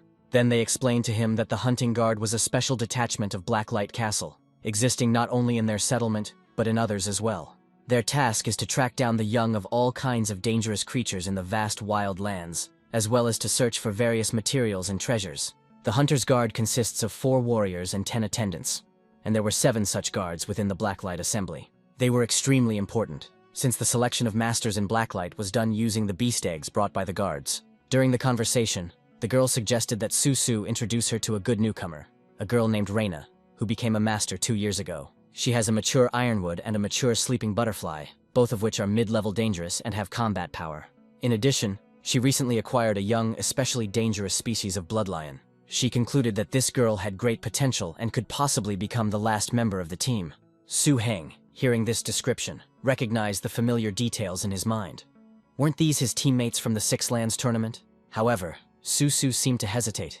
She admitted that she still couldn't figure out who was worth taking, and it would be a burden to her to distract the newcomer. But then Lu Ling insistently suggested that Su Su allow him to intervene in his thoughts. He wanted to introduce her to a newcomer with great potential, an older brother. He definitely meets your needs. When approval was heard, the guy's smile blossomed before our eyes. He pointed to the main character sitting in front of him. Su Su said that she thought it was his younger brother, and then demanded an explanation, to tell her who his newcomer was. Su Heng didn't expect this turn of events and had no answer. The 7th sister asked her brother to stop. He had only been a master for a couple of months, and he didn't want to send someone else to a dangerous place. Su Su asked Lu Ling again, and he said that the newcomer was his older brother. The 3rd brother confirmed that he was the one recommending their super rookie, younger brother Su Heng. He put his cup of tea down, saying that he really wasn't putting on a show. He stated that Su Heng had only been a master for 3 months, and that he only had one pet. But it was a very dangerous one. The 3rd brother reminded him of the snake dragon that the younger brother had a month or so ago. By the time he had dealt with the northern section of the defense, he was already of average height. Lu Ling asked a reasonable question, so, isn't a person with a very dangerous appearance in the middle stage of growth a super rookie? The 7th sister, still in disbelief, turned directly to Su Heng, asking if his snake dragon would really grow up soon, and simply asked him to show it to her.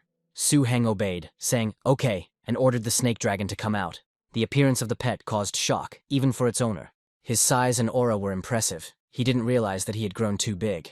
The third brother confirmed this, body and aura. He had no doubt about his talent. The dragon is in the late stage of growth. He became like this just recently. Now the seventh sister abruptly changed her point of view. She thought that now he needed practice. She told him to come to her.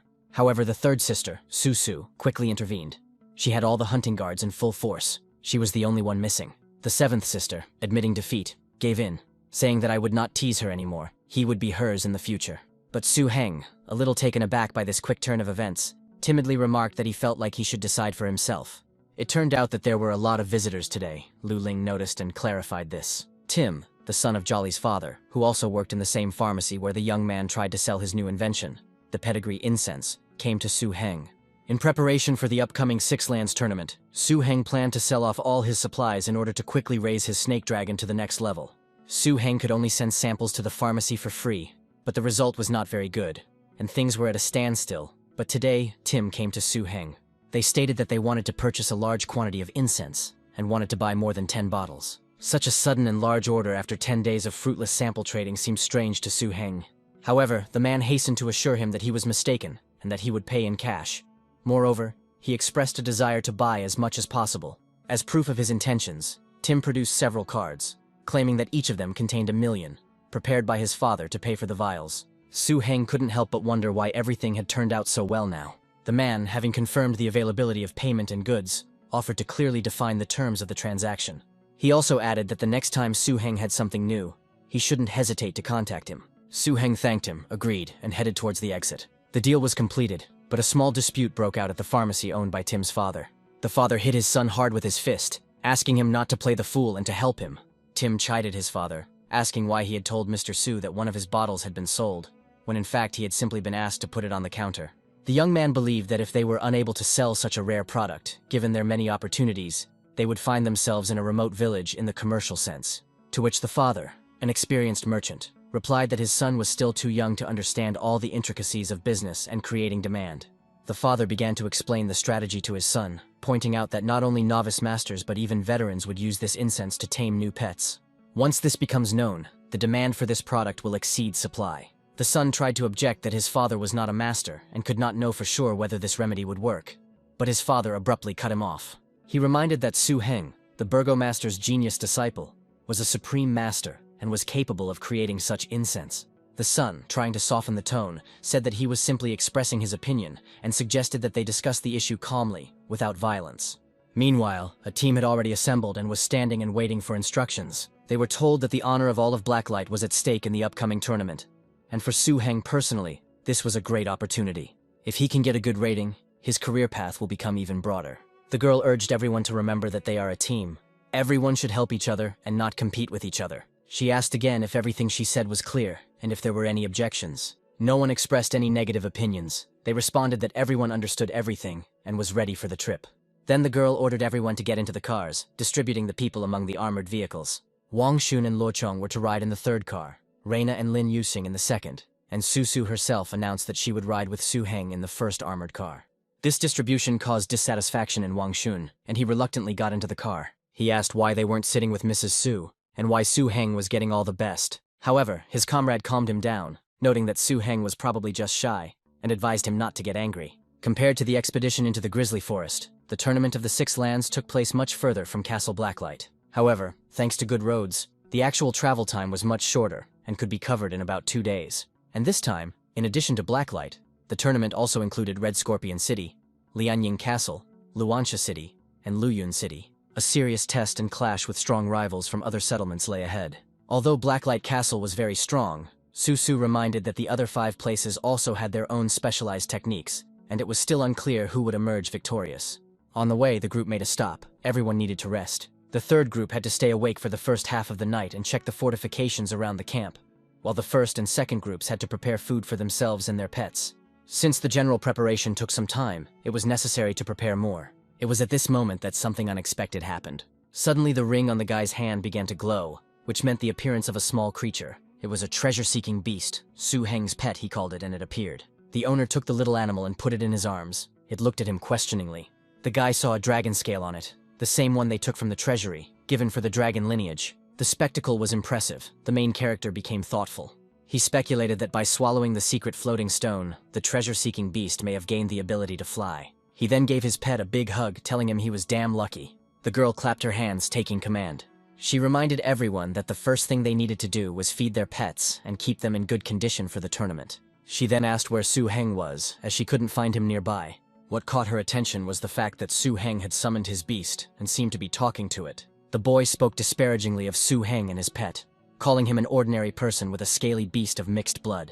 This statement caused obvious displeasure in the youngest hunter. The little animal began waving its arms, screaming in its own language, which no one else understood. And who was this impudent fellow looking down on? The protagonist explained that scaly beasts are a collective term for dangerous creatures that are born with scales. As for the mixed-blood scaly beasts, they are the offspring of scaly beasts and other dangerous creatures. Su Heng added to himself that they just needed a reason to make a fuss. Then, addressing himself directly, the question was asked whether it was not true that an animal with mixed blood was the same as its owner. The question arose, but again, what kind of power can such a creature demonstrate? It is better to first feed the animals and forget about it. One by one, the team members began to show off their pets, demonstrating the power they had gathered for the tournament. The sand mountain lion, steel beetle, iron demon tree, and sleeping butterfly appeared. There was also a blood lion, a ghost flower tiger, and an energy swift. Each creature spoke about the level and specialization of its master. And during the special briefing, Madame Lu said that this time, they all represented Blacklight Castle. The girl emphasized that they are a team, a single whole, and gossiping in this way is not good. However, not everyone agreed with this. One expressed the opinion that in a team, you should only listen to the one who is stronger. And if someone turns out to be weak, then he will drag the team down, and they will all have to rely on Brother Wang. He openly expressed doubts about Su Heng's abilities, but then the protagonist summoned his snake dragon. Another beast from his team began to look at this beast with great animosity. He crept up behind him quietly, growling under his breath. But the dragon immediately noticed the threat, so he knocked the beast over, and it flew into the air. The tension that had been building since the discussion suddenly burst out. His master. What was he doing? It turned out that his snake dragon seemed to act on its own. The hero did not understand who it was talking to. The boy took this as a challenge and summoned his blood wolf, preparing for a fight. Su Heng quickly stated that this was a misunderstanding, and that he hadn't even given the snake dragon an order. With subtle irony, he suggested that perhaps his pet was simply not in a very good mood, or perhaps someone had said something bad about him. Su Heng then addressed his dragon directly, pretending to scold him for his behavior, saying that he was ashamed of him. Wang Xun turned to the protagonist, clearly dissatisfied with this behavior. The offender yelled at Su Heng, reminding him that they were a team and had to stick together. In response, Su Heng finally gave vent to his indignation. He sharply pointed out that it was apparently normal for them to slander people and their pets with mixed blood. He repeated their own words about the team listening to the strongest, and the weak dragged the team down, and issued a challenge. Isn't that right? Wang Xun, clearly irritated, pulled the guy up, making it clear that he was overdoing it. Su Heng replied, his supporters would have to rely on him, right? Trying to confirm their authority. The hero, without retreating, directly offered to arrange a training duel. Wang Xun tried to get out of it by saying that he was talking about his scaly beast, not the serpent dragon, and that Su Heng had misunderstood. But Su Heng, not letting him escape, asked briefly if he was afraid. Then Wang Xun tried to refer to them as a team. Su Heng retorted that if he didn't want to go alone, he could go with Luo Chong, and even suggested that they choose 4 opponents for their snake dragon. The girl noted to herself that Su Heng was a good person in the training camp, and she didn't know he had such a strong side, adding that it was interesting. The situation on the field became tense, with the main character's entire team standing in front of him. Su Heng agreed, stating that he would not bully them, and suggested that they begin. However, it seemed that Wang Xun's patience had run out and he abruptly retorted, accusing Su Heng of considering himself the elder. The stage was set for a fight that would once and for all determine everyone's place in this impromptu team. Su Heng, observing the opponent's tactics, found them simple and effective, but naive in the face of absolute power. The wolf let out a menacing roar, heading straight for the snake dragon. A rapid fight ensued. The dragon was only thinking about how not to kill by accident. He demonstrated his abilities by knocking back his opponent with just a flick of his tail. The team members standing opposite him clearly did not expect such a turn of events, and stood in a stupor. The greasy chewing came into play, but not so briskly. The mountain lion also came up and was determined. But the pet also used dragon power on him, a slash and a furious attack, combined with incredible speed. His movements were so fast and powerful that his opponents did not have time to react. It seemed that no one else wanted to engage in battle with this beast. The stunned spectators, including himself, could only wonder when he became so strong. The display of power was so convincing that arguments about mixed blood and mediocrity instantly lost all meaning. Immediately after that, as if summing up or moving on to the next topic, a team member approached Su Heng and asked if he wanted a great thing. Su Heng asked if it was salty, but he insisted that it wasn't salty and that he had simply been careless last time, and suggested that Su Heng try it first. Meanwhile, the other team members, impressed by what they saw, discussed Su Heng's talent, wondering why they hadn't realized it earlier. Everyone thought about the concept of complete superiority that was common in the wild, noting that for someone like Luo Chong, it was completely rare. Su Heng thought that at least they were on the same team, so he would turn a blind eye to it in an attempt to save face after losing. Finally, the group arrived and went to the tournament venue. The place where the Tournament of the Six Lands took place was called the Valley of the Red Maples, because of the red maples that grew there. The main building of the tournament, built from a special stone, was durable and self-healing, erected through the joint efforts of the 6 main centers.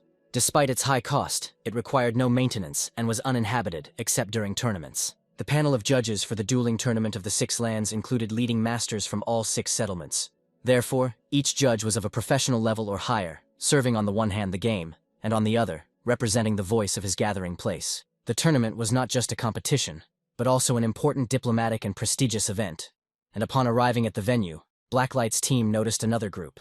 They were told that these were people from the Red Scorpion Castle. Su Heng was told that they were on good terms with them. A friendly, unexpected meeting took place. Someone approached Lu Yun. Jie Fei greeted her, expressing surprise that she was the one leading the team this year. She replied that they hadn't seen each other for a long time, and that she didn't know that the guys from the Red Scorpion Castle would arrive first. Jie Fei, in turn, joked that of course they had to arrive first to drink their honey beer, adding, "Then suddenly something very quickly rushed past them, not letting them finish." Jie Fei turned around to realize what had happened. Attention shifted to someone else on the Red Scorpions team. The leader of this team hurried to her own people, as they had disturbed her peace. Coming closer to the car, she raised her leg high and hit the door with it. Getting out of the car, the guy asked what had happened. A minor conflict arose involving Wang Yi, a participant from Linyun City, and Ting Qi, a leader from the same city. Ting Qi asked why Jie Fei was kicking such a thing. She was indignant at the guys, asking who asked him to honk the horn. He was too noisy. Ting Qi wanted to justify himself by saying that he was just honking to say hello to everyone and offering to have a drink later if he was the one being blamed. However, this excuse was not accepted, and he was told that he would not receive a sip of Blacklight's mead. At this moment, Lin Yun turned his attention to the guy standing next to Team Blacklight's leader. He wondered, not understanding whether the protagonist was also with Lin Yu. Despite the difficulties of the night and the constant arrival of new columns, all teams eventually reached the site. The following day, after the traditional rules had been clarified and the judges had been sworn in, the Six Lands Duel Tournament was officially opened. The tournament uses a points system, with 30 participants playing against each other 5 times by lot, with 1 point added for each win. At the registration desk for the duel fights, participants were reminded that, according to the tournament rules, each person can register only 2 animals. So there's no point in trying to cheat. Su Heng was already sitting at the registration desk. Su Heng, thinking about his strategy, decided that the snake dragon was good, but the treasure hunter was also good. However, he came to the conclusion that it was better not to show the second pet right away, so as not to reveal all his cards and not be immediately studied by opponents. A participant from another city scornfully stated that he could not believe that such trash still existed in a place as large as Blacklight. Meanwhile, at the Red Maple Valley Duel Arena, the rules for the first qualifying round were announced. In an individual competition, each player can change their animal no more than once. If the animal loses the will to fight or is no longer able to fight, it loses. The judge has given the command to begin the fight. And the first 2 sides to speak were Blacklight Castle's Su Heng and Yun Hua from Luyun Castle. Su Heng's opponent demanded to see his beasts, calling him cannon fodder for Blacklight Castle, and released his pet, the Cloud Leopard. Su Heng, remaining calm, replied that which of them was cannon fodder was still a question, noting that the Cloud Leopard was only a mid-level species. The opponent, trying to appear magnanimous, said that even if Su Heng only had a beast with bloody scales, he would not mock him, and offered to maintain friendly relations. One of the spectators, already tired of such speeches, declared that there was nothing special about the dangerous mid-level sport and demanded to fight. The first battle of the tournament began and started quickly. The main character summoned his dragon. Su Heng's opponent, Yun Hua, upon seeing the snake dragon, initially doubted that it even had the will to fight. It was no wonder he thought so, because he curled up into a ball and simply lay down as if he were going to sleep. Yun Hua, his lower-class beast, ordered his Cloud Leopard to attack. But despite all the words, the battle turned out to be short and crushing. The snake dragon demonstrated overwhelming superiority by using techniques. Their opponents considered them unworthy, but they were effective. The judge soon declared Blacklight's Su Heng the winner, and ordered Yunhua to summon his second pet for the second round. Humiliated and angry, Yunhua tried to tell the judge that he would annul the result, accusing Su Heng of cheating. But the judge immediately put him in his place, asking if he didn't even know what kind of monster a snake dragon was. However, Yunhua calmly stated, "So what? He hasn't given up yet." This meant that his mixed blood beast had not even entered the battle yet, and that victory had been won by only one of his pets. But his other beast was also quickly knocked out, landing next to the first. People in the stands began to loudly protest, claiming that this was unfair and blaming Blacklight Castle for sending a participant with a very dangerous appearance to the tournament. However, their protests were quickly cut short when a boy from Blacklight's team sharply responded that his brother Su's snake dragon had not yet reached maturity. Although this is not far away, and this is not considered exceeding the limit set by the tournament, according to the rules, you can take any pets. They looked at him askance, but he claimed that Su Heng was simply superb for being able to raise such a monster on his own, and that one day all the animals would be standing in line. He rhetorically asked what genius and strength were, and urged everyone to look at his brother Su. Wang Xun, watching this, swore that this guy must have allowed himself to be beaten half to death by Su Heng to defend him so fiercely. After all, he had never been like this before, and even Su Heng himself seemed to not know why the guy was talking like that. The first round of the Six Lands Duel tournament was essentially a clash of cannon fodder from all walks of life. There were real masters, like Su Heng, who were able to defeat an opponent with one move, and there were also those who pretended to be pigs and watched what was happening. Besides Su Heng's complete victory over his opponent, there were still people from Blacklight who fought, and Wang Xun distinguished himself this time. Both sides fought in the arena for more than 20 minutes, and by the end of the first battles, Reina, Wang Xun, Luo Chong, Lin Yuxin, and Lei Na all had one win and one loss. It wasn't until the fourth match that Su Heng faced a serious opponent, participant Wang Yi, who was among the top 8 favorites with 2 mature specimens of developed dangerous species. Both Su Heng and Wang Yi had 3 wins each, and based on experience from previous years, a winning streak is usually enough to secure a place in the last 8. That's why this match was so important for both of them.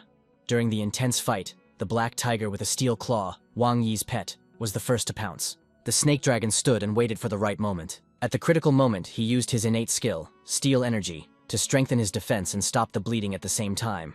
He tried to use the damage-for-damage exchange technique to engage in hand-to-hand combat with the snake dragon. However, Su Heng was not going to agree to this. He ordered his snake dragon to use the energy earth cannon.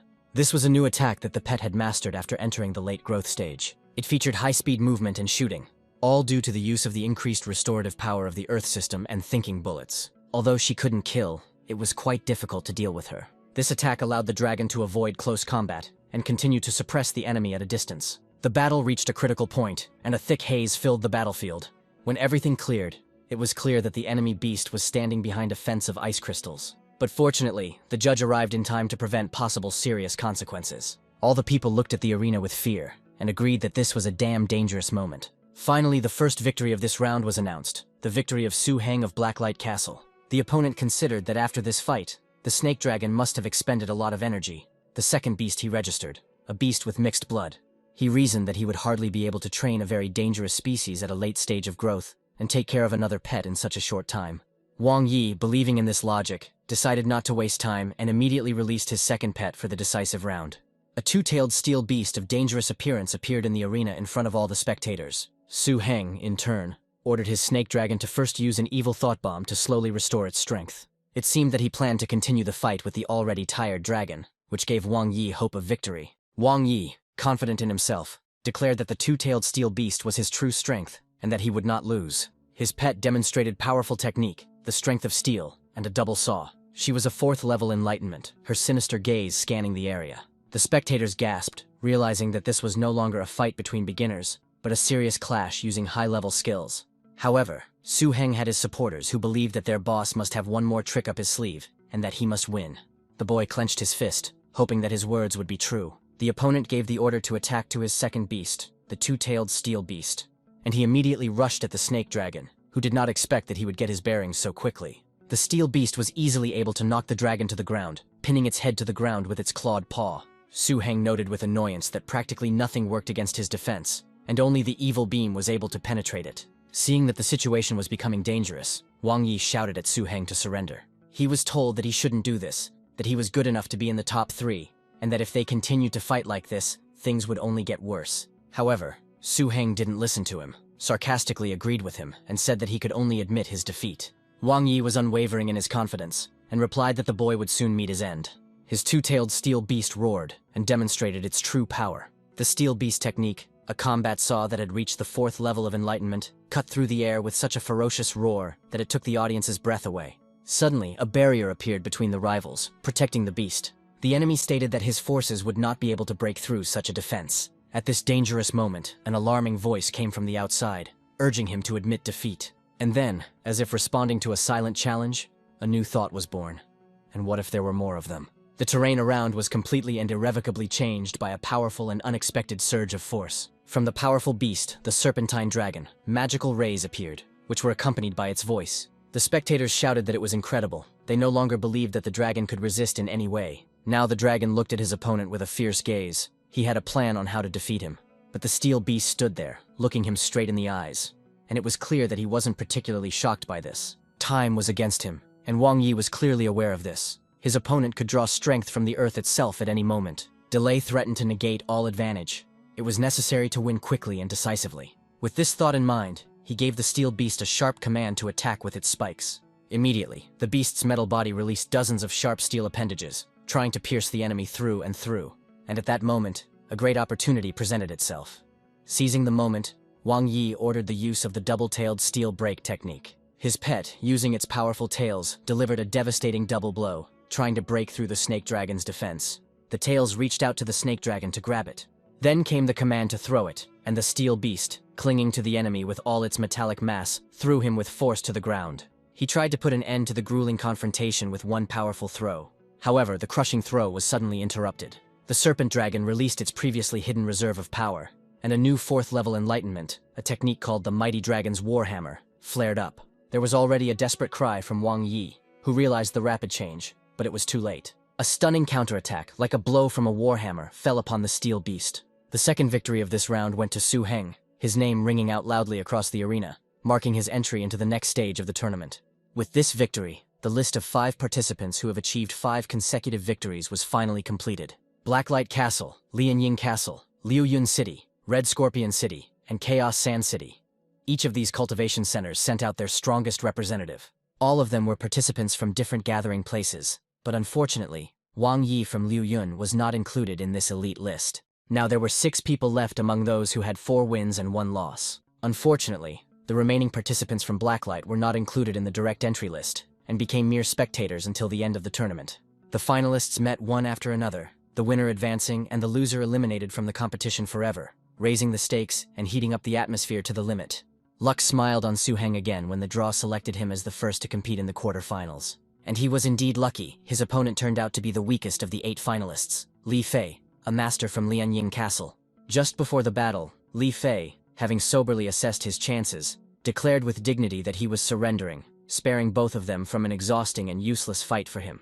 Su Heng politely accepted his surrender, wished Master Li Fei a speedy recovery, and expressed his hope for their next meeting. However, this peaceful ending caused a storm among the spectators, who wondered what the hell was going on. For many, it was obvious that the difference in class between the candidates was too great. Su Heng was encouraged, saying it was cool and incredible to do it in 20 seconds. But in the crowd, of course, there were also those who clenched their teeth in frustration and indignation, breaking into whispered curses. People looked at him from the stands, still perplexed by how it all happened. Meanwhile, the tournament continued, and the host announced that today's second battle would be between Luo Fan from Liuyun City and Chen Ding Xuan from Chaos Sand City. The audience was preparing for a new spectacular confrontation. The battle between Luo Fan and Chen Ding promised to be fierce. 2 particularly dangerous species, the red polar wolf, entered the arena.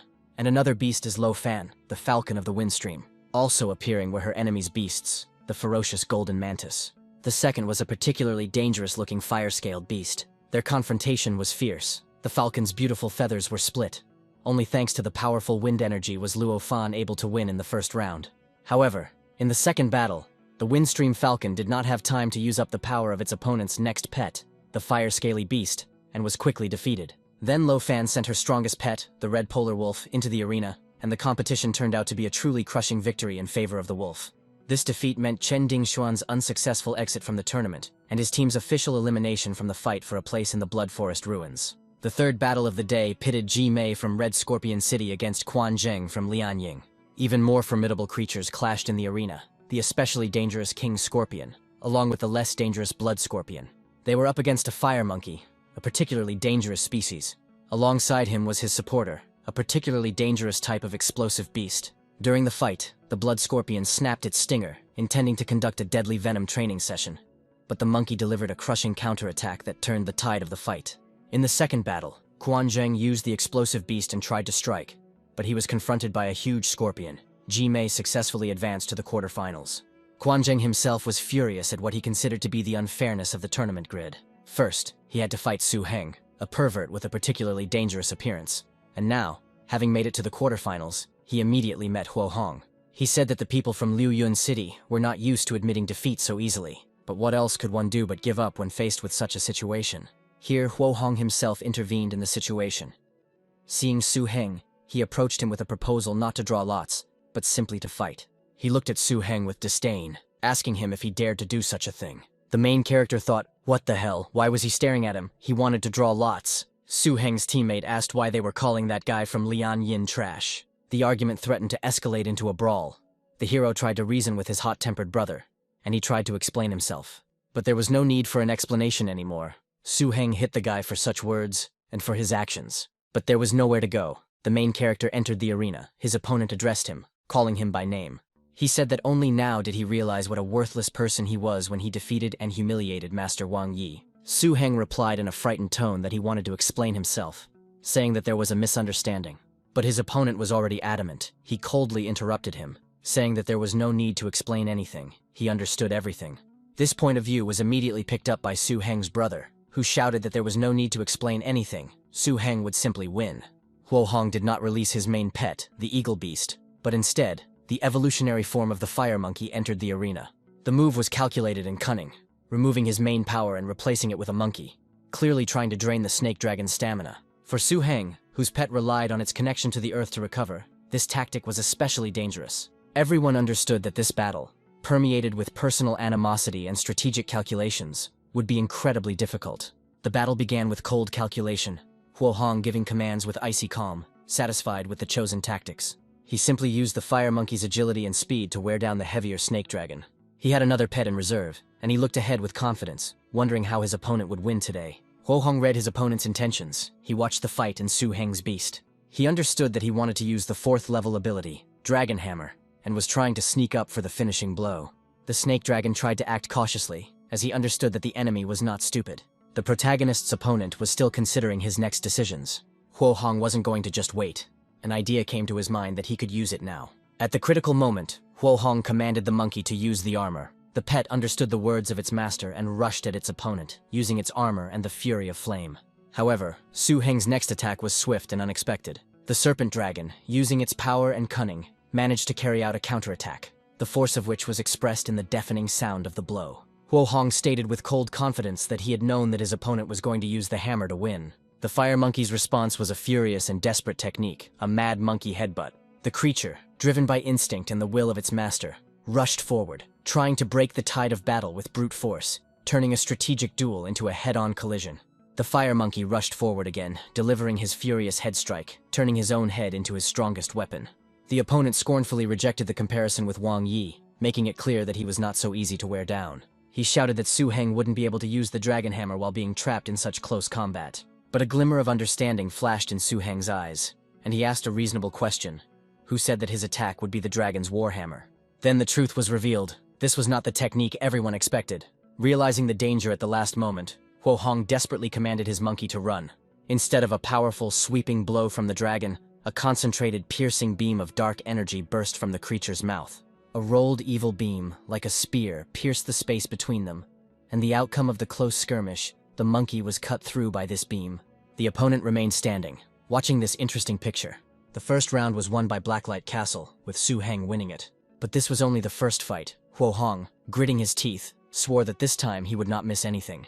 He was well aware of the disadvantage the serpent dragon was in, but his next pet, the Lionhawk, had an overwhelming advantage in aerial combat. The protagonist knew that the snake dragon had never participated in such a thing before, and he needed to think about how to break the enemy in this situation.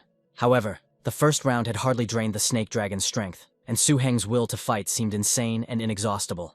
The upcoming airborne confrontation promised to be extremely difficult. Su Heng considered his options, wondering what he could try with his pet. Su Heng, on behalf of the entire team, declared that they were giving in, as the team leader had advised him to do. This sudden announcement puzzled the team members present for a while, but soon the logic of their senior comrade dawned on them. Lu stood up from her seat to make it known that she had the authority to do so. This entire six-place tournament was merely a competition for 3 tickets to the Blood Forest ruins, with first, second, and third places receiving exactly the same rewards. From Lu Yu's point of view, the reputation gained in such a fight was not so important. Ultimately, thanks to this tactic, Su Heng qualified to enter the ruins by taking second place in the finals, with Huo Hong and Ji Meiyu taking first and third place respectively. Thus, a tournament filled with fierce battles, personal challenges, and strategic calculations came to an unexpectedly calm and reasonable conclusion. After the tournament ended, Su Heng was summoned to Lady Lu's office, and he respectfully entered, awaiting instructions. Madame Lu invited him to sit down and started a conversation, assuming that Fort Master had already told him about the origin of the Blood Forest ruins. What she was about to say now was extremely important to remember if he truly wanted to benefit from entering this place. Su Heng confirmed that he understood and prepared to listen carefully. Ms. Lu explained that she should have said this before the tournament started, but Blacklight hadn't had much hope of winning this year. The teacher's words came to mind, and the main character jokingly asked himself if even he didn't believe in him. Su Heng became the second Blacklight master to secure a spot in the last 3 Six Lands tournaments. Last time, their castle reached the quarterfinals, and before that, its 8th sister, Bai Su Su, also took a place. Then when asked if he knew what the most valuable thing in the Blood Forest ruins was, Su Heng honestly admitted how he would know if she didn't tell him. Then Mrs. Lu revealed a secret.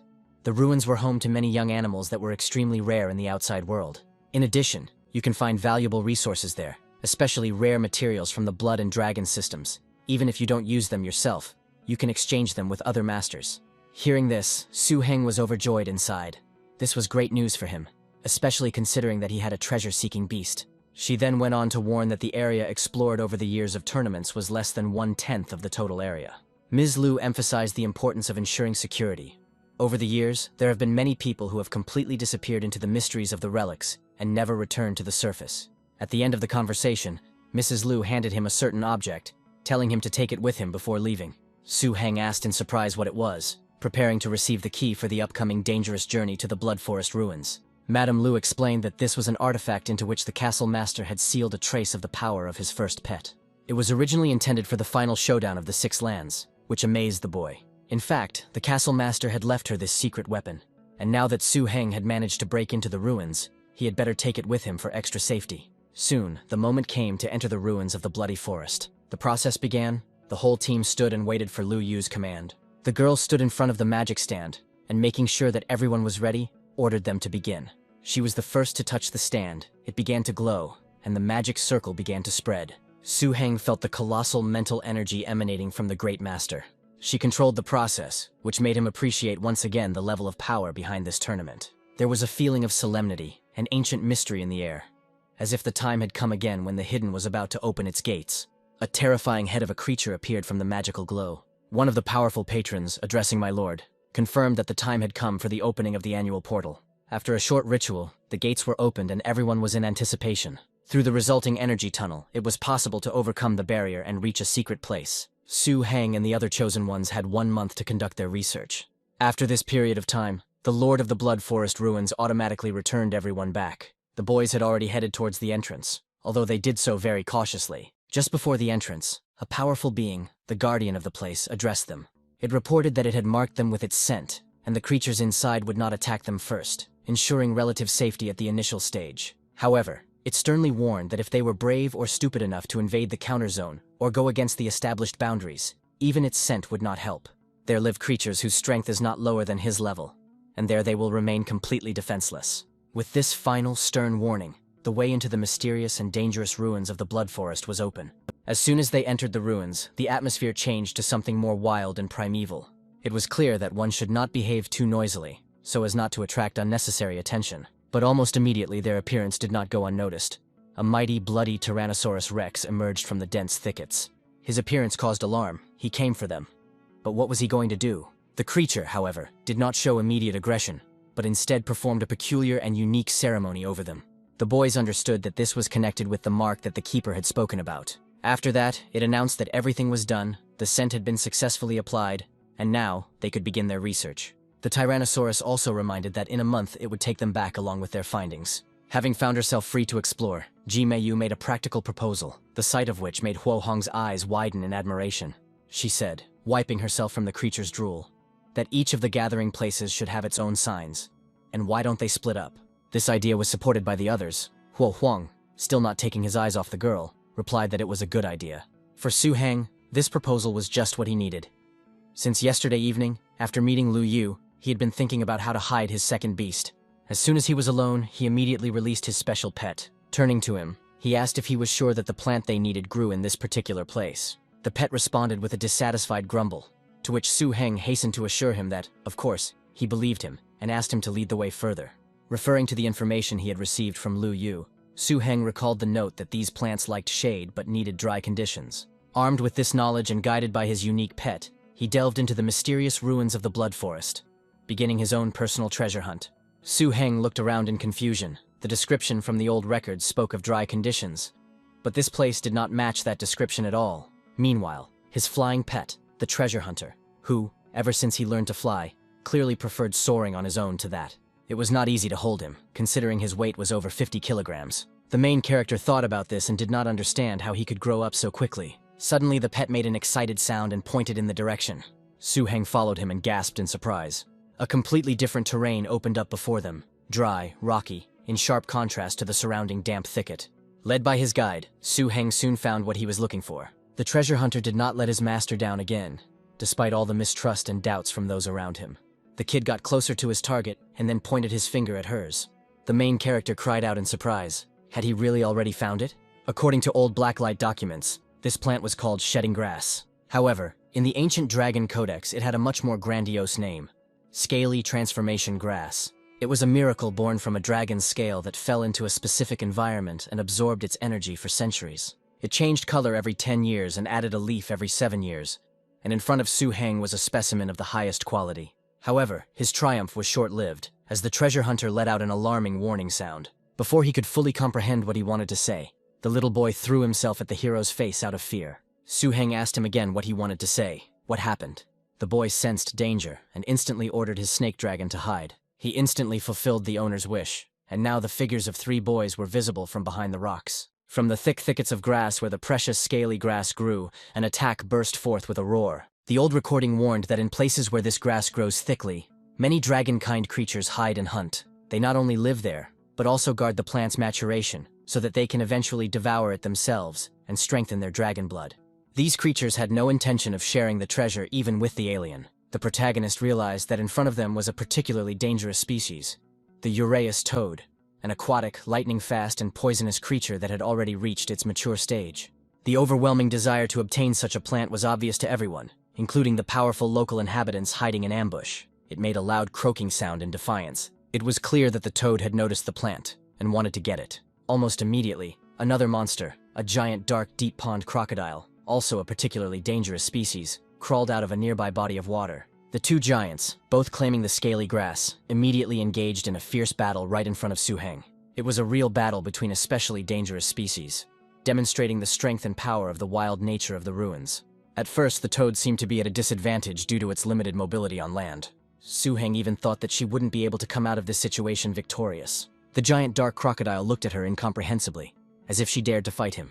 However, the toad was preparing a surprise. She would not have taken such a step without having an ace up her sleeve. The protagonist looked at this, but he still had the feeling that the toad would lose, because it did not show its power. Watching this, it felt like the Uræus toad would not be able to get out of this situation. But suddenly, a terrifying electrical voltage began to emanate from her, filling the air with the crackle of energy. Su Heng realized with astonishment that she was about to use her lightning attack. The resulting discharge was of devastating force. The toad seemed about to explode from the tension. A powerful electric shock struck the crocodile, causing its body to shudder and loosen its grip. The battle was brutal and impressive. The main character even had to cover himself, hoping that the electrical energy would not touch him. In the end, the toad emerged victorious, having proven its superiority. Su Heng watched the denouement with awe, realizing how many dangers the bloody forest hid within. He realized that he wouldn't be able to simply get the grass while this powerful toad was guarding it. While the crocodile lay on the ground, the toad realized that there was no danger of her enjoying her find. She didn't pick it right away, but slowly approached the plant, drooling. But suddenly the crocodile woke up and decided to play a trick by pretending to be dead. Here it is, a true battle between especially dangerous species, the outcome of which could change at any moment. The crocodile crawled out of the water and quickly ran towards the toad. In a moment he was able to comprehend her, and he clicked his teeth on her. The protagonist, seeing their fight, was thinking about how to get close to the plant and remain unnoticed. At this time, the toad was running away in panic from the enraged crocodile. As a result, both powerful creatures disappeared from sight and ran on. For Su Heng, this was an incredible stroke of luck, as he had just been dreaming of getting the plant. Now, while no one is there, he must take it. Without wasting a second, he rushed towards the precious scaly grass and plucked it. He addressed his pets, saying that they were indeed very lucky. Then, still talking about luck, he ran away as fast as he could. Meanwhile, the crocodile managed to catch up with the toad and was already feasting on it. He gnawed at every part of her body, still enjoying his quick victory over this creature. A kind of smoke began to sweep through the forest, and it was clearly visible to the eye. It also had a characteristic aroma, which the crocodile immediately smelled, and this distracted him from his meal. Su Heng was already racing at full speed on his dragon with his little pet, unaware that the troubles were not over yet. The treasure hunter noticed that this magical haze was emanating from the very same plant he had picked. Then he noticed a powerful explosion and began to wail, sensing imminent danger. They raced for several dozen kilometers, and the pursuit did not stop. The treasure hunter expressed bewilderment and alarm as to why anyone would pursue them so far. And then it dawned on Su Heng that he had underestimated the attractive scent of this plant to dragon creatures. The aroma of the scaly transformation grass, like a magnet, attracted all the inhabitants of the forest with a drop of dragon blood. It was necessary to get rid of this smell urgently. The solution came instantly. Without further ado, the dragon creature swallowed the precious herb. The plant's effects began to manifest almost instantly, with an accelerating effect that surprised Su Heng himself. And then it dawned on him, he had forgotten one important detail. His treasure hunter, after a certain metamorphosis, was also a creature with a dragon ancestry. The hero thought that he watched with envy and resentment as his relative received all the benefits from the precious herb. The pet was indeed clearly displeased, and Su Heng hastened to calm him down. He warmly thanked the hunter for his excellent work on this treasure hunt, calling him the strongest beast of his kind. He promised that if they found anything else valuable, it would go to him first. To seal his promise, he offered to make a deal, vowing not to go back on his word. This seemed to calm the envious pet a little, and they linked their fingers in agreement. Meanwhile, the process of transformation of the snake dragon was gaining momentum. Powerful energy waves emanated from it, accompanied by a roar and glow. Su Heng realized with alarm that the process that had begun would attract the attention of other beings. The dragon rushed forward at a very high speed, unable to control it. The only thing left for the protagonist to do was to hold on tightly to his beast. It continued to emit a glow and aroma, which could attract unwanted attention. The snake dragon's scales suddenly began to fly off, along with his own blood. Then the guy decided to somehow help his pet and tried to use his energy. The dragon clearly felt better. He noticeably gained strength, trying to control himself. He flew high into the sky because it was already dangerous to move on the ground. But the flight was not a success. After a second of flight, it crashed to the ground along with its passengers. Su Heng didn't know how long it would take for his pet to complete the transformation and come to his senses. He understood that the plant's energy had begun to act, and now it was unknown what other animals would come to this scent. They had to do something to protect themselves, but nothing came to mind. And the little animal was also without ideas. But suddenly the hero had an idea. He shouldn't move the dragon into the storage ring, as this could interrupt the process. I'll have to stay here and guard him all night, keeping watch in this dangerous place. As Su Heng watched the painful yet majestic process, he pondered the nature of evolution. The more dangerous the species, the stronger it became after such transformations. However, each evolution of the animal was accompanied by increasing danger and pain. And one day, development could stop before the insurmountable limitations of its own lineage. Those pets that could not keep up with the owner's progress were doomed to oblivion or replacement. This moment made him think about the future of his own companions while he remained awake, guarding the sleeping giant in the heart of the forest. Even such a strong master as Zhou, he faced such a choice. Also, his weakest pet, the scarlet wolf, was strong by normal standards. This decision was usually made based on emotions or through a voluntary severing of the mental connection, which caused great mental and spiritual trauma. Therefore, most of the masters did not abandon their lagging companions to their fate. Instead, they were placed in specific locations where they lived out their lives in artificial conditions. Looking at his transforming snake dragon, Su Heng mentally vowed that he would do his best to help it evolve. He didn't want to part with him and promised to do everything possible. It was their deal, a one-time unbreakable deal between owner and pet. To pass the time and distract the treasure hunter who was still sulking, Su Heng suggested that he play a simple game. It was rock, paper, scissors, and the pet enthusiastically, though not without cheating, joined in the game. The baby naturally chose a stone, clenched his fist, and hit his owner hard in the face. The protagonist threatened the hunter for daring to use such force, and offered to play again. But then another paw joined them, and the snake dragon came to life. The transformation was complete, the snake dragon awakened, and its new appearance amazed Su Heng. The owner began to hug his dragon with joy. The hunter did not distinguish himself either. He was also glad to see the beast healthy. Suddenly the dragon's eyes changed color, and its gaze became ominous. The snake dragon itself became an order of magnitude taller, and to show itself, it stood up to its full height. His scales were shining immediately after the transformation. He was completely transformed. A length of 6 meters was a clear sign of reaching maturity. Thanks to the power of the scaly grass, the snake dragon was now very close to its most perfect form, and had even mastered a new skill. It was called Dragon Sleep, and this skill helped other beasts and even its owner Su Heng quickly recover from injuries and strength while sleeping. Seeing that Su Heng had not slept all night, the dragon wanted him to rest, but both of them were so mentally exhausted that sleep did not come. Moreover, after the transformation, the information in the dragon code was radically updated. Previously, the limitation of the serpent dragon's bloodline was an issue that Su Heng tried not to think about, but new information opened up incredible prospects for him. If the lizard line is chosen as the main one, then there were 23 evolutionary paths along which the serpent dragon could move towards higher species of snake. Among them were the intermediate horror species, the hammer-tailed dragon lizard, and the electric-horned dragon lizard. The protagonist opened his book, which Lu Yu had given him. He reread the lines he hadn't read so thoughtfully before, about the different types of dragon. They stood on the same level as the bloody Tyrannosaurus Rex, the lord of these ruins. The hammer-tailed dragon lizard was famous for its enormous hammer-shaped tail, the destructive power of which was comparable to the main gun of a heavy tank. The electric-horned dragon lizard was born with the power of lightning and had a sharp horn capable of firing lightning bolts. Besides the intermediate horror types, there were also high-level types such as the hill dragon lizard and the magma dragon lizard. Among them, the battle lizard dragon, a race of dragons that follow the path of power and fiery force, stood out in particular.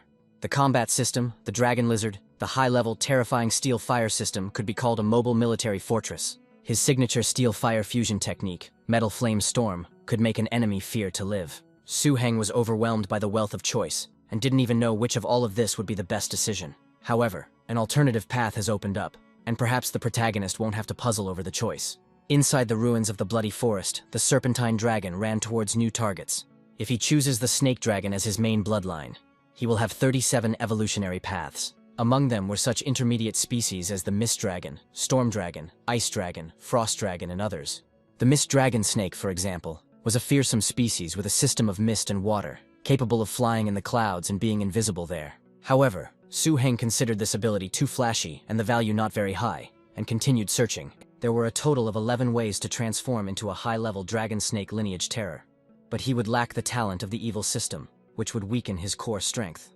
Then his gaze fell on the ideal version, the Wind and Thunder Snake Dragon, which combined the power of wind, dragon, evil, and lightning, and belonged to the high-level horror species. Although the battle dragon was strong, it was very bulky. The Wind and Thunder Snake Dragon seemed to be the ideal choice. He sacrificed the Earth system's defenses in favor of more powerful flight abilities and attacks. Next to the description, a list of ritual materials for metamorphosis appeared. A complete dragon snake lizard, an advanced wind and thunder dragon blood crystal. With renewed determination, Su Heng exclaimed that now that they had a direction, they could push on. However, luck seemed to have turned against them.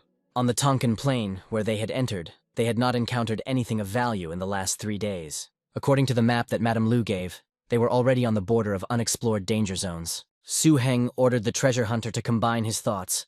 After he became a dragon, he gained a new ability. With her mind energy, he could share the images he saw directly into Su Heng's mind, and the image he conveyed caused Su Heng to exclaim in amazement. In the distance, 2 dragon beasts, harbingers of flame, judging by their state, raised in a magical aura, were chasing a tree. The tree that could walk. There was something wrong with this tree, and Su Heng felt like he had seen it somewhere before.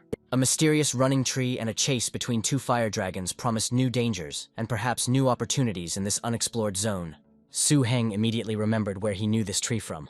It was an energy-absorbing tree, and according to the old dragon code, it was considered rare and almost extinct. This spoke of its incredible uniqueness. These creatures were not originally from this world, but came from the outer void. They spent most of their lives in endless darkness, absorbing various energy surges. Their lives were incredibly long, starting as seeds drifting in the void until they absorbed enough energy, until they were completely destroyed. The trees that appeared in this world were seeds from the void. brought here through cracks in the secret lands. Another reason for their rarity was their inability to reproduce. But what excited Su Heng the most was that the tree's ability could absorb energy. She could speed up the transformation of his snake dragon into the wind and thunder snake dragon. Although the tree itself had no combat power, making it easy prey for the harbingers of flame, its strength was great. It belonged to 4 extremely dangerous systems: emptiness, magical, devouring, and plastic, which made it rarer. So rare, even more so than secret systems like his treasure hunter. The possibilities it opened up were staggering. The tree could consume a huge amount of energy and accumulate it in its body. When it came to growing fruits from this energy, it was incredibly helpful to the animals, quenching their thirst for resources. But what was even more amazing was that the tree could produce fruits with the same properties by consuming samples, whether it was a fruit or a higher order ingredient. This turned it into a real combat laboratory for the master. Any master who possessed such a tree could easily create an entire army of high-quality pets. The question was rhetorical. What was he thinking? Su Heng's thoughts were already racing ahead, assessing the risks and rewards. He decided it was time to move forward. The goal was clear: to save this incredibly valuable tree from 2 fire dragons and take possession of it. Without wasting any time, Su Heng and his pets rushed towards the chase, preparing to engage in a fight for one of the rarest creatures. His snake dragon, now strengthened after its transformation, prepared for battle. He flew up to make himself harder to see. Then the boys hid, assessing the risks, and it seemed that only the tree itself noticed them. Suddenly, a small stone hit one of the dinosaurs on the head, which surprised it greatly. This was done by a small animal, a treasure hunter, who was making faces at the dinosaur. Then he covered them with even more stones. This way he wanted to show that he too could be important in battle. This maneuver made the dinosaur very angry. He switched to the animal and chased after it. But another dinosaur remained with the tree. It was already crying from panic. However, something surprised him. He turned to the heroes, seeking protection and help from them. Another sharp stone flew past them, narrowly missing the frightened tree. This stone hit its target, breaking through from this dinosaur. A roar echoed through the air, announcing the use of the technique, the dragon hammer. The dragon's hammer attack fell on one of the flame harbingers with a deafening sound. However, the mature stage of the dangerous species proved worthy of its rank. Even after a direct hit from the dragon's hammer, he was not killed, but only stunned. Su Heng noted with annoyance that the technique was unable to kill him even though it hit its target. The snake dragon, seeing the lonely, defenseless tree, let out a threatening roar. The second pet joined in, and now they both looked at the tree, already imagining how delicious it was. Su Heng quickly decided that he needed to tie him up, saying this with a beaming smile. With the help of his pets, using his strength and dexterity, he managed to wrap himself around and bind the tree, immobilizing it. Su Heng exclaimed, seeing that the plan was working. He was already tightening the end of the rope. While his pets were saving the find, Su Heng focused on the main goal. Having waited until nightfall and moved to a more secluded place, the small team considered the best course of action. They, already together with the tree, were sitting near the lit fire and preparing for dinner. The protagonist stood up, looked at the tree absorbing energy, and began to discuss the plan.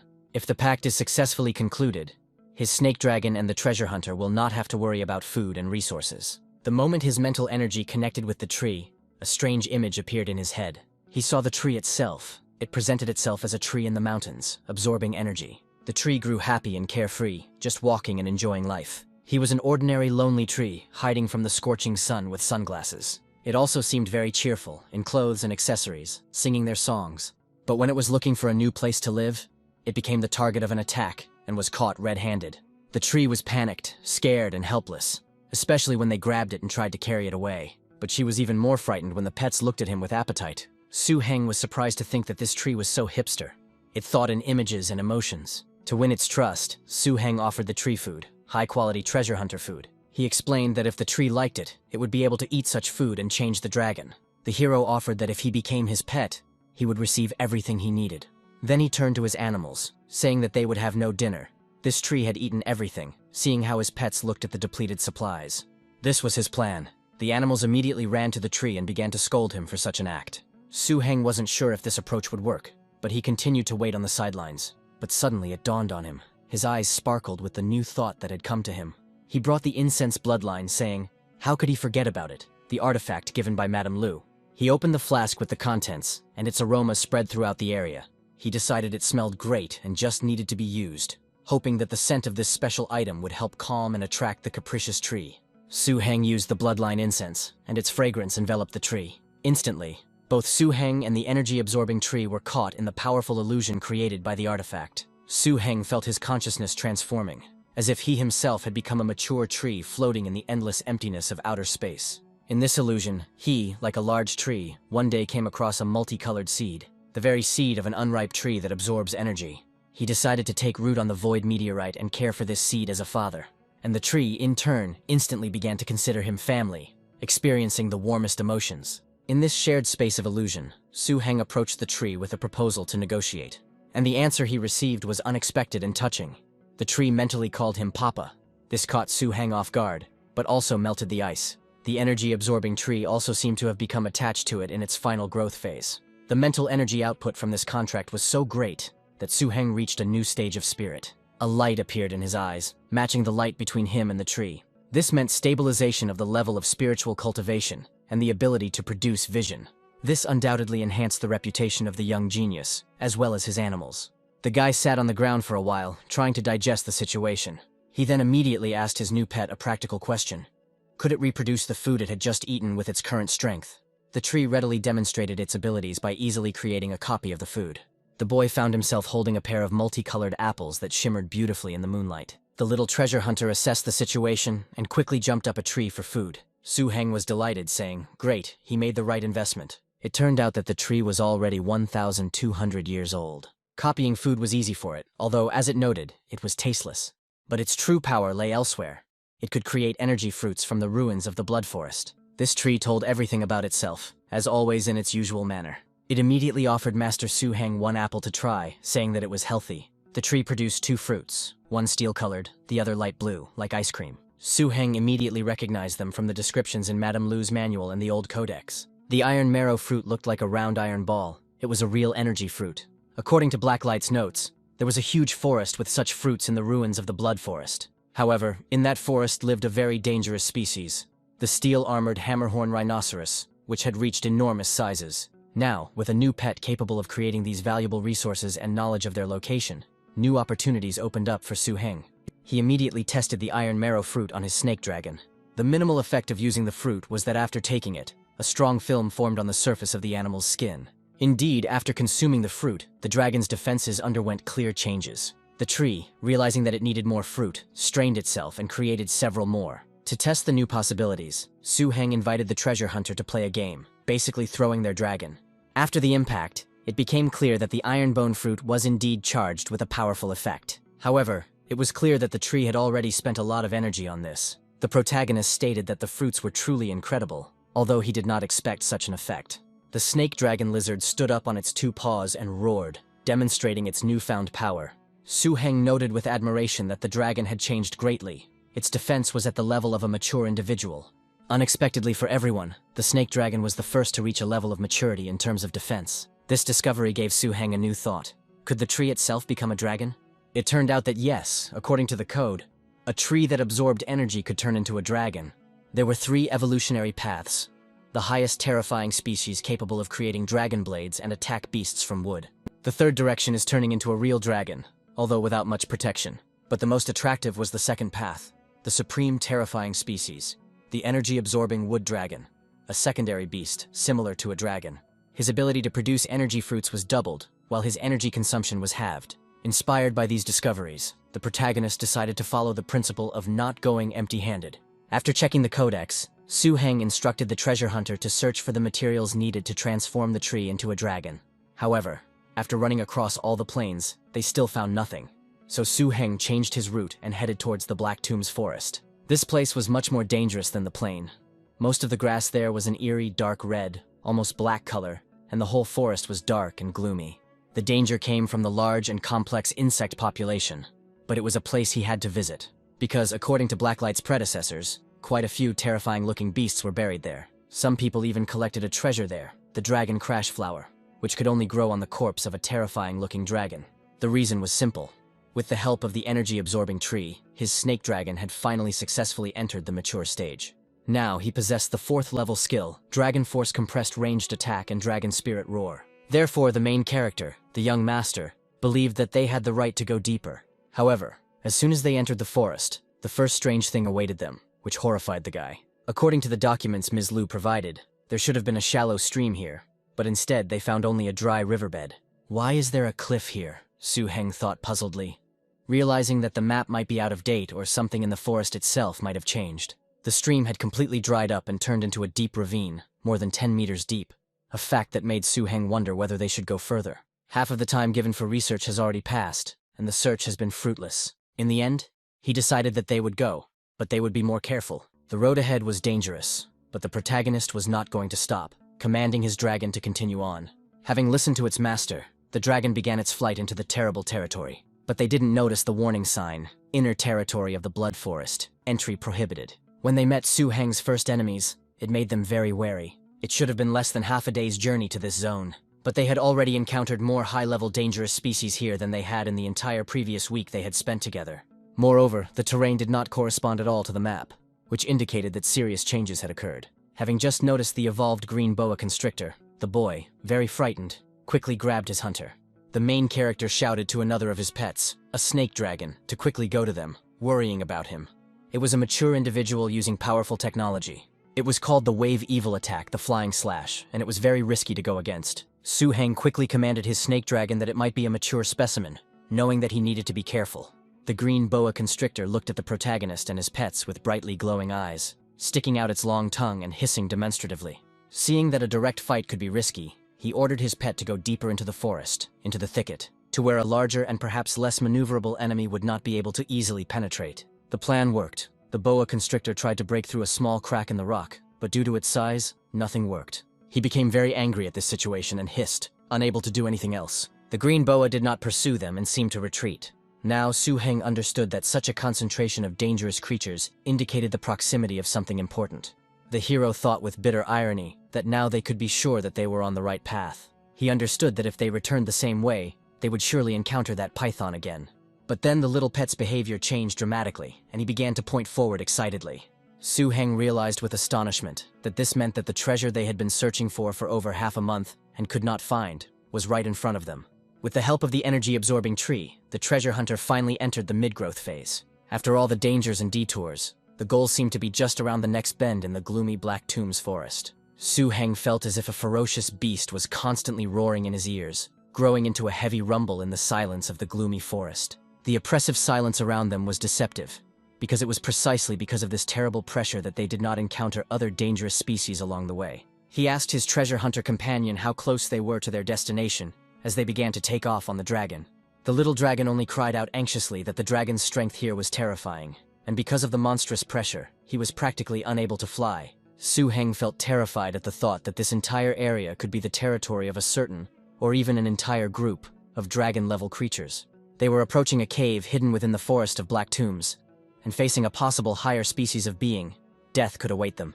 The reason why Su-heng decided to move forward was not out of recklessness. He chose to trust in the rich capacity of his guide's repeated successes. Soon, under his guidance, the snake dragon led him to the source of the frightening aura. The place was empty, as the hunter had said, and held no obvious threats. They found themselves in front of a nest located in a huge cave. The height of the entrance was more than 10 meters.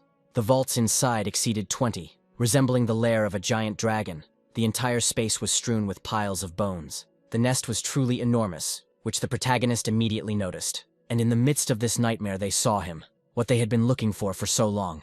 The dragon's blood pool. For a few seconds the three of them just stood and looked at it. Su-heng rejoiced, confirming that the transition from myth to reality really did exist. He explained that although the dangerous creatures were less intelligent than people, they had created their own wild civilization.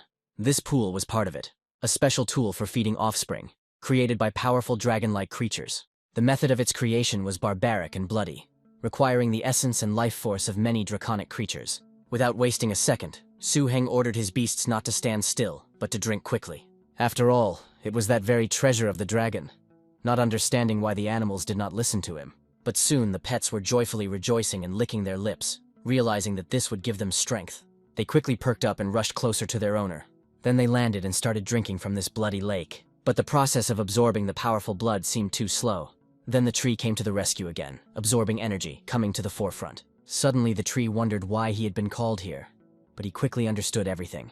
Under the influence of the lake, it began to develop rapidly, its power growing before our eyes right at the edge of the ancient and terrifying source of power. It began to absorb the dragon's blood lake, and the tree began to look ferocious. Instantly, green leaves began to grow on its branches, and a large number of bunches of fruits appeared between them. It seemed that the tree itself did not expect such an effect from itself. Stunned by what he saw, Su Heng froze for a moment, smiling nervously. Such a huge amount of bone marrow could be nothing other than the result of a raid or seizure of someone else's lair. Seeing such a quantity, the little treasure hunter stared at him with burning eyes. He quickly flew to his treasure, not wanting to share it with anyone. According to the ancient dragon code, such treasures did not appear on their own. Their creation required life force and blood essence. And in order to condense such a quantity of bone marrow, at least 10 such creatures would have to die. The tree still stood and looked with an angry gaze at the drained, bloody lake. The realization of the scale of the carnage that had taken place here sent a chill through him. A single clear command sounded in my heart. I needed to run, and as quickly as possible. Meanwhile, his treasure hunter, having absorbed some of the energy, wrapped himself in a cocoon again, starting the process of forcibly cleansing his bloodline. Su Heng knew how risky it was, but time was running out. The young man himself hastily collected the energy-absorbing tree, but something stunning was discovered under its roots. They were 2 mysterious giant eggs covered in dark red patterns. His heart began to beat wildly. Every second in this crypt, saturated with death and power, could be his last. Deciding to take action, he ordered his snake dragon to eat as much as possible for the next 10 minutes. For this was the greatest chance of his life. Mentally calling for luck and the blessings of the teachers from Blacklight Castle, Su Heng firmly promised himself that this time he would definitely return alive. Consciousness returned to him in a flash of excruciating moral pain. Su Heng sat on the cold stone, every breath burning his throat, and a heavy, angry echo pounded in his temples. He couldn't come to his senses, couldn't force his thoughts to flow in an orderly manner. The remnants of horror still fettered his body like invisible chains. Why did he eat so little? The thought hissed, full of despair. There is more, but the scream remained in his throat. Instead, he saw something that made him forget everything. The protagonist forced himself to stand up and picked up his already packed briefcase. Having put it on himself, he made a decision that he needed to move on. Suddenly, at the edge of the lake, where the blood-golden liquid had receded, a fragment of something solid and incredible was revealed. Could this really be the armor of one of the best types of horrors? Such an artifact was priceless, legendary. His heart, which had just been pounding wildly with fear, now froze in silent awe. The crypt, full of death, which had just about become his grave, now again beckoned him with a whisper of incomprehensible possibilities. His inner beast, the treasure hunter, roared with greed, demanding to seize the prey, but the boy sounded the alarm. Panic washed over him like a new wave. He shouted to the little animal. It was better to fail in the cleansing than to lose his life. Greed could have blinded me, but the instinct for self-preservation screamed louder. I had to run. But then his gaze darted to the hunter's cocoon. It was swaying. Thin threads of energy were beginning to burst one after another. However, it dawned on the guy that it was better to wait for him. The treasure hunter was about to break out of his cocoon. This rabid creature will be the perfect distraction to try and disappear into. Pressed against the cold wall, Su Heng and his dragon held their breath, blending into the shadows. In the pitch darkness of the cave, Su Heng stirred, and the question of whether the dragon had just felt the same thing hung between them. Before them stood a giant creature, seemingly peaceful. Then Su Heng said that they could wait behind him until the treasure-seeking beast completed its purification. But suddenly something caught the attention of the protagonist, and a question arose in his thoughts about what to expect. The guy's eyes gleamed with the approaching creature. He was about to meet it. The next moment, the entire space shook from a monstrous roar. A harmless creature that had recently been simply chewing on leaves was cut into pieces, and everything around it burst into flames from the explosion. A terrifying sight materialized, a bloody vein Rex of enormous size and incredible power. His attention was drawn to the main character's briefcase, and that was all that could be read in his eyes. Su Heng sat on the ground, trying to catch his breath from the dust. The dragon sat meekly next to him. The guy understood that the Rex was at least 2,000 meters away, but his rage felt as if it was right there. The hunter's cocoon burst open and the renewed creature stood up straight, its cleansing seemingly complete.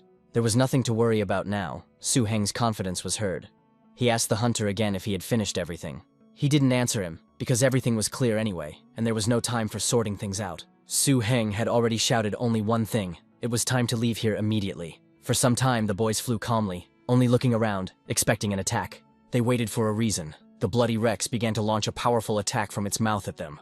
It flashed through the guy's head. Damn it, they're going to get caught in this attack and die on the spot. Then he saw the blood Rex trying to close the hole and save the eggs. In the blink of an eye, the hero announced that he would take them and was about to rush forward. But suddenly his hand was covered by the small woolen paw of his hunter. Su Heng turned around and saw his already renewed pet. He asked what he wanted to do. Instead of an answer, there was only one terrifying growl from the Rex, who was trying to attack again. The beam of the most powerful attack flew straight towards its target, the main character, Su Heng.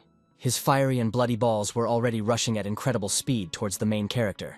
A few more seconds and there would have been no trace left of him, but his little animal helped the guy. Now he took off on his second pet, a highly dangerous type of treasure-seeking dragon beast. Su Heng shouted at him not to exceed a height of 40 meters, but no one listened to him. The beast understood what he was doing and flew on, despite the danger. He rushed on at great speed. The hero told him to fly slowly, because he had very valuable eggs. Suddenly, a magical shimmering circle appeared around him and Su Heng, and the beast only continued to moo incomprehensibly. At one point, the hunter displayed an innate concealment technique, which was the benefit of cleansing the bloodline. Su Heng wondered if this was the benefit of that hunter's purification. Now, with his current speed, he should be able to outrun the two-legged tyrant's attack. The protagonist understood that it was a dangerous time, but it was good that the pet cleaned itself in time. Despite all the boy's hopes that the little animal would be able to move very quickly, the roar could still be heard. Bloody Rex heard them by the smell of those very eggs, so he followed them, no matter what. More and more frightening sounds came from his mouth. He was very angry that his balls were being tormented and he hoped to get them back. Then he decided to launch a beam of his power again in the direction where he sensed his enemies. It was so powerful and clear that it almost hit them, but the beast managed to dodge in time. The distance was already more than 2,000 meters, and the creature was still approaching. Suddenly, a small fireball from Rex landed right on the guy's briefcase. Then, from the side of the monster, a natural technique of bloody hell erupted. Su Heng's cry was heard. He asked his pet to take care of himself, because these balls were flying with great frequency. The treasure hunter skillfully dodged them, but at any moment he could lose control.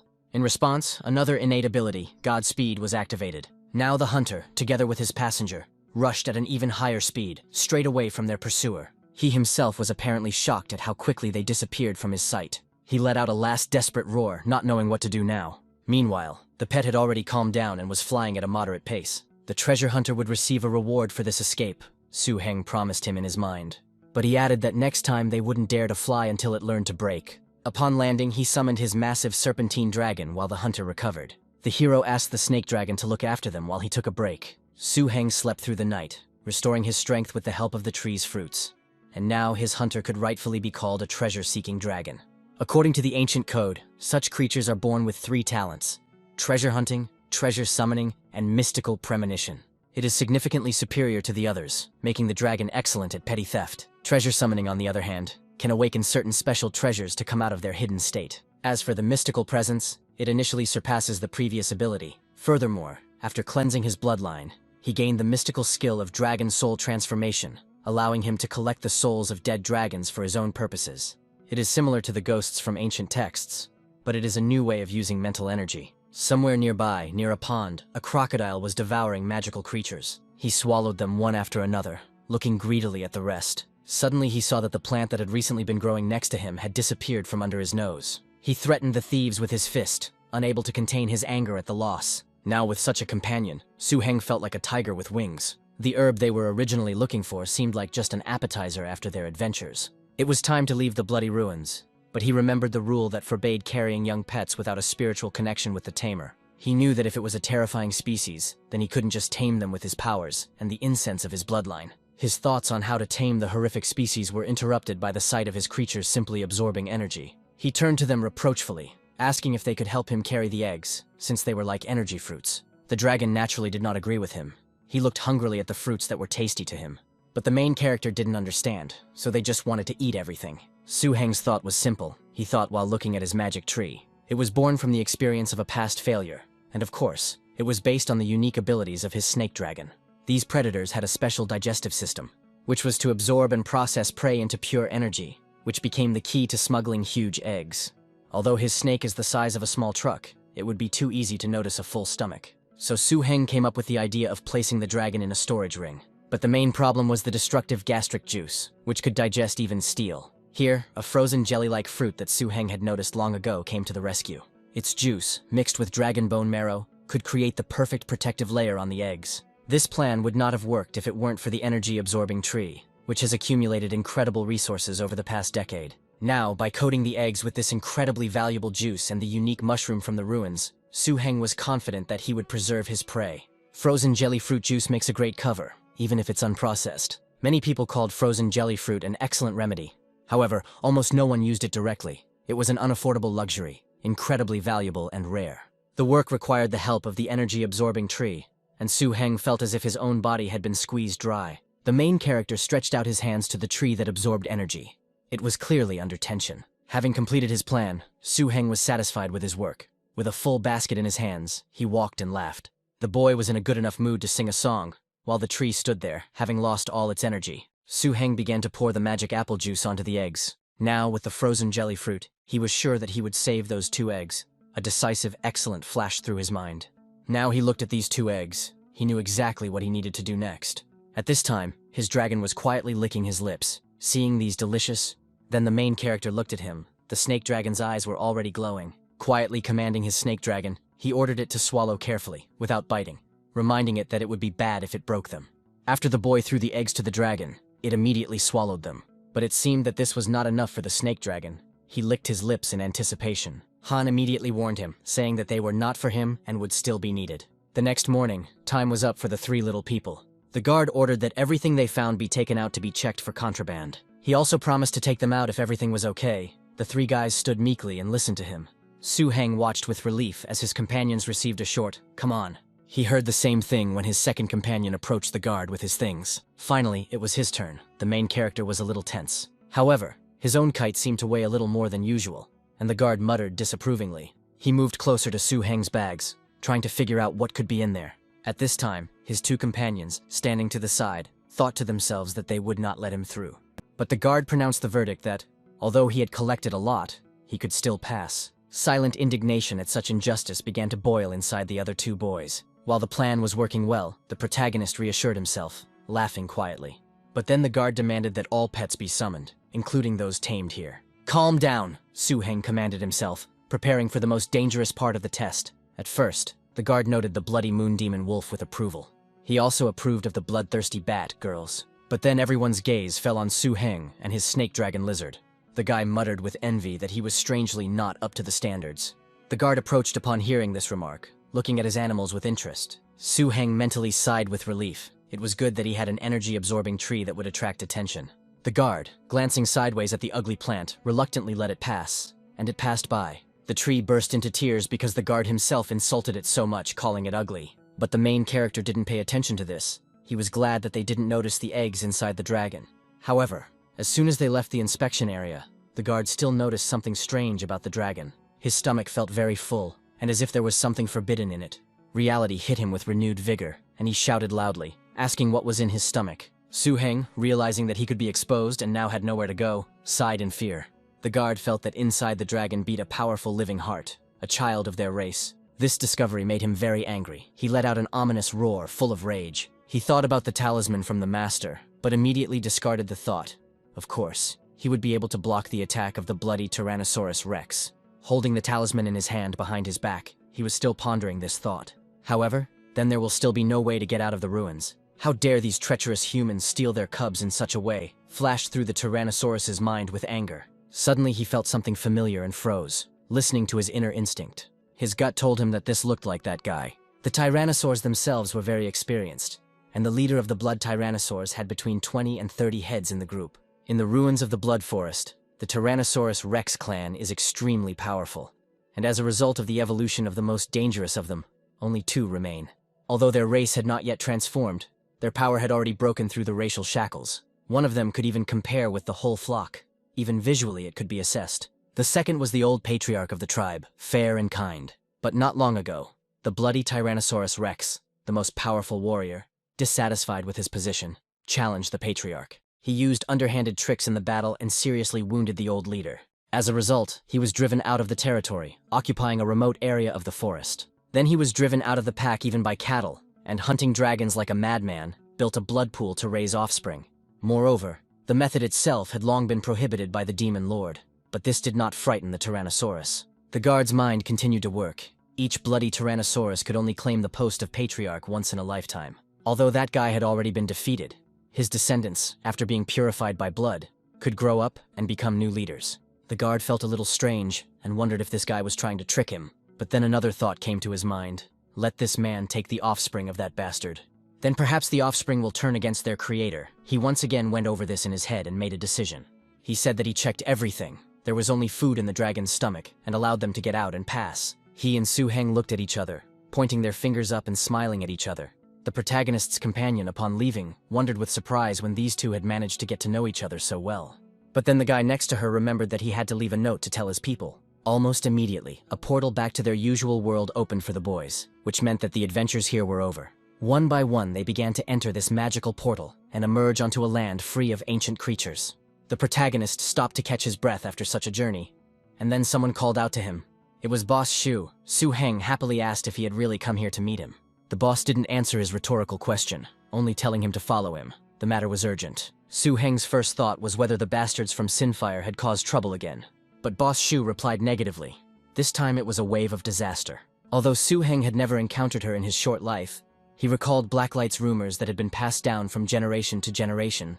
This gave him an idea of the horror. The wave of catastrophe was an offensive formed by a dangerous species, even a species of terror.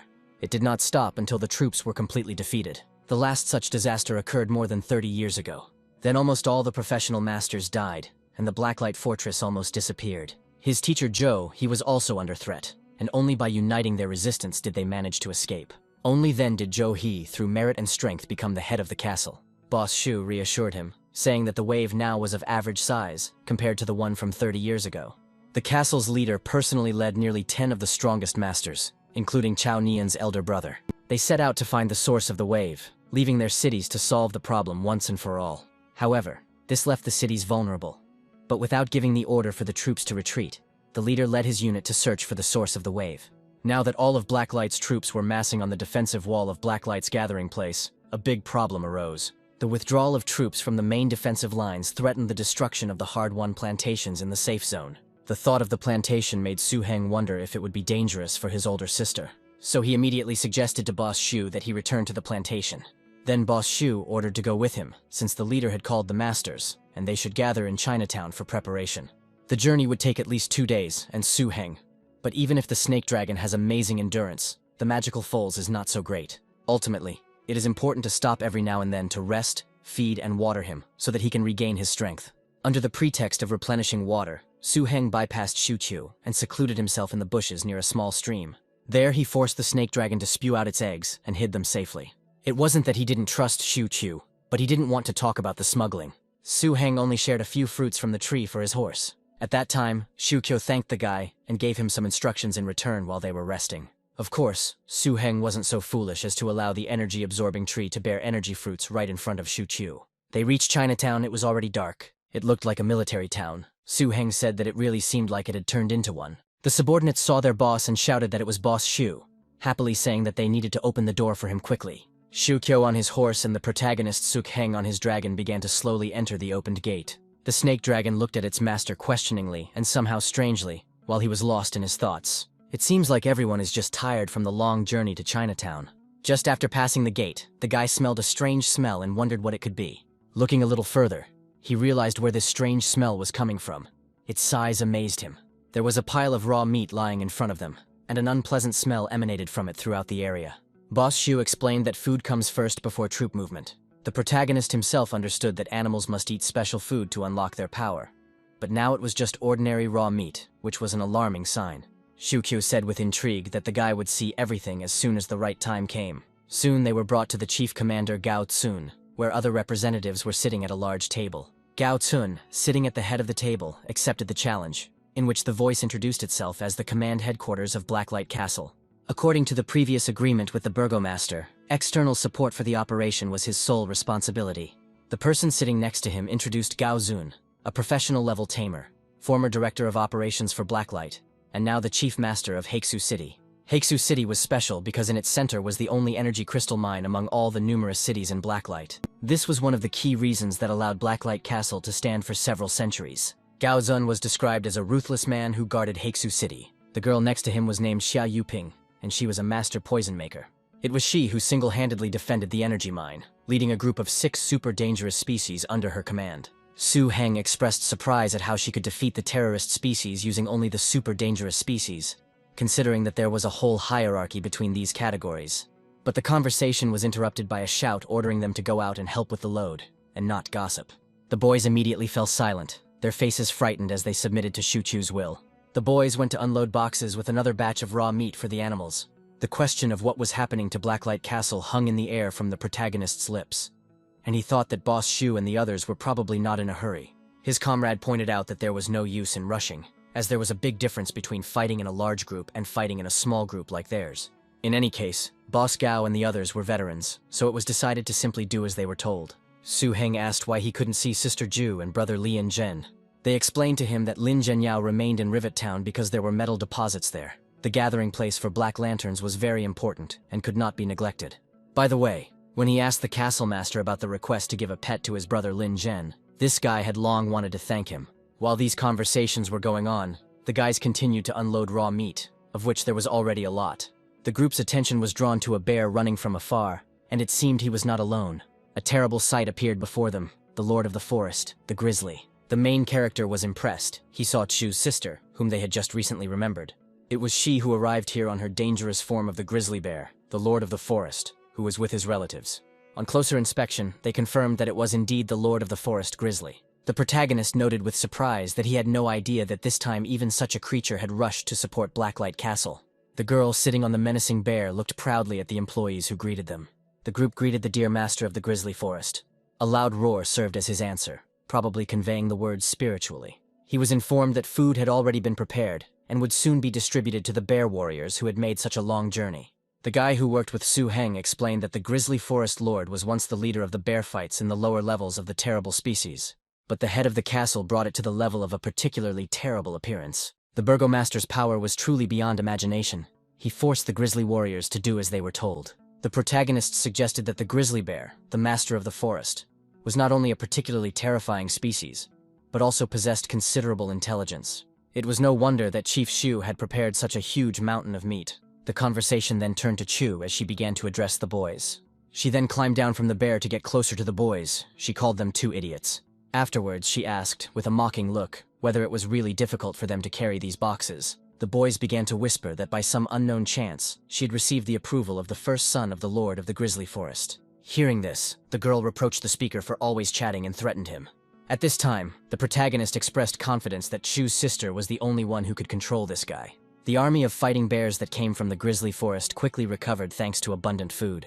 Under the command of their lord, they settled down on a hillside outside the walls of Chinatown and slept soundly, filling the city with the sounds of loud snoring. But it was clear that a big battle was approaching, and Su Heng definitely had no time to rest that night. By agreement with Boss Shu, Su Heng and his 3 companions, Heiju and Shui Yu, went on reconnaissance. They discovered a strange convoy at night in a secret passage behind Chinatown. The command came from Sister Chu to help everyone unload. No one would dare to contradict her, so everyone humbly began to carry out the assigned task. The main character asked in surprise what it was, and wondered who had such a big head. Shui Yu asked the guy to guess whose idea it was, throwing up his hands. Right before Su Heng's shocked eyes, the army of forest grizzly war bears obediently walked towards the center of the caravan. The bears were dressed in custom-made combat armor made of special steel. The armor was incredible. Its shine was visible all over the surface, and it also had an iron unicorn horn on it. Su Heng had every reason to believe that this group of ordinary war bears who had not yet mastered the use of energies had become much more powerful. While the bears were busy with the armor, the people did not sit idle. Under the plan of Gao Zun, Shu Ke, and other powerful masters, the armed forces of more than a dozen vassal states, including Chinatown and Haeksu City, were centralized. 70 to 80 armored vehicles arrived in Chinatown, along with thousands of regular troops. 70 to 80 armored vehicles, each with a full combat team of 5 men, constituted a force of about 400 men. By the end of the day, Gao Zun and the others counted about 2,000 people who had come to Chinatown to support. It was announced that today they responded to the call of the castle's head. Reinforcements from all sides have been mobilized and will be sent directly to Blacklight Castle to lift the siege. The wave of disaster was approaching them. Their homes were in danger, and they had to defend their land. Calls were heard to fight to the death and defend their home. The main character, Su Heng, also passed by in one of the cars, and his companion was riding with him. He addressed Su Heng, saying that he was Wei Ya, the temporary commander of the 2nd Tactical Unit of the 4th Brigade, and introducing himself as his comrade in arms. He explained that following the plan of the higher-ups, Boss Gao, Boss Shu, and their deputy Xia formed a high-ranking group of fighters. These groups were designed to combat particularly dangerous areas on the battlefield, and within this group, all forces were divided into 4 tactical brigades. Currently, Su Heng was the accompanying master of the 4th Tactical Brigade, 200th Tactical Squad. Su Heng thought that compared to the 100th Tactical Squad, which was led by Shu Yu and which led the main attack of the Mechanical Corps, his task was much easier. Su Heng thought that Boss Shu was putting him in the safest position. According to the battle plan, the 4th Tactical Brigade was the weakest and had the least firepower. Also, because it was not yet fully formed, it had the lightest combat load of the 4 tactical brigades. They simply helped and reaped the benefits. He only expressed hope that the operation would go well. Compared to human intelligence, the dangerous creatures of the catastrophe wave are mainly guided by instinct, or rather, the instinct to fight. Meanwhile, the castle's leader, Zhou He, led a large number of high-class warriors to the source of the wave, trying to get rid of it once and for all. The silence was broken only by the rhythmic sound of footsteps. Blacklight Castle also took the form of an integrated defense, holding onto its walls. At that moment, the entire castle was under siege by dangerous creatures, and only after reinforcements had set out did the fighting grizzly bears of the forest come out. According to the battle plan, the Warbear Legion was not supposed to engage in battle at the same time as the 2,000 fighters under Gao Zun's command. After all, in the heat of battle, when the fire is pouring down like buckets, it is difficult to protect bullets and artillery from accidentally wounding these big guys advancing on the enemy army. According to the plan drawn up by Gao Zun and the others, the mechanized army was to be the first to engage the wave. The masters moved along the flanks and forward. The mechanized corps had to move in one direction under the cover of the army of warbears. To implement this plan of action, they had to reach Blacklight before dawn to prevent the wave of disaster from increasing. The journey from Chinatown to Blacklight Castle was long, and to get there before dawn they had to cross a dangerous zone. The convoy moved quickly and in an orderly fashion, but inside the car the boys felt a jolt. That's why they opened the hatch with built-in binoculars to see what happened outside. Through it they saw a huge creature, but it did not look like a beast. Su Heng was attracted by this creature. It turned out to be a terrifying sight, a fire doll. With this level of pressure from the professional masters, it would seem that the dangerous species would have scattered, and the area would no longer be considered dangerous. A huge bear approached this creature. It looked like it had every chance of defeating this doll. For the first time in his life, the hero witnessed a battle between terrible species and decided to follow it properly. The doll only smiled slyly at the bear. Not a drop of fear could be seen on her face. He began to laugh loudly, causing everything around him to turn a caustic red color. He used his natural skill, the fire of death, and now his balls flew straight towards the beast. The bear had no time to dodge or escape. The magic ball hit him straight in the head. The battle was fierce, but the bear never recovered from the fire doll's terrifying skills until it died. As expected, it was a high-level type of horror, a mixture of ghost, spectrum, alien, and psychic energy, capable of killing an opponent of its own kind in one blow. With the doll serving as a powerful deterrent, the army crossed the border one after another without incident. However, to prevent the doll's pressure from affecting ordinary soldiers, it was sent 1,000 meters away from the army. The Thunderhammer rhinoceros's horn was not as sharp as that of a normal rhinoceros, but it had superior destructive power. The order was given to the vehicles and crews to stay close to each other, maintaining the maximum possible distance. Everyone had to be very careful and try to pass without losses. The commander-in-chief asked again whether they had taken everything they needed and received an affirmative answer. The column continued moving through the dark, uneven terrain, and Shu Qiu began to climb out of the car. He decided it was time to summon his magical beasts. A huge bloody lion appeared alongside the column, letting out a long roar. The yellow brontosaurus immediately took off, looking at its owner. A magical child also appeared, but judging by its size, you wouldn't be able to tell that it was actually a child. Su Heng understood that with the addition of the fire golem and the thunderhammer rhinoceros, they had already summoned 6 terrifying-looking creatures. What terrible thing awaited them ahead that required such strength? The lights of the cars snatched something huge and covered in crystalline growths from the darkness. The crystals around him glowed with an ominous pulsating light. The main character looked at all this. He thought that these crystals do not look like natural minerals. They feel different. Suddenly the car shook again, as if the ground had come to life and began breathing instantly beneath them. The crystals also began to rise, and began to grow from the ground like hills. But these were not hills or mountains at all. Another ominous creature appeared out of nowhere. Unfortunately, it was not alone. Its size was terrifying. How would we have to fight it now? The protagonist, already stone-faced, did not understand how such a thing could have ended up in the danger zone near Blacklight Castle. Su Heng never thought that such a beast could exist near the gathering place of Blacklight Castle. He found out about this when he asked Chu Yu through the communication channel. It turns out that this plane was called the Rock Crack Plane that the castle leader discovered 20 years ago. The reason the Rock Fisher plane was not discovered earlier is because of the hidden location of the canyon. This monster, which fed on energy crystals and was the ruler of the entire Rock Crevice Plain, was called the Rock Spider Dragon. At that time, even the castle's leader didn't know that Blacklight Castle was only 120 kilometers away from the gathering place of such creatures. It was surprising that such a group of terrible beasts existed. Of course, the Burgomaster was the first to escape alive and completely conquered the top of the pack. the highest level evolutionary form of the terrifying species, the rock-spiked flame dragon, and the castle's leader entered into a non-aggression pact. However, even when the rock spider dragon is restrained by the leader, they still behave aggressively, so Gaozun summoned all his main forces to restrain them. According to the old dragon code, this was clearly a rare race of dragons, the Crystal Rock Throne dragons. They were among the top 3 on his list of favorite pets, and were considered some of the best defensive pets. That was why Su Heng couldn't find any mention of the Rockpath Crystal Dragon in his teacher's books. It turns out that the Crystal Dragon in Blacklight Castle was called the Rock Ridge Dragon. Su Heng decided to himself that once he got over this wave, he must find a way to tame the Crystal Dragon. He rather wanted it all to end. He asked anxiously if there would really be a battle. The purpose of these reinforcements was to support Blacklight Castle, and they were not to suffer unnecessary losses fighting these valley dwellers. Boss Shu was reminded to hope that he had brought enough things this time, and the column moved forward. The army moved slowly but surely past giant crystal formations and rock creatures frozen in anticipation. From one armored vehicle, a multitude of small crystals began to pour out. The giant dragons responded to this with surprise. It seemed that nothing else around them bothered them except these shimmering crystals. The deal made by the burgomaster was apparently still in effect, so Gao Tsun ordered everyone to leave. Finally, the army left the territory of the crystal dragons without encountering any danger. There were no more dangerous creatures in their path that could stop their progress. Around 4 o'clock in the morning, reinforcements reached Blacklight, but the most terrible thing was revealed to their eyes. Beneath these walls, countless dangerous creatures converged in a wave of catastrophe. The tide of disaster was accompanied by constant plunder and roaring.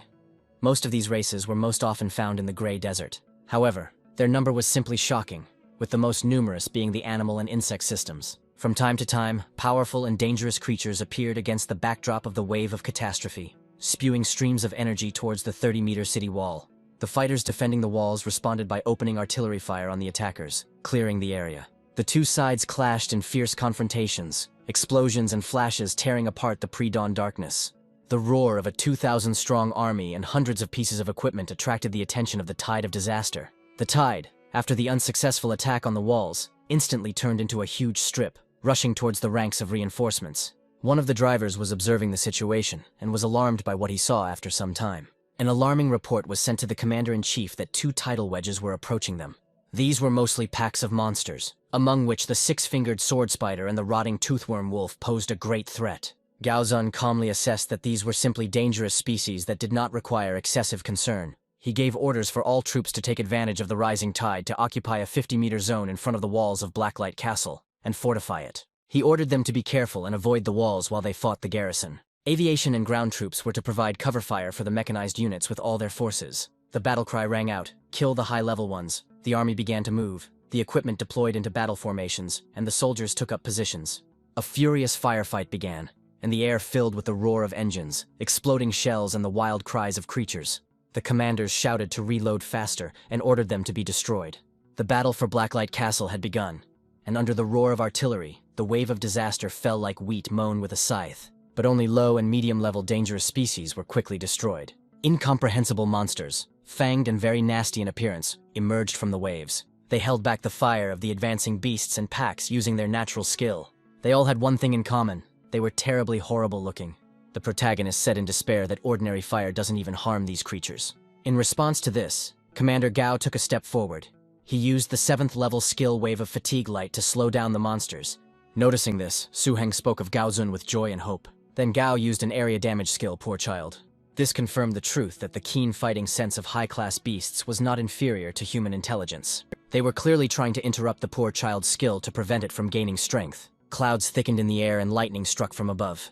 This is the 5th level Enlightened Thunder Fortress tactic that has already been used. All pets together could attack and defend simultaneously. Su Heng couldn't help but wonder if this was the power of a perfectly matched pet team. A defensive-focused Thunderhammer Rhino, along with 2 surprisingly deadly pets. One of them also had the ability to control, and they easily repelled more than a dozen types of horror. The battlefield was filled with clouds of dust from the explosions. Almost nothing could be seen. The order was given to all masters to call their pets and join the battle. The underground worms were especially good at underground warfare, so it was important not to forget to protect your mobile units. It became clear that this would be a long battle against the wave and a huge number of animals. Su Heng didn't stand by and summoned his snake dragon lizard. The large-caliber artillery of the mobile units could not yet stop the high-class forces of the wave of disaster. However, it was effective in killing low and mid-level dangerous creatures to conserve pets' stamina and increase their chances of winning. By surrounding the artillery and guns of the mobile units, this formation turned into a meat grinder on the battlefield, holding back higher-ranking enemy fighters. But it wasn't enough to simply control the ground forces. The air forces and underground creatures would never miss this meat grinder. A new order was given. They were to become accompanying masters in the next battle. Gao Zun added that they should maintain mobile positions and destroy enemies in the air and underground. Tanks, harnessed pets, and dangerous creatures from the wave of disaster collided instantly. A multitude of insects emerged from the ground, and the battlefield became a chaotic mess of spewing acid and flying creatures. In this confusion, Su Heng's snake dragon was so powerful that it killed and injured many creatures. Wei stood and fought next to this dragon. He saw how strong it was. So the main character's comrade in arms shouted to him that, fortunately, his dragon was helping them out a lot. Otherwise, they would be in complete shit. The guy suddenly became alert to something and began to listen. Then he saw something that surprised and frightened him so much that his eyes almost fell out. The hero found himself a couple of centimeters away from a powerful beam that almost hit him. But that wasn't the main thing. Su Heng noticed that the snake dragon was too busy right now, and didn't notice that he was being watched. It was good that Gao Zun asked him to come here. A very dangerous species, a bloodthirsty tiger, jumped out of the shadows. The hero thought as he helped his comrade. He was a mature, bloodthirsty tiger, a second-level fighter, naturally thin, but monstrously strong. The guy knew the defense was a bit low, but he could be dealt with. Su Heng shouted at his dragon to retreat and use bad thoughts, not to fight him directly. He prepared to intervene himself, realizing that his pet now needed help against such a clever and deadly opponent. But the dragon himself decisively entered the battle, a wave of enormous energy breaking through the beasts. Seeing that this was not particularly effective, he paused for a second, considering his next steps. Then he decided to take off and used his speed skill, but soon the bloodthirsty tiger caught up with him, striking him with force. The snake dragon, having received such a powerful charge, combined with its speed, flew back several meters and hit the rocks. An even larger pack of these tigers was approaching the team, already devouring everyone with their terrifying eyes. Su Heng cursed to himself as he watched more and more enemies appear. It was impossible to defeat them directly. Su Heng's snake dragon rushed forward, using its weight and speed to deliver a powerful blow. He tried to show with his whole appearance that guests were not welcome here. Then he used his evil attack, a dash, and with a loud cry he rushed at his opponents again. He used his dragon power to throw, growling straight into the bloodthirsty tiger's face. As a result, the dragon was able to push back the opponents, hitting them several times with its paw. Afterwards, he slowly flew up to his owner, who was watching the fight. Su Heng understood that this was not a training arena. Although the snake dragon's recovery abilities were astounding, this fight was a battle of injury for injury. This was precisely the outcome that the creatures of the Tide of Disaster desired. And the bloodthirsty tiger, by nature, loved such fights, which only gave him and his relatives motivation. But Su Heng had no intention of playing by their rules, and the snake dragon thought the same thing. He used dragon power, the fearsome dragon roar. With the help of this tactic, and in parallel with the team's attack, several tigers were defeated. The protagonist decided to take advantage of this opportunity. Climbing into the car, he shouted to the others to hurry up. He shouted to Wei to have the armored vehicles and attack aircraft suppress the two tigers on the left, and let his snake dragon take out the rest. Having received confirmation, he concentrated on controlling the pet while the others fought on their own. The hero forced him to use tactical maneuvers that went against his natural attack instincts. It helped. At least for a short time, it could stop the pack of tigers when they did not expect such an outcome. The dragon, seeing that things could still get better, looked around. Gao Zun noted that this was a great disciple that the burgomaster had taken in, since he could make the beasts use tactics. Su's approving voice was heard, noticing that the guy was good and had surprised him back in the forest. He added that if it weren't for him, it's unknown what that fiery spirit would have done. Boss Shu just didn't understand how such a reserved-looking child could be so ferocious in battle. Suddenly there was a warning. Something was approaching. Boss Shu asked if they were following him, worried about the brave protagonist. Something huge and multi-legged, with a terrifying appearance, crawled out of the smoke and chaos. Su Heng understood that it was a 1,000-legged steel-armored predator, a low-level type of terror. Gao reminded everyone that the wave of disaster was different from a normal invasion. Within its depths lurked many dangerous creatures of the highest danger. High-class beasts are waiting specifically to destroy people. Unlike dangerous creatures, it is much more difficult for humans to reach the pinnacle of power. Without the deterrent of a high level of combat power, humanity will inevitably suffer defeat. They could do it, but they had to be careful, as they had barely prepared for the predator's attack when a piercing howl was heard from the sky. Gao Zun exclaimed with alarm that the flying creatures had already begun to emerge. Then he commanded his pet to come out. Everything around him began to sparkle blue. A huge flying reptile, a child of thunder, appeared in the sky. Su shouted at Gao to be careful, as the air monsters were deadly to the mobile units, and they couldn't let them rush at them. The Thunder Child soared into the air, her wings creating a strong wind. Then she raised her hand up, concentrating all her power into it. After these short actions, a roar was soon heard. The creature used its technique and lightning sparked at the flying creatures. The protagonist was relieved to recognize her as Commander Gao's pet. But their relief was short-lived, as suddenly the ground beneath their feet began to shake. The rocks and the ground itself began to crack, and it seemed that everything could go wrong. Su Heng realized with horror that the Air Force was just a cover. The real attack was coming from underground. It was a high-level form of terror, and in a cloud of dust and smoke the tank stopped, observing the situation. A very dangerous creature of rather impressive size emerged from underground, raising clouds of dust. An earth sandworm, and he immediately began his furious attack on the people. Using the 7th level skill Acid Plasma, he effortlessly killed one of the protagonist's comrades. The threat was great. The creature looked straight into the soul with its blood-red burning eyes, making disgusting and terrible sounds. Su Heng shouted in panic that if they continued like this, the Mobile Legion would be finished. He understood that unlike the Masters, if the Mobile Legion was captured, all the generals gathered here today would have only one outcome: defeat. The hero was already cursing out loud. It was obvious how much he was worried. His dragon was hit by a splinter from the attack of this terrifying enemy. Su Heng and the other Masters realized that they had to protect the soldiers. Protecting them was the Master's mission. Su Heng concentrated and used a mind energy technique, activating the dragon scale armor on his dragon, strengthening its defense. Gao Zun addressed everyone, saying that it was time to destroy the wave of disaster, and all they could do was destroy them. Everyone understood that this was a war of attrition, with almost no end in sight. No matter who they were, a general or a soldier, someone would definitely fall in this battle. Gao Zun urged everyone to make sure they were not killed by the terrible species. They fought, believing that their names would be in the children's poems of their descendants, that this would be a testimony of their feat for their ancestors. All the Masters had pets with shields, and among the pitch-black darkness of the wave of catastrophe, many bright flashes of hope flared up. But the pressure was enormous. The confrontation was on equal levels. Su Heng cried out with difficulty that even he and Shu Yu couldn't contain this horror. He tried to gather as much strength and energy as possible for the upcoming battle. Even the serpentine dragon, mighty as he was, began to tire under the endless pressure. The earth sandworm opened its mouth and was ready to attack everyone at once, despite the number of opponents. Su Heng watched this scene with horror and fear, whether they would be able to resist this sinister army. At the most critical moment, Sister Z appeared on the battlefield along with the fighting bears. Their arrival was a powerful reinforcement. The bears were protected. Sister Z took care of it. Moreover, all together they inflicted enormous damage on the opposing side. They went straight ahead, not seeing any obstacles in front of them, mercilessly destroying the terrible creatures every now and then. From midnight to dawn and from early morning to dusk, Gao Zun, Su Heng and his troop, along with the garrison of Blacklight Fortress, fought to the death. They defeated over 200,000 dangerous creatures, but the victory came at a high price, and Blacklight Castle suffered heavy losses. More than half of the tens of thousands of allied troops who had gathered from various cities were left forever on the scorched earth.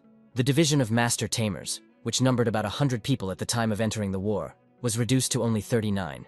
It was feared that after this war, Blacklight Castle would need at least 2 or 3 years to recover. But a crisis is also an opportunity for development. The carcass of each horror was the most valuable asset of any gathering place. The flesh, blood, fur, scales, and bones were excellent material for creating wonders. If Blacklight Castle can recycle the profits from this war, it will be a great step into the future for the entire settlement. After the battle, in the Beast Training Center, Su Heng watched as his snake dragon seemed to be enjoying the treatment, which took place with the help of a very dangerous species, a healing, easily pollinated flower. He praised Sister Lan, noting that her skill with beasts was simply superb. He also promised that from now on, if the snake dragon suffered, he would turn to her for help. Sister Lan modestly replied that it was good, but a medicinal, easily pollinated flower could be weak to such a powerful creature as his dragon. After looking at the medicinal flower, Su Heng confirmed this for himself, and he tried his best to help the snake dragon. At this moment, a servant approached Su Heng and told him that Laura Huo asked him to go to the inner council hall, as the Lord Burgomaster had returned. The protagonist asked the question that interested him. Did the master find the source of the waves? Su Heng hurried to the council hall, opening the door slightly. He saw the mentor with several other people. Seeing his teacher, he asked with relief if he had already returned. The teacher confirmed that yes, he had returned, and suggested that since everyone was already gathered, they should get down to business. He started to tell the story of how they were looking for the source of the disaster wave. But what they experienced was really strange. The guy thought about it. Together with his brother Xiaonian, the mentor identified the source of the disaster. Inside the abyss, they found traces of a mountain-sized creature. They dived into the abyss to find out what was going on, but the giant creature was not visible, At the moment when they felt relieved, they realized that a vibration of spiritual energy was coming from the bottom of the abyss. Together they descended down to the very bottom, where dozens of types of horror and a sea of dangerous species awaited them, guarded by dozens of writhing, creepy larvae. These larvae were black, their bodies covered with densely spaced holes. Each of the holes could release thin threads of spiritual energy, manipulating the sea of catastrophic waves like a puppet. They were the ones who led the attack on Blacklight Castle, as well as many other large gathering places. Together, they destroyed all the dangerous creatures at the bottom of the abyss, and, in the end, they managed to take something. He showed the find. The main character exclaimed in horror that this was a catastrophic nest. After these words, something began to happen to him. He grabbed his head, remembering the words from the code. A plague that has lasted for thousands of years. A plague of extermination. He continued his thoughts in his head. The mentor continued to explain that this was the last hope of humanity for the Twilight City. He then added that old times would come, and only through destruction would a new life come. At this moment, everyone noticed that something was wrong with Su-heng. He stood there pale and shocked, not answering questions. The teacher asked him with concern what had happened to him. Su-heng came to his senses and hastened to assure him that he was fine. He explained that when he learned of the teacher's return, he was so happy that he could not contain himself. The teacher seemed to accept this explanation and said that the student had had a difficult time this time. He added that if there was anything else, he would ask his older brother or sister to tell him. But in his heart, Su-heng was in turmoil. He couldn't believe that the old dragon code was from the future, from the final battle of the end of humanity, and that these monster eggs were not the real source of the plague. He understood that this was the beginning of a new, terrible era. These eggs, whose real name is Nest, never hatch singly. They open the doors to the darkest age of the Nest, as he knew from the Codex, a terrible weapon of war, created by those creatures taboo to name. After hatching, a giant creature emerged from the nest, which the teacher was never able to find. They could create a standing army of dangerous creatures using vast amounts of matter and energy. Unlike mating and natural reproduction, a nest is a creation.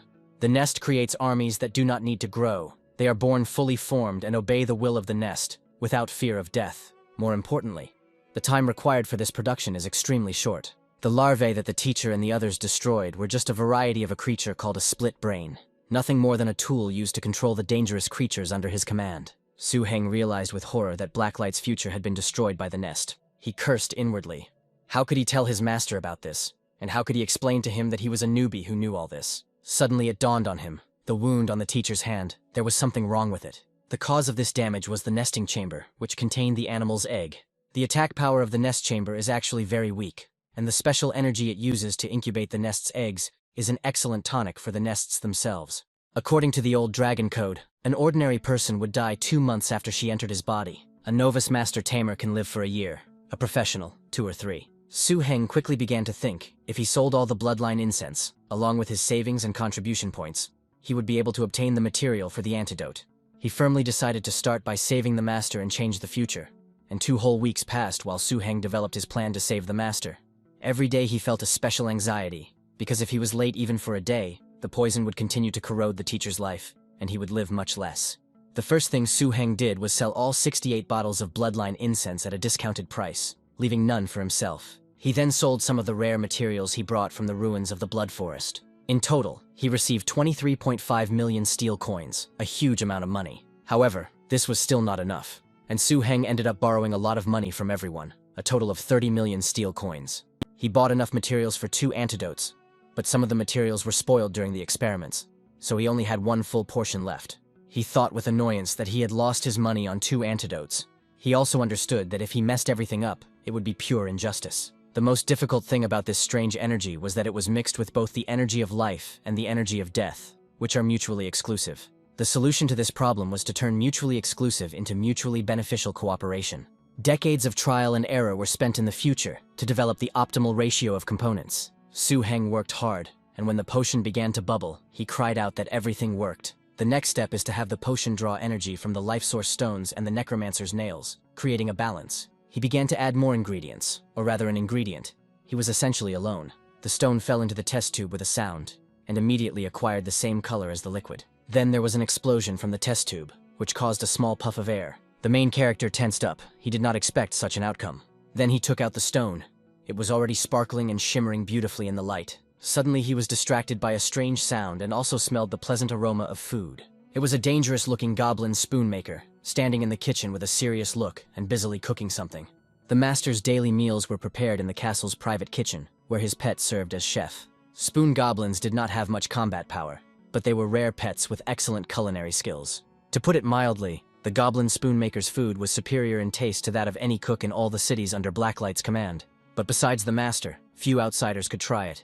In the entire Blacklight collection, there was only one goblin spoonmaker. However, according to the old dragon code, this beast had a weak spot. Su Heng took advantage of this and called the treasure hunter over to him.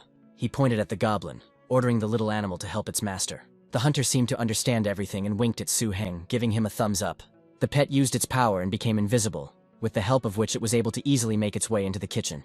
The goblin spoonmaker heard a sound and thought that someone had entered the kitchen, but he saw no one. Therefore, the main character's pet could do its business in peace, but he tried to be as quiet as possible. Su Heng thought with satisfaction that the goblin spoonmaker was, as he thought, an obsessive person.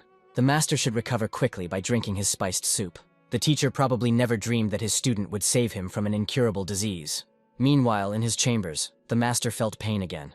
He thought with bitterness that he would not last that long, and this was madness. He couldn't tell anyone the truth, and had to keep peace in people's minds after the war. The mentor sighed, wondering how much time he had left.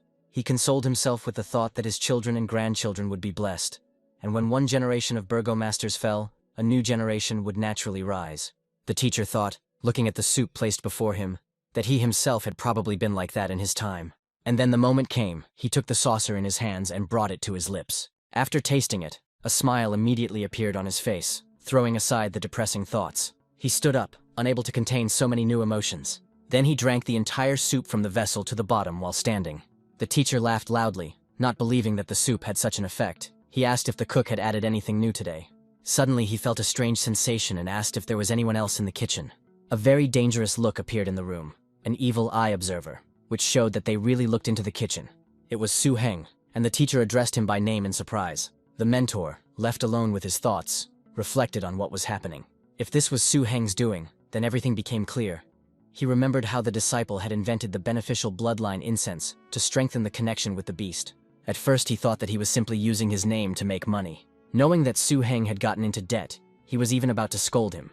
But the liquid he secretly took had a miraculous effect. It was a great achievement for the post-war reconstruction. He learned that Su Heng had exchanged all the points he had earned in the battle to defend the city. He took money from his brothers and sisters, and secretly sold the materials he had brought from the ruins of the Bloody Forest. In total, tens of millions of steel coins were accumulated, but within 2 or 3 days they were all dumped on the market. He bought strange and wonderful things. Now the teacher realized that Su Heng apparently knew about his injury, and began to work on healing it, investing all his money into it. He even snuck into the kitchen and added drugs to the food. The teacher thought with warmth that he was a stupid boy. How could you hide anything from him, the head of Blacklight Castle? But then his thoughts took a more serious turn. There was definitely something wrong with Su Heng. The bloodline incense was already an incredible invention, but it also healed his wound, something even professional healers couldn't do. How many more secrets does this guy keep within himself? But he quickly pushed these suspicions aside. What was the point in thinking so much? Even if something is wrong, he is still his student. Even if he loses everything, even if his secrets are revealed, he still saved his unworthy master. Meanwhile, Teacher Lu Yu was checking Su Heng's loot from the Blood Forest ruins. In front of her lay the fire whisker root, red ore, vine, and other pollen items. She told Su Heng that she should have come to him earlier to check what he had collected. But in the end, they had to deal with the aftermath of the battle first. She thought that he had collected little, and Su Heng was surprised, and said that this was only the first bag, and the rest of the bags were with the snake dragon. When all the bags were unloaded, Lu Yu was shocked. She exclaimed that he had laid waste to the ruins of the Blood Forest, more than the 6 participants who had preceded him combined. She thought that she would look good in front of the burgomaster, since he had succeeded in everything.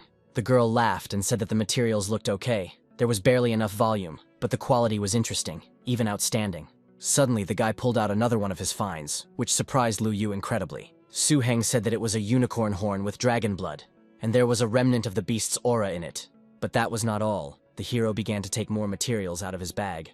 The dragon's bone marrow followed. He showed it to Lu Yu in a vial.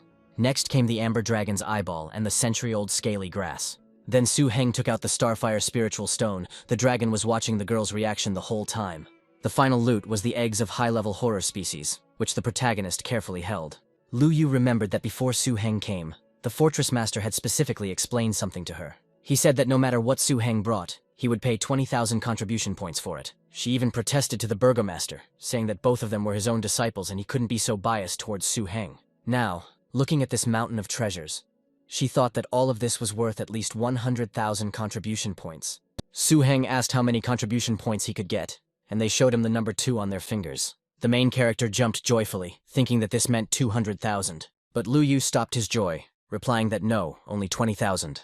The protagonist thought about why there was so much, but then said that it was wrong because the castle suffered great losses after the disaster. Without asking for anything else, he said goodbye to the girl, seeing her off with a smile. Lu Yu responded with the same gesture, smiling tensely. But afterwards she became indignant that it was wrong to mock a person like that, saying what a good boy he was. He was one of her students, so why should Su Heng be the only one being bullied? She decided that she had to talk to the castle master. Faced with the angry Lu Yu, He realized that the green light he gave to Su Heng had caused jealousy towards others. As a result, he was directly attacked by her. And it was only after Lu Yu showed He the list of materials that he realized what was going on. Looking at this list, He was a little worried that he would need to talk to the Blood Forest Ruins leader. He confirmed that Su Heng was indeed not someone who came for fame and loot using the castle master's name. In the end, to please his student and correct the injustice, he decided to personally take him to the warehouse. Su Heng could take whatever he wanted, and the participation points would only be deducted symbolically. The castle master was very happy and proud of Su Heng. Giving away 200,000 contribution points would be very noticeable. It would attract attention and create unnecessary risks for Su Heng. Soon after the master's miraculous healing, the hero asked why the master's hand had suddenly recovered. Does a professional tamer have such an incredible ability to recover? The teacher continued to pretend that everything was fine, without revealing the real reason. He asked Su Heng if it was true that the material he needed was out of stock. He said that he had exchanged a few contribution points for access to the Blood Forest Ruins storage, but he hadn't found anything suitable there either, so he wanted to know if he could get the materials from the master himself. After this answer, the mentor called the protagonist to go with him. The teacher brought Su Heng to his personal treasury, but the place was not like his own. The central object was the magical painting of Jin Dao, which opened the door to the world of treasures. The master carefully touched this painting with his hand. The painting of Jin Dao answered him instantly, asking what was required of it. Astonished, Su Heng asked what his teacher could have. The mentor explained that this painting was considered his only pet to have reached a racial level higher than that of the terrorist species. Unfortunately, it did not have much offensive potential and could only be used to store items. The master called Su Heng to follow him inside the painting. The hero found all this incredible, but he still obeyed and followed. The mentor continued. Her defense and security were unmatched. Without the owner's permission, one cannot enter the interior space, even if the entire painting is destroyed. Of course, whoever can destroy the Jin Dao painting must at least be a being that surpasses the terrifying appearance. The teacher said that it was all from his collection, and that he should take his time and wait outside. After Su Heng selected the items, he just needed to call the painting of Jin Dao, and it would transport him back, and also advised him to look in a certain direction.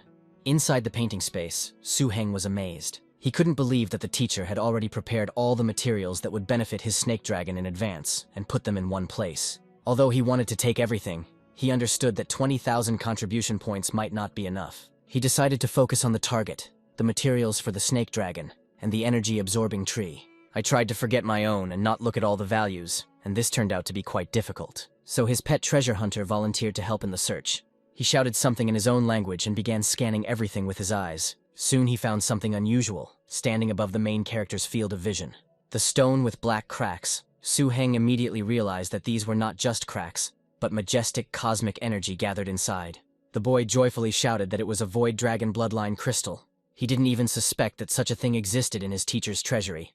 It was exactly the thing that he never hoped to find. But then the animal noticed another strange detail. The protagonist looked questioningly at the treasure hunter, and then where he was pointing. Together they approached the object that was placed on the pedestal. The guy tried to carefully take this object in his hands. It emitted an incredible glow. Su Heng decided that she was worthy of becoming the material needed to transform the serpentine dragon into a high-level terror species. He thought that even in death she possessed such power. After asking his pet if there were any other useful materials and receiving a negative answer, he decided that he had chosen enough. When Su Heng came out of the painting so quickly, the teacher was surprised and thought with satisfaction that he, as a master, really knew his student. The things he prepared for Su Heng must have been useful, otherwise he wouldn't have chosen so quickly. He asked to see what the student had chosen, placing his hand on his shoulder in a fatherly manner. Su Heng said that he had chosen 2 items, but he didn't know if he had enough contribution points to exchange them. He showed the Wind Thunder Essence and the Void Dragon Crystal. The teacher warned that these were very dangerous materials, and that he could get into big trouble.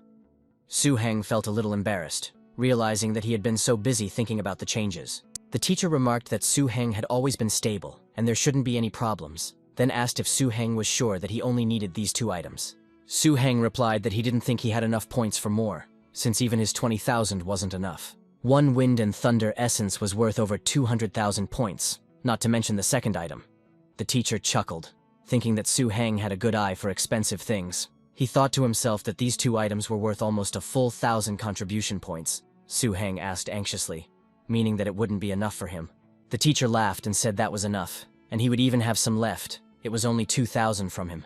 Su-heng was amazed and thought it was a good deal, so he asked if the other siblings could also exchange like this. The teacher just smiled in response, telling Su-heng that he would send the 2 things to his home later, and that he should just focus on himself. He no longer has to worry about materials, but rather use them to good effect. He added that he was looking forward to his performance. Su-heng assured the master that he would try his best. The mentor then turned the conversation to the 2 terrifying-looking eggs that Su-heng had brought back from the ruins of the Bloody Forest. He said that theoretically Su-heng could have kept the 2 eggs for himself, but instead, he selflessly donated them to the collection point. Madame Lu came to him hoping to get back the 2 animal eggs, but he refused her. He explained that growing in the Blood Pond Dragon Spring was different from normal growth, and caused the beast to acquire a heavy, ferocious, and hostile aura.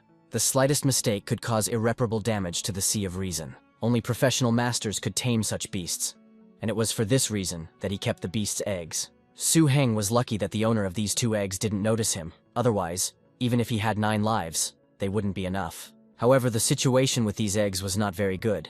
The blood supply was interrupted for a long time. The life force of these 2 eggs has become very weak, and if nothing is done about it, they will die. Hearing this, Su-heng thought, if so, it is too expensive. I wonder if there is a remedy for this in the Dragon Code. The teacher, watching his reaction, wondered if he had been hit hard on the head, since he was always clutching it. However, he admitted that this was the first time this smelly guy had encountered eggs of such a horrible appearance. The teacher said encouragingly that the student's business is the master's business, and that he should not be upset. After all, his master was already fixing the situation with the 2 eggs, so he invited Su-heng to go with him. He brought the student to a specially prepared place. There, he modeled the effects of the blood pool and the dragon fountain using the remains of a 4-square pillar and a large number of horror images. This was supposed to help these 2 beast eggs regain their vitality while everything was going well. The mentor walked around his room, talking about his things. The dragon's power was so terrifying that they were blocked by a chain made of a special material, but they still made people tremble. Suddenly, the master pulled the cloth from the hiding most powerful species in his hall. This creature was declared to be a heart beast, a terrible sight. Su-heng immediately decided to protect himself and used his energy. The teacher praised the decision to use a mental barrier while looking at his student. He explained that masters can control harnessed animals either by using their spiritual power. This is to suppress them, or to force them to voluntarily enter into a contract through a higher level of communication. The master told Su-heng that if he used his blood to incubate these 2 eggs, he could lay the foundation for future taming. Su-heng thought that trying to suppress the terrifying species by force with his current abilities was certainly foolish. He couldn't believe that the teacher had spent so much effort to pave the way for him. The teacher said that these 2 eggs would be ready to hatch only in 2 or 3 years. He will come from time to time to replenish their energy, and then pass them on to Su-heng when they hatch. Su-heng said that if these 2 eggs hatched, he only needed 1 young beast, and the master could take the other one for himself. The guy asked if the eggs of the bloody Tyrannosaurus Rex could hatch into something else. The mentor replied, even if it is a first-class terrifying sight, it is still limited to improving his strength. He asked who told him that he could not use 2 offspring. At that moment, 2 of the teacher's pets appeared, and he asked the boy to look at them.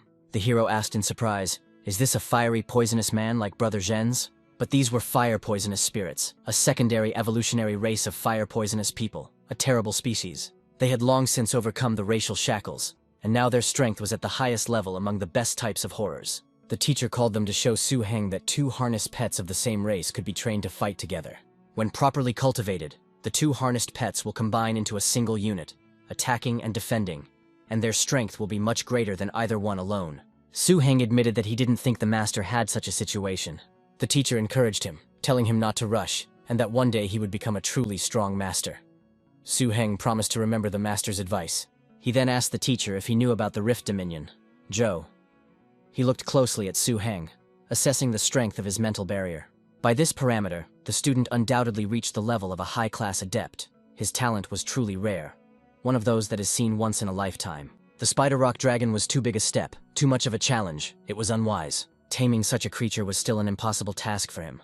The teacher understood Su Heng's ambition, his desire to have a dangerous species as his first pet. Su Heng admitted that he had bloodline incense. The mentor thought for a moment.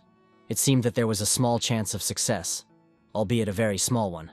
He began to explain that the Valley of the Rocky Rift was much more dangerous than one might have expected. He dissuaded Su Heng not only because of the risk, but also because he himself had long cherished the idea of taming the local inhabitants. Currently, only Su Heng's fifth elder sister and the late sixth elder brother from the entire Blacklight Assembly have managed to subdue the Rock Dragon. And all because the guardians of the Rock Dragon clan established strict rules. The abundance of crystals in the valley is not so much caused by the dragons themselves, but by the many terrible species that inhabit it. They are incredibly strong, and if it weren't for their docile nature, the castle would be in trouble. There were only two ways to take a cub from the valley. One, to defeat its parents. The other, like the sixth brother, to develop 3 skills in the cub within 10 days. Now Su Heng understood why the teacher had not advised him to do this, but he asked if there weren't many masters in the castle who could tame this race. The teacher confirmed that this was indeed the case, and that was what he wanted to say. Su Heng asked for 3 days to try, jumping up from the table. He was confident that he had enough strength. The teacher asked if he planned to use potions, such as the very same bloodline incense. Seeing the student's determination, he relented and agreed to accompany him. For these 3 days, Su Heng could use any materials from the storage and equipment of the castle. Su Heng wanted to say something, but the teacher stopped him, telling him to return to his preparations while he took care of the castle's affairs. Later, late at night, Su Heng reflected on the teacher's trust. He guessed about the upcoming meeting, but did not ask questions, but only made his task easier, which was worth a lot. This time, regardless of the outcome of the expedition to the valley, Su Heng decided that upon his return, he would reveal to his teacher the main secrets from the old dragon code. For the next 3 days, Su Heng was absorbed in work without rest. The rock dragon, possessing 3 types of systems, mastered 8 innate techniques. With only 3 days to spare, Su Heng chose what he knew best for potion training, the 2 key techniques of dragon energy. Luckily, the skills were relatively basic, and the potion ingredients were inexpensive, which eased some of the guilt over the teacher's generosity. After solving a number of minor problems, Su Heng finally prepared a set of training potions. He also didn't forget to make a couple of copies for the teacher. When it was time to leave, the teacher noted that Su Heng's snake dragon had excellent endurance. He added that even an animal does not need skills for a long journey. Su Heng agreed with a smile that endurance was his main asset. Having gone halfway, they decided to stop and rest. The teacher's beast needed some food, so he gave him some meat on the bone and ordered him to eat. Shu Han wondered how the dragon would recover its strength without supplies. Su Heng only grinned mysteriously, stating that the Highlander had his own cunning plan. Later, he decided to show the teacher the fruits of the energy tree, which was capable of absorbing energy. Snapping his fingers, the guy asked his tree to start acting. It instantly grew a pair of fruits on its leafy branches. One such fruit, specially created for snake dragons, was quite enough for his pet. Zhou He asked if the protagonist could give one of the fruits to his teacher. Su Heng commanded the tree to make the E13 fruit, food for the wolf beasts. The mentor asked if it was possible to grow fruits of different types, which was incredible for a creature of the level of an especially dangerous species. However, Su Heng decided not to tell the teacher all the details for now. If he found out that this tree could produce energy fruits, it was unknown how he would react. The teacher said that his tamed pet is really something. It is only at the level of a particularly dangerous species, but it can bear such magical fruits. His wolf was delighted with the effect of these incredible fruits. The mentor was amazed, because even his scarlet wolf highly praised the purity of nutrients, energy, and excellent taste of these fruits. After these words, the main character reached out to pick a few more apples from the tree. Having gathered an armful, he approached the mentor, smiling and saying that he had more. The teacher suggested that in the Rift Valley, where young animals are innately dependent on food, such fruits could prove very useful. The climb up the rocky Rift Valley was challenging. In addition to this, 3 guys who had previously been hiding in the rocks were waiting for them. Zhou He said that the shop's Tyrannosaurus would take care of all 3 at once. Then he waved his hand, and powerful magical energy emanated from it. A shop Tyrannosaurus entered the field with a deafening roar. Seeing him, the rock dragons were clearly frightened. Against his background, they no longer seemed so big. Everyone at once, without any discussion, decided to run away. The hero even joked that they were running so fast it was as if they had been hit on the head. At last they reached a place where something invisible hovered over the Valley of Horrors. Su Heng was surprised to notice that he hadn't smelled any special scent here last time. The teacher explained that they would have to talk to the pack guardians. If you follow the established rules, there will be no danger. That was all he could do for him. The rest depended on Su Heng himself. The young man thanked him sincerely. He was truly pleased with such care. As he walked into the rocky rift valley, the boy shouted into the depths that he was there. He walked carefully now, as he noticed small animals in the valley, quietly wandering among the crystals. Su-heng noted, not without dark humor, that if they killed all these cubs, they would have a lot of fun. However, such an act would bring terror to all of Blacklight. And Su-heng, looking at the young dragons, could not decide which one to choose.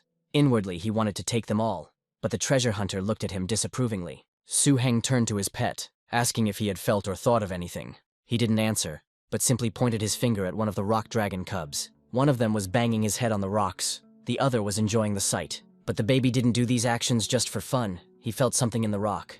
Enraged, he used his strength, deciding that his physical strength was not up to the task. This one little dragon immediately attracted the attention of the main character. It was incredible. But this baby was no more than 3 months old. However, the young dragon, even at such a tender age, learned to use his powers independently. Judging by the tempo marks left behind and the cracks on the crystals from the impact, he had already mastered the 2 main energy techniques, Dragon Force and Dragon Might. Su-heng never thought that the talent of a treasure-seeking beast could also be used to unlock its potential. This time they found a real treasure. This young dragon had already mastered 3 of the 8 innate techniques of the Rock-Thorn Dragon clan. The task immediately became twice as difficult. With the help of the prepared potions, he could first try to teach the technique of destruction, but other skills were also in the plans. Su-heng carefully approached the baby, trying to establish contact. He revealed that his parents had given him permission to be his teacher, and offered to teach him 3 skills over the next 10 days in exchange for entertainment. The dragon just growled angrily, seeing his character. Su-heng chuckled to himself. It wasn't a coincidence, was it? He didn't know how the 6th brother did it, but he himself had a good plan.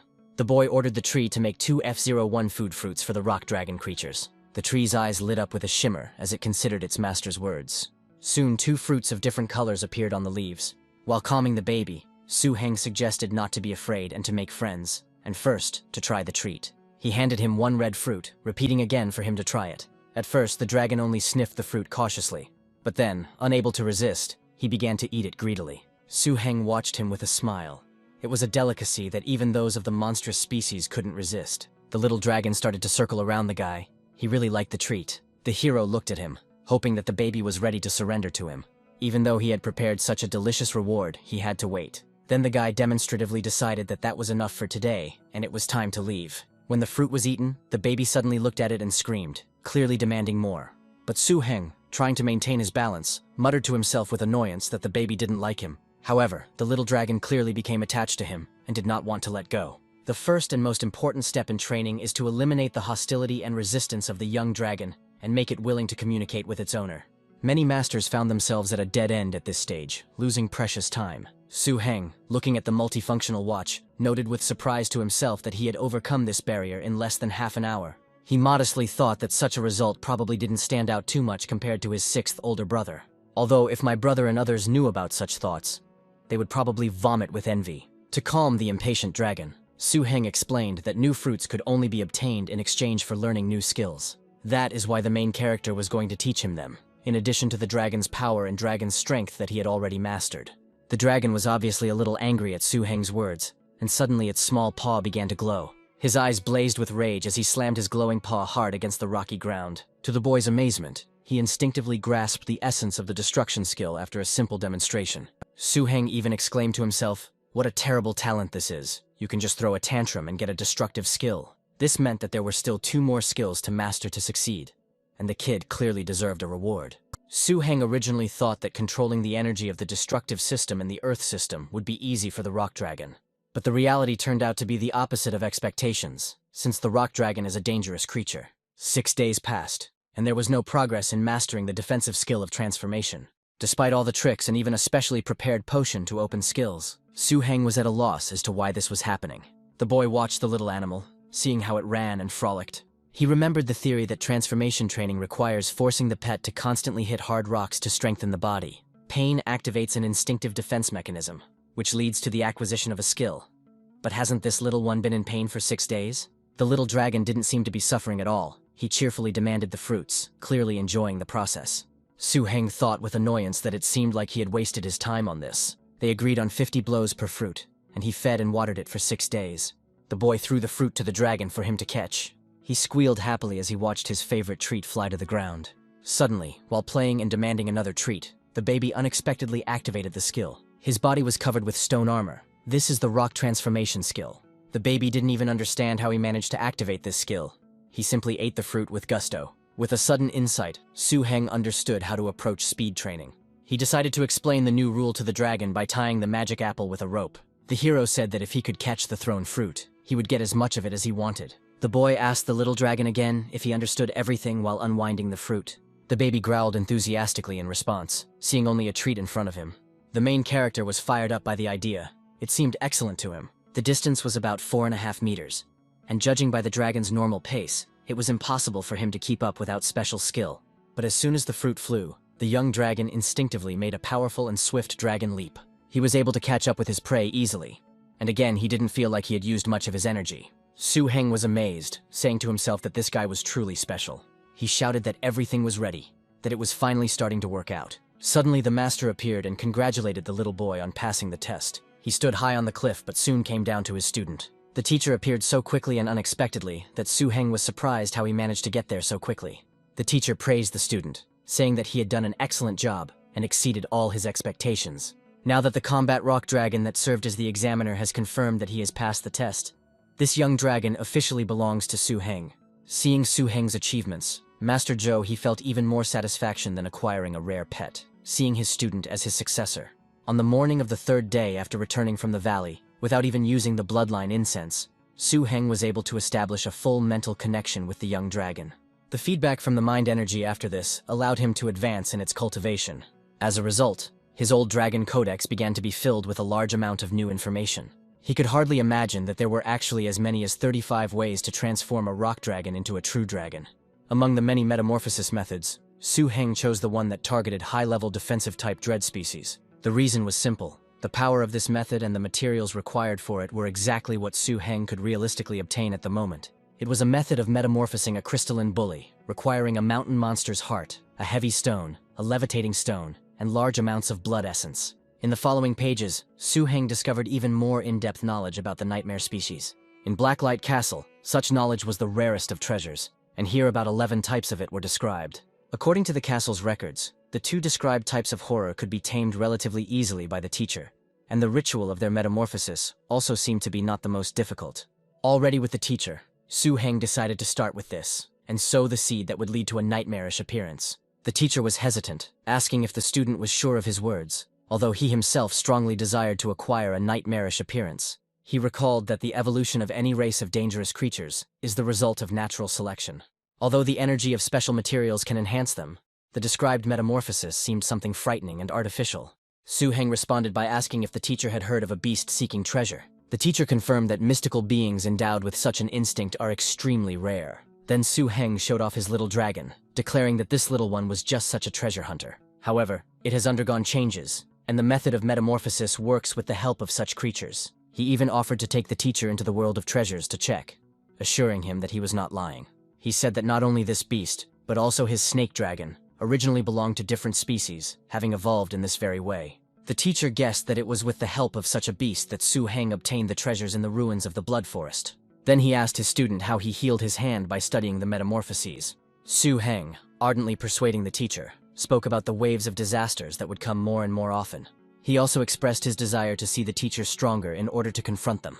The guy apologized for not being able to tell him the whole truth, but asked him to go with him, at least this once. The teacher chuckled, calling him a fool, because waves of disasters do not happen for decades and are unlikely to happen again soon. Otherwise, the gathering place would have been destroyed long ago. He added that he might not even encounter a third wave in his lifetime.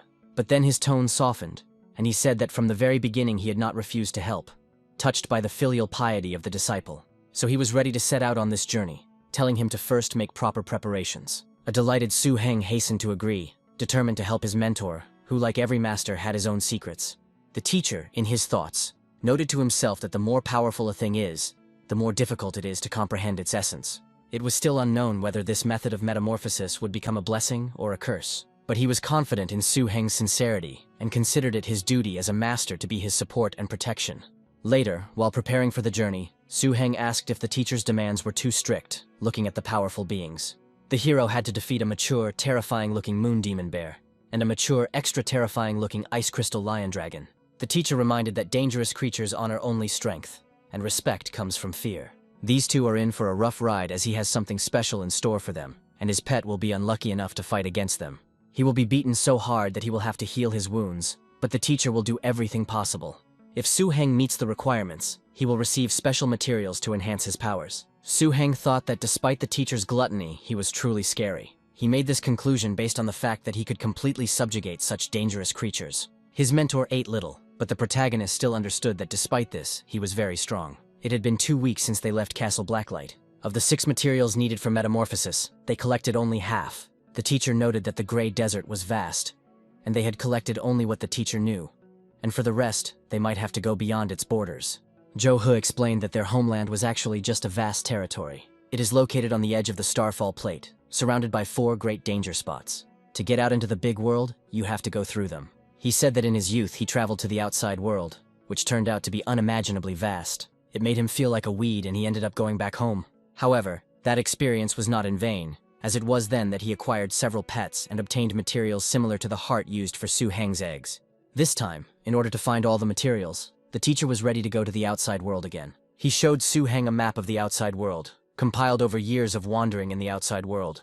The mentor said that although it was an ordinary map, it was a constant reminder of how big the world was. He asked not to forget how great his teacher was, but the main character always understood this. The mentor then proudly asked if the student could find their location on it. Su-heng couldn't, even though he really tried hard to strain himself and think. Then the teacher pointed to a tiny dot on the Yachen Peninsula in the Emerald region, explaining that the entire Gray Plain occupies an area on this map smaller than the size of a grain. The main character replayed this in his head once again, realizing how small this part was. Jo-He announced that their next target was the Yachen Peninsula. To get there, one had to cross the Thousand Peaks Ridge, where colonies of monsters lived on each peak. As we crossed one of the peaks ahead, the mentor explained that this was the shortest distance to the outside world. However, several groups of wyverns lived on this mountain peak. Fortunately, they were already protected, so the creatures' attacks were not scary, but the teacher still ordered his ice lions to slow down their movements. Then a shadow mask appeared, which the mentor told to stun them instead of killing them. He explained to Su-heng that killing a few wyverns was not difficult, but if the colony learned of the death of their kin, they would pursue the killer to the end, and this was an important lesson for the future. The teacher asked him to remember this, and his student replied that he would definitely remember it. Under Jo-He's guidance, the master and student continued their journey, overcoming dozens of dangerous peaks in half a month. Su-heng participated in many battles, still under the guidance of his mentor. He had noticeably lost weight and tanned, but his body had become muscular and his gaze brighter and more masculine. The strength of his 4 pets increased significantly, which made the protagonist very happy. Even the treasure-seeking dragon beast received instructions from the teacher. But the most successful of all was the snake dragon, who developed the first ability of the 6th level, Dragon Power, Death, a powerful attack that destroys the enemy's brain. They also created a good attack scheme, along with their snake dragon. Now, Su-heng's beast could use a skill like Sacrifice, Explosive Strike. Another feature was the dragon's power, Drowning Pain. In addition, they worked out an effective combination of attacks from 5th level abilities. The rock dragon, feeding on fruits and participating in battles, grew at an incredible speed.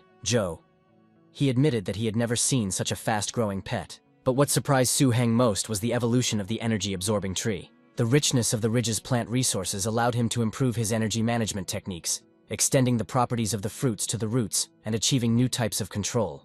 Although spiritual abilities could protect against the cold, in the face of constant danger, Su-heng noted that allowing himself to relax was an unaffordable luxury. The teacher just laughed, saying that he still needed to practice. He reported that they seemed to have almost crossed the Thousand Peaks Ridge, pointing into the distance. However, they may have to linger at Zueli Peak to complete an old order the teacher took on 2 years ago, he said, which could help them. The main character looked at his teacher with surprise and questioningly. The two of them were already at the snowy summit of 1,000 peaks. The mission Jo-He spoke of was issued by the Golden City Association. The teacher explained that the Golden City is a true metropolis, the pinnacle of civilization, the source of the entire monetary system, familiar in the Gray Desert. Unlike their homelands, the Yachen Peninsula is not divided by danger zones. Warm ocean currents and moist air made the climate pleasant and the land fertile, which contributed to prosperity. The teacher continued to talk about the fertile and prosperous Yachen Peninsula. Here, thanks to year-round food cultivation and the absence of shortages, craftsmen were not forced to change their profession. Of course, provided that they have not awakened by the age of 18. It was there, in the Golden City, that a specialized association of craftsmen existed. This organization served as a platform for communication and interaction between craftsmen, and membership was not strictly limited. Besides this, its main function was to evaluate the rank of masters. Zhou He once joined the local association, and it was from there that he received the mission he spoke of 2 years ago. Su Heng was surprised that the mission was still active after 2 years. The teacher explained that this was a special mission with no time limit or number of attempts. He asked the student to guess what kind of mission it was. The boy thought to himself. How could he know? But he still assumed that it was related to taming, and the teacher confirmed it. The mission was to subdue a particularly dangerous high-level species called the snow spirit. This race was rare even in the outside world. The teacher described the snow spirits as a special race born from the icy energy of nature, incapable of reproduction. The main value for all the masters was a special resource that they produced, the Ice Heart Snowflower, which worked wonders for spiritual development. In the Golden City Masters Association, the price of a snow spirit was comparable to the best terror cub of a rare race, and sometimes even higher. Su Heng asked why such a valuable, but according to the teacher, weak in combat race had not yet been exterminated. The teacher explained that the association did not kill the snow spirits.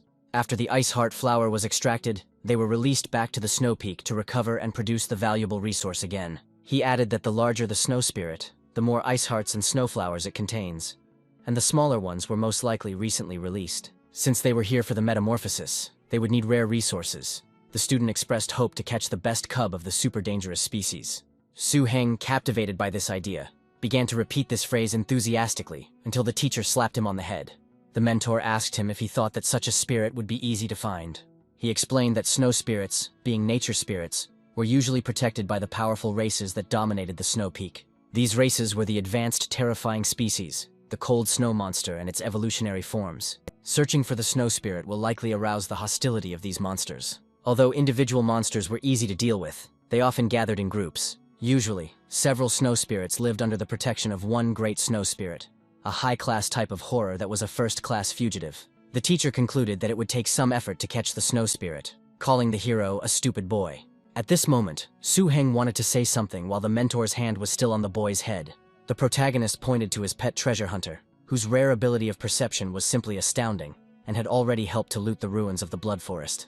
Sometime later, using the treasure hunter's abilities, they quickly found the lost snow spirit. He tried to hide using the natural snow shadow technique. The teacher noted that it was not difficult to catch him. He was completely confident in his abilities. Then he lightly waved his hand, on which was a ring from which black smoke emanated.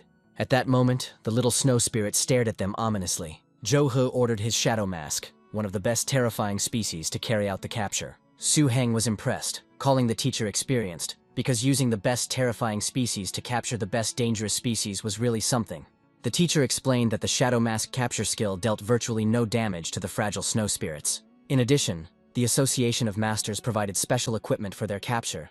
It was a golden rope that had a soporific effect. Soon the target was immobilized. The mentor and his student looked at him with interest. However, suddenly for everyone, some creature was chasing them from the opposite direction. Su Heng screamed in panic, calling for his teacher, Zhou He. He, looking at the captured creature, asked if it was the main snow spirit. The teacher replied that the value of the main snow spirit was higher than that of the 10 small ones. The protagonist realized this and said that they couldn't just let him go. The main snow spirit, holding the little spirit in his arms, looked ahead with an uncomprehending gaze. He tried to confuse them, and at the same time knock them off their feet, breathing on them with his icy, snowy breath. However, in response, the protagonist and Zhou He patted the spirit on his cheeks. Then the animals of Su Heng and his mentor came to the rescue, and while they were dealing with the main snow spirit, they stood quietly to the side. A few minutes later, after the spirit, desperately trying to escape, was finally immobilized, the teacher began to explain. Untamed creatures cannot be placed in regular storage space, as it cannot store highly active items. Fortunately, this spirit was not too big, and when Su Heng asked about the possibility of placing living beings in space, the teacher quickly answered. This required at least a horror-level pet with spatial abilities, and even he himself didn't have a pet with such power. He then suggested that they find a few more snow spirits while the treasure hunter was with them. A little later, they finally descended from the mountains and reached the coast. The team in full force, together with the captured spirits, walked forward cheerfully. The teacher happily announced that they had arrived in the pleasant climate of the southwest coast of the Yashin Peninsula. He suggested enjoying the sea breeze. He felt great. Su Heng, looking tiredly at the load he was carrying, doubted that he had a chance to rest. The teacher simply reminded that physical training is a very important part of a master's career. He put his hand on his student's shoulder, giving him a fatherly hug. Soon they approached the border post of the Golden City, where the guard demanded to see documents. Zhou He introduced himself as a registered professional tamer from the Golden City Masters Association. The guard greeted him politely and offered to escort him to a city located 70 kilometers to the southwest. Su Heng was surprised by such a high level of security, asking what it was like before. As he approached the city, he was struck by its size. The Golden City was a super large settlement with a population of about 1 million people, the most important central city in the southwest of the peninsula. It was incredibly prosperous and resembled a huge beast crawling across the earth. However, the 70-kilometer journey along the road alarmed Joe. Hey, in a city that should have been teeming with life, there were surprisingly few cars, people, and animals. As they passed by, several people who looked like masters noticed Joe. He's Bloodwolf and the load of snow spirits on his back. Su Heng thought that terrifying sights and professional craftsmen were probably not too common here. At the city gates, the group was met by a guard who addressed the mentor as a master. He shook his hand, asking who the good venerable gentleman would be. The teacher introduced himself again as a registered professional master tamer from the Golden City Masters Association. After checking Joe-He's token, the guard stated that although it had been possible to enter with this token in the past, the Golden City had recently experienced a huge wave of disaster. Joe-He was shocked by this news. He asked ominously if he had understood everything correctly. Now, entry requires a guarantee from one of the city's professional craftsmen. At that moment, a voice was heard declaring that she would become his guarantor. Everyone first saw the creature, a green king hawk with fierce eyes. A woman approached, riding on a pet hawk, the most terrifying of all. A security guard started running quickly towards the girl. He was very excited, but she didn't pay attention to him at first, addressing the mentor by name. The girl stopped briefly and said with a smile that they hadn't seen each other for a long time. Joe-He confirmed her words. He recognized her, Lin Hong. In response, she confirmed that she would be his guarantor, ordering him to be let through while she did not waste time. The guard, making a gesture with his hand, said that he understood everything, adding that everything would be done. Joe-He inquired why she, who was Commander Yu and worked in the Masters Association, was now in the ranks of the Golden City's armed forces. Lin Hong replied that it wasn't just her. Almost all the professional craftsmen from the association had been temporarily mobilized into the armed forces. About 2 months ago, a sudden wave of disaster of a magnitude unseen in centuries swept across the Yashan Peninsula, and the city bore the brunt of it. Lin Hong continued her story, describing a terrifying scene. Millions of creatures spawned by the disaster surrounded the entire Golden City. She admitted that if it weren't for luck, he wouldn't be seeing her now. Joe-He, shocked, asked again about the time. It had already been 2 months since the wave had swept across the entire peninsula. He remembered that the same wave of catastrophe had passed through the isolated gray desert at about the same time, and wondered if it was a coincidence or something more sinister. Lin Hong then turned her attention to Su Heng and asked if this was his new disciple. Joe-He briefly introduced him as his new, gifted and good student. Lin Hong approvingly remarked that he looked better than some little girl and suggested that they bring him over more often.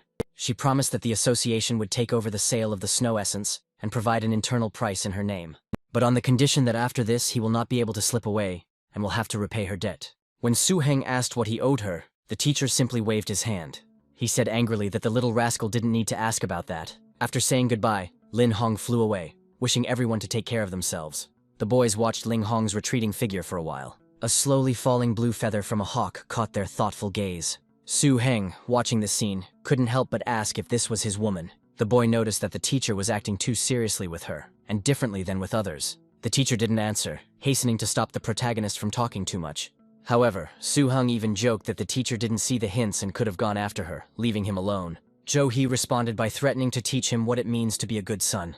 After a short, playful scuffle, where Su Heng cried out that he was giving up and would complain to his mother, they continued on their way. Ju-He took the student to the Masters Association, whose magnificence amazed Su Heng, and there the master cleverly sold all the snow essence. After the disaster, the masters suffered great losses and were in dire need of snow essence to restore their mental strength, which drove prices skyrocketing. Thanks to Madame Huang's help and the price increase, they got an incredibly good deal. Su Heng again exclaimed that she was a good person, and received another spanking from the teacher. After receiving the contribution points from the association, Joe-He led Su Heng to exchange the remaining materials for everything needed for the Serpent Dragon Metamorphosis ritual.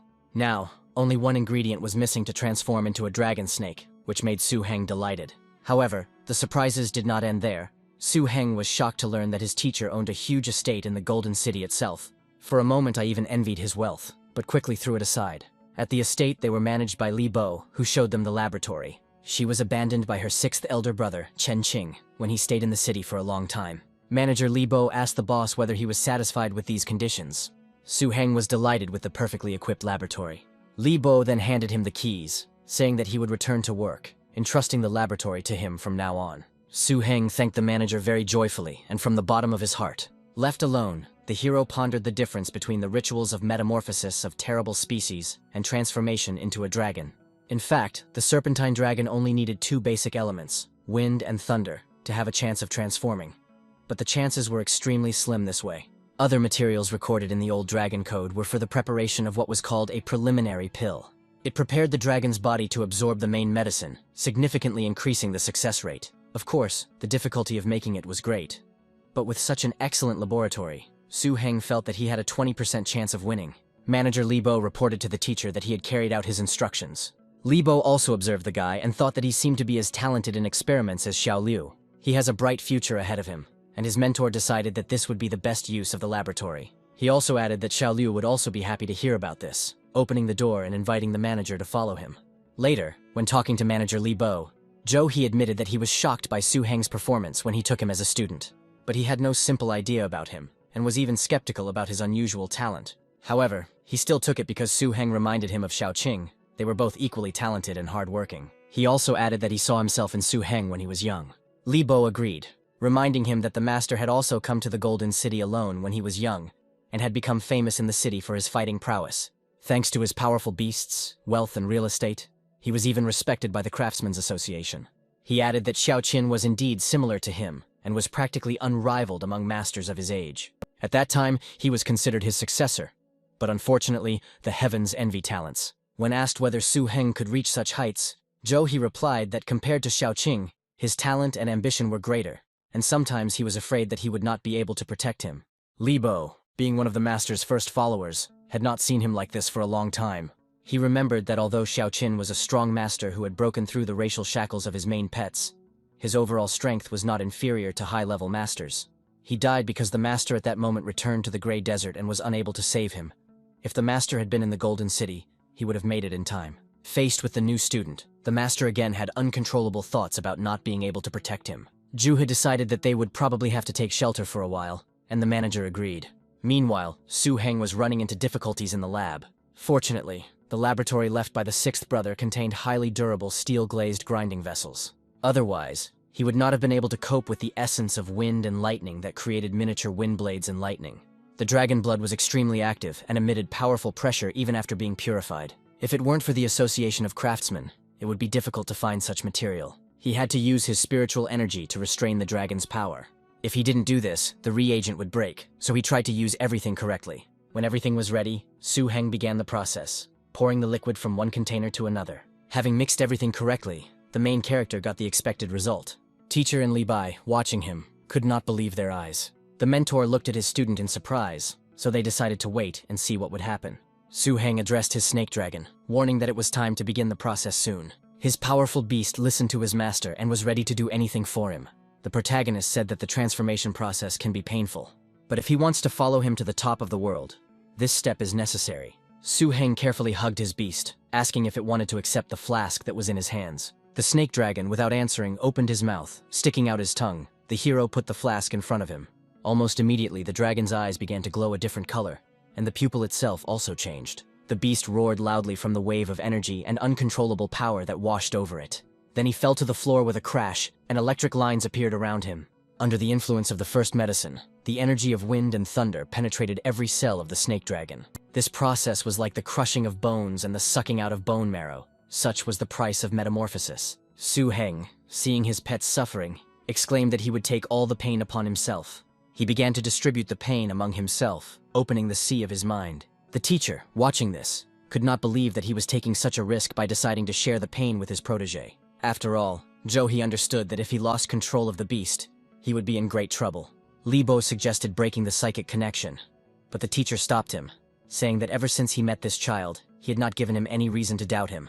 He added that nothing could force the snake dragon to undergo a metamorphosis while it was going through this. But the snake dragon trusted Su Heng, and Su Heng was trying his best for it. If they both endure this, they will be unmatched. Perhaps the young man will succeed. Suddenly, the medicine caused such a strong reaction of wind and thunder energy that it seemed to make it impossible to master this energy. The manager, shocked, asked if the dragon had really mastered the energy of wind and thunder. The teacher ordered everyone to be on guard, ready to take care of Su Heng even if the heavens were overthrown. Then something unexpected happened. The snake dragon itself severed the connection with Su Heng's mind. He didn't want his master to suffer even more. Then it was clear that the dragon was still in pain all over, but his eyes continued to glow fiercely in anticipation. The snake dragon screamed and growled, trying to cope with what was happening inside him. Su Heng exclaimed with approval that the snake dragon had done an excellent job. While he couldn't believe that he actually did it. Just think, a race that has nothing to do with wind and lightning systems was able to master the technique of electroshock and the skill of the wind blade. This was a huge achievement, capable of turning the world of masters upside down. Li Bo congratulated the master on such a wonderful student. Zhu He asked if Li Bo now understood why he was worried that he couldn't protect this boy. If this leaked out, he was afraid of the consequences. Li Bo vowed to work together with the master to protect the child, even at the risk of his life. Helping the snake dragon absorb the medicine's energy, Su Heng rested for 2 days before fully recovering. On the one hand, he helped his pet learn new skills, and on the other, he included the crystal rock dragon in the training program. After the incident with the snake dragon, he completely believed in Su Heng's metamorphosis method, and again strictly ordered him to keep it a secret. Su Heng understood that the teacher was doing this for his own good, and he had another idea to bring the teacher closer to elder sister Yu, but he was afraid of getting slapped. At Zhou He's suggestion, Su Heng took the Masters Association's written examination to join it. After all, in those years when the snake dragon had not yet hatched, Su Heng could only study. The exam was very easy for him. He soon left the classroom and waited for them to come and pick him up. He didn't have to wait long before Li Bo respectfully stepped out of the car and opened the back door for the young master. When the manager asked how he did, Su Heng replied that he thought he got a perfect score since he had seen it all before. As Liu Bei picked up speed, another black car caught up with them. The rear window rolled down and a guy appeared, who enthusiastically thanked the main character, offering to treat him to dinner. Su Heng agreed to meet at the examination center with a smile. The driver asked if he had made a friend, inadvertently becoming a witness to a short dialogue. Su Heng replied that not yet, but he hoped that everything was still ahead, to which Liu Bo remarked with a smile that he had an excellent eye for his friends. When the manager had already pulled ahead, the car's license plates became visible. So the guy who was riding in the passenger seat looked at them and concluded that 5 years ago, the Gilded Automobile Company made a model of this sedan. He also mentioned that the car Su Heng had arrived in was a limited edition, with only 20 copies in the city, and that this guy had answered questions faster than him. He ordered his driver to go to the center faster, and he naturally fulfilled his request. The second part of the entrance exam, the combat test, took place in the association's huge hall. The arena was divided into 5 sections by the Wind Banshee, a low-level type of horror. It is guaranteed that the effects of fighting in each examination room during the sparring test will not affect other examination rooms. Su Heng and the little fat man sat in the waiting room holding information cards. Su Heng finally learned that the little fat man's name was Ai Dong, and he was several years younger. It seemed to him that the guy was only interested in him, but had no ill intentions. So Su Heng behaved casually. The rules were announced. In addition to the battle itself, the pet's life status, cultivation, and skill development will be assessed. Each candidate is limited to 1 pet, and Su Heng was the first to be called. The examiners noted his age, 19 years old, the level of a high-level master, and a snake dragon of a particularly dangerous species in adulthood. They noticed an abnormal color of the scales, possibly due to some kind of energy fruit. Also, the dragon's length and bone mass exceeded the norm for its species. It looked like a lot of effort had been put into it. They noted to themselves that here was another stranger. The examination number for Su Heng and his snake dragon was announced. His opponent turned out to be a light-armored leopard. The opponents met each other's gazes, assessing each other only externally. Afterwards, the presenter confidently shouted that it was time to start the fight. Su Heng noted to himself that there were no light-armored leopards in Blacklight. They were a particularly dangerous species, unique to the outside world. On the same list as the snake dragon, it will be difficult to deal with. When the battle began, Su Heng gave the order to attack first. The dragon used its evil armor skill, growling at the leopard. The examiners were surprised that he dared to strike first at a species far more powerful than himself. This snake dragon was so brave, and the method of taming it reminded them of an old friend. The lightly armored leopard tried to attack its opponent, but it wasn't very successful. The examiners noticed something strange about the snake dragon's scales. The tail slash was the lightly armored leopard's most successful attack, but even with its heavy armor, it seemed it could not withstand the blow. They wondered how many iron energy fruits this dragon had eaten. Su Heng ordered the snake dragon to use a speed attack. He stood there, trying to predict the dragon's next moves. After this, the snake dragon rushed forward towards the leopard at an incredibly high speed. The examiners noted that it was a simple idea.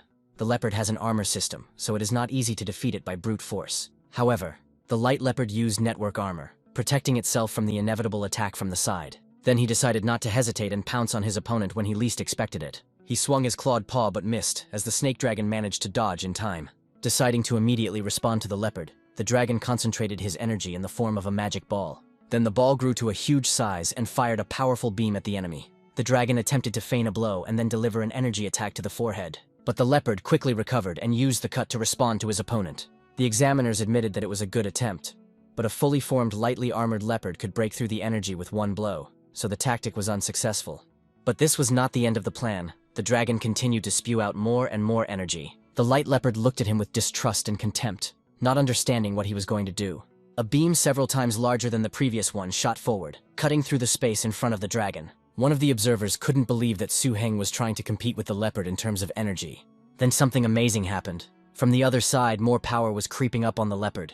The snake dragon used two different skills at the same time, which surprised everyone. This required basic affinity and mind control, and one wondered how he could do such a thing if he had only hatched 6 months ago. They noted that instead of relying on its master's orders, the dragon developed a battle plan based solely on its own fighting instincts. Such a harnessed beast will always be the most reliable support for its owner. This boy has found a treasure. After the last fight in the forest, the grizzly dragon seemed to like using this skill from behind, which the leopard didn't like at all. Then he decided to use his combined skills, sharp claws and tail strike. He, with absolutely no fear in his eyes, began to approach the snake dragon, making loud sounds. The dragon instantly found himself under this powerful attack, which left scratches and abrasions on him. But still, the snake dragon was able to stand firm, even though it was already bleeding. The onlookers were shocked. A normal snake dragon wouldn't be able to withstand this, and besides, it was slowly recovering from its wounds. The air was filled with the vague question of what kind of unique protection this snake dragon had. Then a dragon's roar was heard, and terrible forces appeared around the protagonist's beast. The leopard was already watching his rival with caution, and did not dare to come close. The examiner then decided it was time to end the test and stood up from his seat. The protagonist was declared to have passed the test and was sent to the treatment room. Su Heng, only after realizing this, was glad to himself. He knew that everything would turn out this way. In the healing room, a small orange frog was licking the snake dragon. While Su Heng was thinking about the battle, the dragon watched the healing process with disbelief. If the lightly armored leopard used its attributes, it would be able to avoid the attack. But if they met it in the wild, they would not be able to defeat it. The snake dragon listened to him and smiled sweetly, realizing that he had done a great job. Then the notification sound came from the watch, and the results were announced. Full marks for cultivation status, skill development, and fighting spirit. The final battle test score is 99 points. Aidong congratulated him on his high score, admitting that he was jealous. Su Heng modestly replied that it was an accident. He did not expect such a result. Moreover, the opponent was fully developed, and he attacked first. He wondered how Aidong knew about his grade, since grades were confidential. The question remained in the protagonist's head, but the redneck could put it off for now. After taking Su Heng, Liu Bo laughed, saying that it was only 1 point less, and that passing the test was a foregone conclusion. Su Heng asked how the master was doing. The manager replied that not long ago his lordship informed him that he had returned from a mission. The guy thought that the master had finally completed his task. He had to get the bone tissue of the ice dragon. In the end, the master also hoped to collect the dragon transformation material. Already in the mentor's mansion, the two of them carefully examined the bones of the ice dragon that the master had brought back from the mission. But the material was not what he expected, and Su Heng felt uneasy as he looked at the master's work. It was the Thunderstone he received as a reward for this quest. It was his personal dragon material. Su Heng, deeply moved, warmly thanked the teacher. However, his mentor impatiently urged him not to give in to unnecessary emotions. He just wanted to get down to business as quickly as possible, because he was burning with desire to see the snake dragon transform into a true dragon. Su Heng asked why he couldn't just buy a Thunderstone from the Golden City.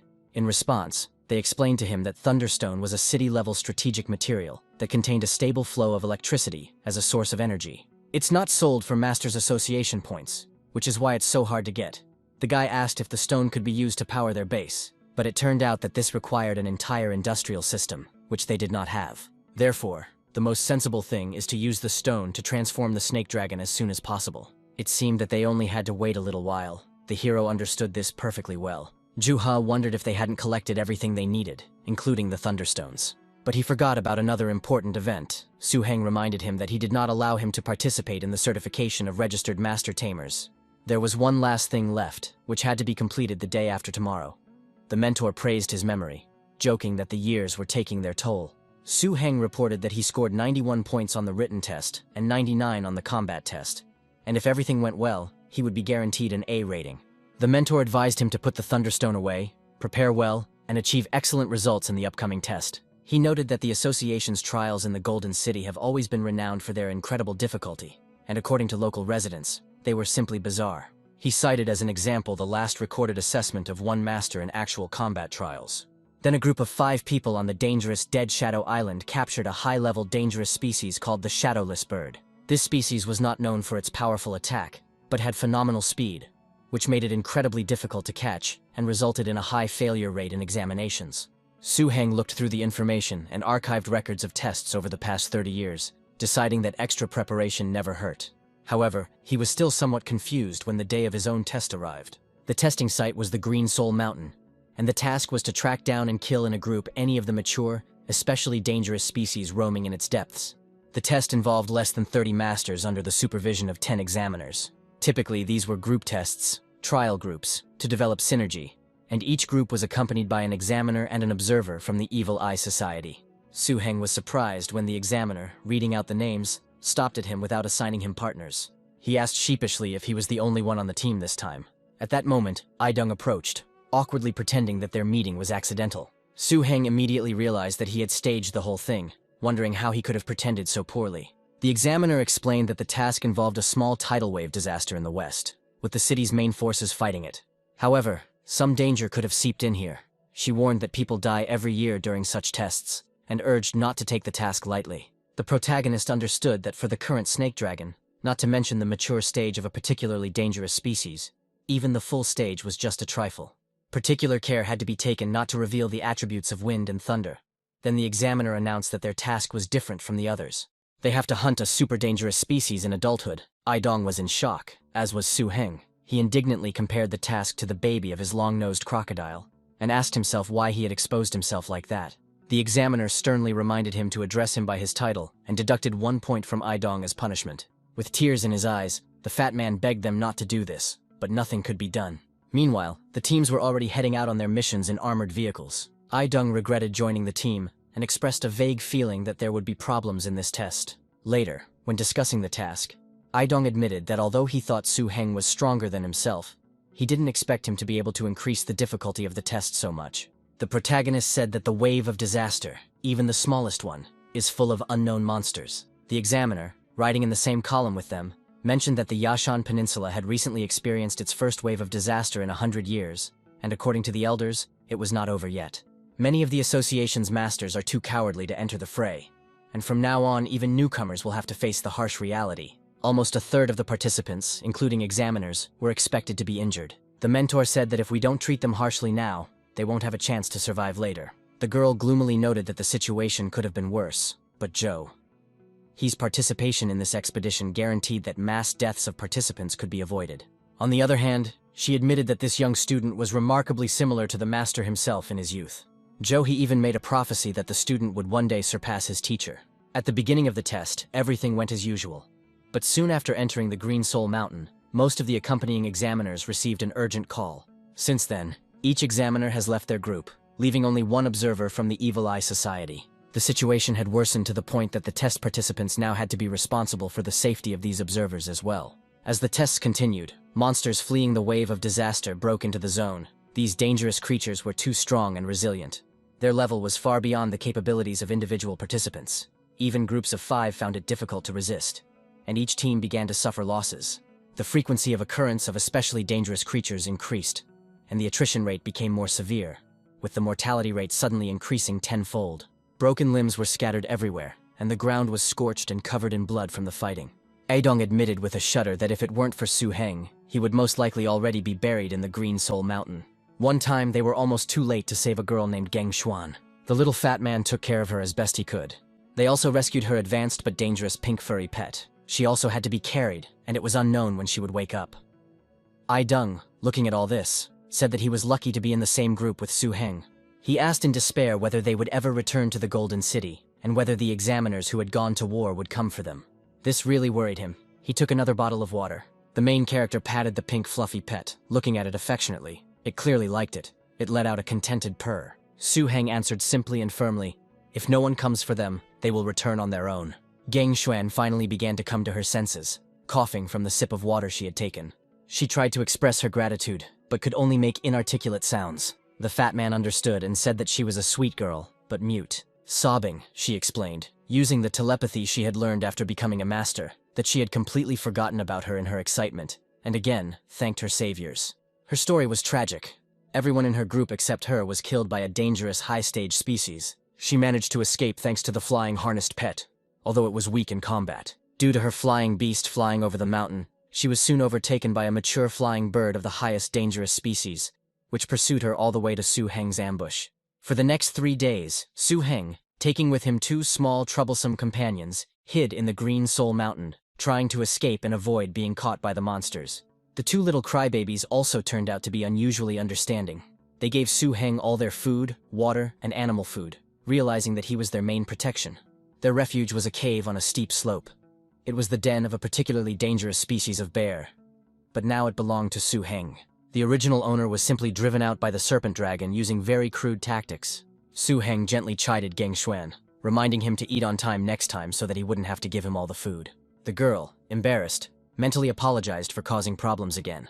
One night they heard a deafening roar that shook the mountain itself. The protagonist tensed up, trying to understand what was making that sound. Ai Dong whispered in horror, "This cannot be a kind of horror." Suddenly Su Heng jumped up from his place. It seems he realized something. 2 guys hid behind a small rock waiting for him. The protagonist recognized this sound. It was the roar of his master's lava Tyrannosaurus. The master was fighting somewhere nearby. Su Heng saw signs of battle in the distance. A terrifying level 10 lava explosion technique was visible as hot lava fell from the sky. Looking at the reflections of the battle coming from the distant sky, Su Heng couldn't help but feel uneasy. Although he knew that he could do nothing to help the master, he ordered Ai Dong and Geng Xuan to remain in the cave, and he himself, riding his beast, rushed into the depths of the mountain. After passing through the dense forest, Su Heng finally picked up his binoculars and saw the battle scenes deep in the Green Soul Mountain. His master stood side by side with the chief examiner, who, graying at the temples, floated in the air. Below them, several enormous creatures fought in the very heart of the remnants of the cataclysmic wave. And among them, Su Heng recognized with horror a nightmarish appearance, an ice ring dragon. According to the records of the old dragon code, the bone marrow that allows the ice dragon to transform and the ice capsule are just what the master needs for his work. Only after realizing who his master was fighting did Su Heng scream in horror. Based on the records of the ancient dragon code, the bone marrow and capsule were exactly the auxiliary materials needed to transform into a true dragon. This battle was a chance for the master, and Su Heng held his breath, proudly looking at the terrible scene. Suddenly the master, raising his hand up, began to summon another of his pets. The master's assistant, the Monkey Lord, appeared on the battlefield. He rushed forward at the ice dragon only for his master to command him to fight. With a deafening roar, the Monkey Lord approached the dragon from behind. Swinging with all his strength, he hit him on the head. But suddenly, the ice dragon outwitted the monkey, wrapping itself around him, leaving him immobilized. The boy knew that it was an extremely terrifying species with a perfect combination of the 5 systems: earth, beast, strength, air, and attack. Truly the pinnacle of the horror species. The Monkey Lord managed to escape the ice dragon's grip and tried to accumulate as much strength as possible for the next blow. He began to smash his fists together viciously, trying to frighten his opponent. He then pushed off the ground and jumped at the dragon, hoping to knock it down in one fell swoop. He was already almost close to the ice dragon, but it had protection and was not at all afraid of the monkey. The protagonist saw that the Overlord had used a 10th level enlightenment technique, Atmosphere Break, but the ice dragon had the ability to fly, and there were doubts whether the attack would work. And then something incomprehensible happened. Only Joe. He beckoned with his finger with the ring. The black figure that flashed before the master's eyes turned out to be his most powerful pet, the Black Sin. Noticing this figure, even the ice dragon himself was amazed. He never expected this. A huge hand grabbed this dragon without much effort. Now he could not escape anywhere. Seeing how quickly the creature crushed such an opponent, the protagonist was shocked. Su Heng couldn't figure out what kind of ability it was. It was so strange that it easily stunned the nightmarish beast. To his astonishment, Zhou He's beast, Black Sin, knocked down the ice dragon and took the transformation materials. The small wave of catastrophe finally ended with the death of the ice dragon, and with it, this terrible ordeal ended. However, the high number of deaths has drawn much criticism in the city, with the leading expert only coldly remarking that if someone doesn't have the resolve to freeze, they will freeze anyway. After this, the results of the test were officially announced. Su Heng took first place without any doubt, and received an award from the association. With the thought that there was no point in being a simpleton if there was an opportunity to gain benefit, Su Heng hurried to the research institute with the proof document in hand. At the institute, he was met by a strange man who, upon hearing his name, suddenly hit him. When asked why he did it, he only cheerfully replied that he liked beating people, especially Su Heng. Then he proudly said, "It's all because he, the embodiment of the reader's father, Chi Huai." Su Heng couldn't shake the feeling that he was not quite in his right mind, and a staff member came up and took him away, explaining that the doctor was like that sometimes. He decided to take Su Heng around and show him several types of pets, from which he could choose one for himself. As he walked on, he assured the hero that it should pass in a couple of minutes. There were 7 dangerous species in the entire institute that posed the greatest threat to health. The employee explained that there were 3 particularly dangerous cubs in total. He decided to show him a unique, especially dangerous species of golden jade grass, unique to the Golden City. It was a pet of 3 systems: grass, blood, and healing. Possessing the blood and healing system, it is able to heal penetrating and lacerated wounds, even to some extent, to restore small deformities of the limbs. The guy was already looking at something out of the corner of his eye. Of course, if this beast didn't fit into his combat system, there were other options, like an ice spirit or a goblin essence. But Su Heng's gaze was drawn to something else, a little girl with wings, sitting sadly on the floor. The employee, noticing his interest, sat down and began to describe the creature. It was a young pet of mixed blood, in which the completely incompatible light and dark systems were combined. The guy thought it was a hybrid of light and darkness. He asked to show it closer. Then, taking the magic key, the boy brought it to the lock with which the girl was locked. He replied that of course he would show it, but there was no need to put it off for long. The employee explained that even without reproductive isolation, creating a powerful hybrid between different elements would be difficult. Not to mention that this creature contained 2 completely incompatible energy systems. Judging by the strength of its energy, it was below the horror species. But it was worth noting that it was no less dangerous than the super dangerous species. This baby contained within herself the opposite light and dark energies. Once out of control, her power would be infinitely close to that of a terrifying species. However, they had never seen this mysterious creature before, and could not even determine the race of her parents. Su Heng muttered 2 words in his head, light and darkness, and began to think. A spark of interest flashed in his eyes. If he tried to make it stronger, to subdue this inner storm, then it could become a real treasure. His decision made, Su Heng persistently wanted to know the baby's origin. The employee explained that it was no secret. About a month ago, a team of craftsmen from the association discovered it in a small, secret natural area. There reigned a world of intertwined night and day, with an impeccable boundary between them. Half of the territory was plunged into endless night, while the other half was bathed in eternal light. Although the danger level of this place was low and the area was small, due to the special situation, the association quickly formed a team to explore it. It was there, in the depths of this black and white world, that the scouts found this baby. It was later discovered that the cub had the ability to heal with light, but its life force was quickly depleted, so it was handed over. Then Su Heng remembered, it was she, the Lady of Light and Darkness. She was a combination of the highest kind of terror, the Light Lady and the Dark Lady. Children of mixed races often had greater racial potential than their parents, and at birth they were already a highly dangerous species. However, she was born with a fatal flaw, despite being a hybrid of the light and dark systems. They were mutually exclusive. The terrifying energies of both systems constantly raged in her body, rejecting her and using up her already insufficient vital forces. This led to the Ladies of Light and Darkness, a race with terrifying talents, becoming a super-terrorist species that did not last long. Luckily, there was a way to save her in the old Dragon Code. Su Heng firmly declared that he had decided to take this hybrid pet. The employee was stunned and reminded her that her life force was rapidly depleting. All because of the conflict between light and darkness, he suggested not to miss the precious opportunity that his first place offered. But Su Heng was adamant. He knew what the employee was thinking, but he still wanted to choose her. With a quiet sadness in his voice, he explained that he grew up without a mother and father, and was raised by his sister, so he knew very well what it was like to be alone. His sister taught him from childhood that if he wanted to become a true master, he had to love his beast as much as his family. He was a kind-hearted man, and could not bear to see his poor pet suffer as his life came to an end at such a young age. He wanted to take her in and do everything possible to ensure that she grew up and could avoid the fate that her short life had in store for her. His words seemed to have touched the very core. The scientist now hugged him with tears in his eyes, admitting that the little girl really was so pathetic. He even offered to be his guarantor, using his career to help him trade his hard-won position. He explained that the light and dark energies in this beast were at risk of going mad, so it could not be taken outside the institute. But today the employee promised that he would be his guarantor. Late at night, the main character tried to quietly drag the girl's cage to himself. Finally reaching the right place, he looked around and opened the doors. Having finally received the baby, Su Heng immediately immersed himself in studying the ancient recipe. According to the code, in order to save the Lady of Light and Darkness, it was necessary to create a magic potion called the Black and White Vortex. The recipe required 5 fresh flowers, linchen stone, and the blood of some light and dark beasts. The materials, fortunately, were not too expensive. However, the finished product had to naturally create a vortex, and adhesion depended on the radiance of alternating day and night. The chance of success was only 1 in 1,000. The main character cursed to himself that it would not be possible to simply realize his plan. The setup process was agonizing, with materials taking 3 hours to process, plus the subsequent tedious process of preparation, the probability of which was 1 in 1,000. It all promised to be incredibly tiring, but the guy didn't want to give up. Although he understood that his strength might also be running out, all these thoughts frightened him. But then a brilliant idea flashed through Su Heng's mind. He looked at the ingredients he had already prepared. One of them reminded him of his beast, the energy-absorbing tree.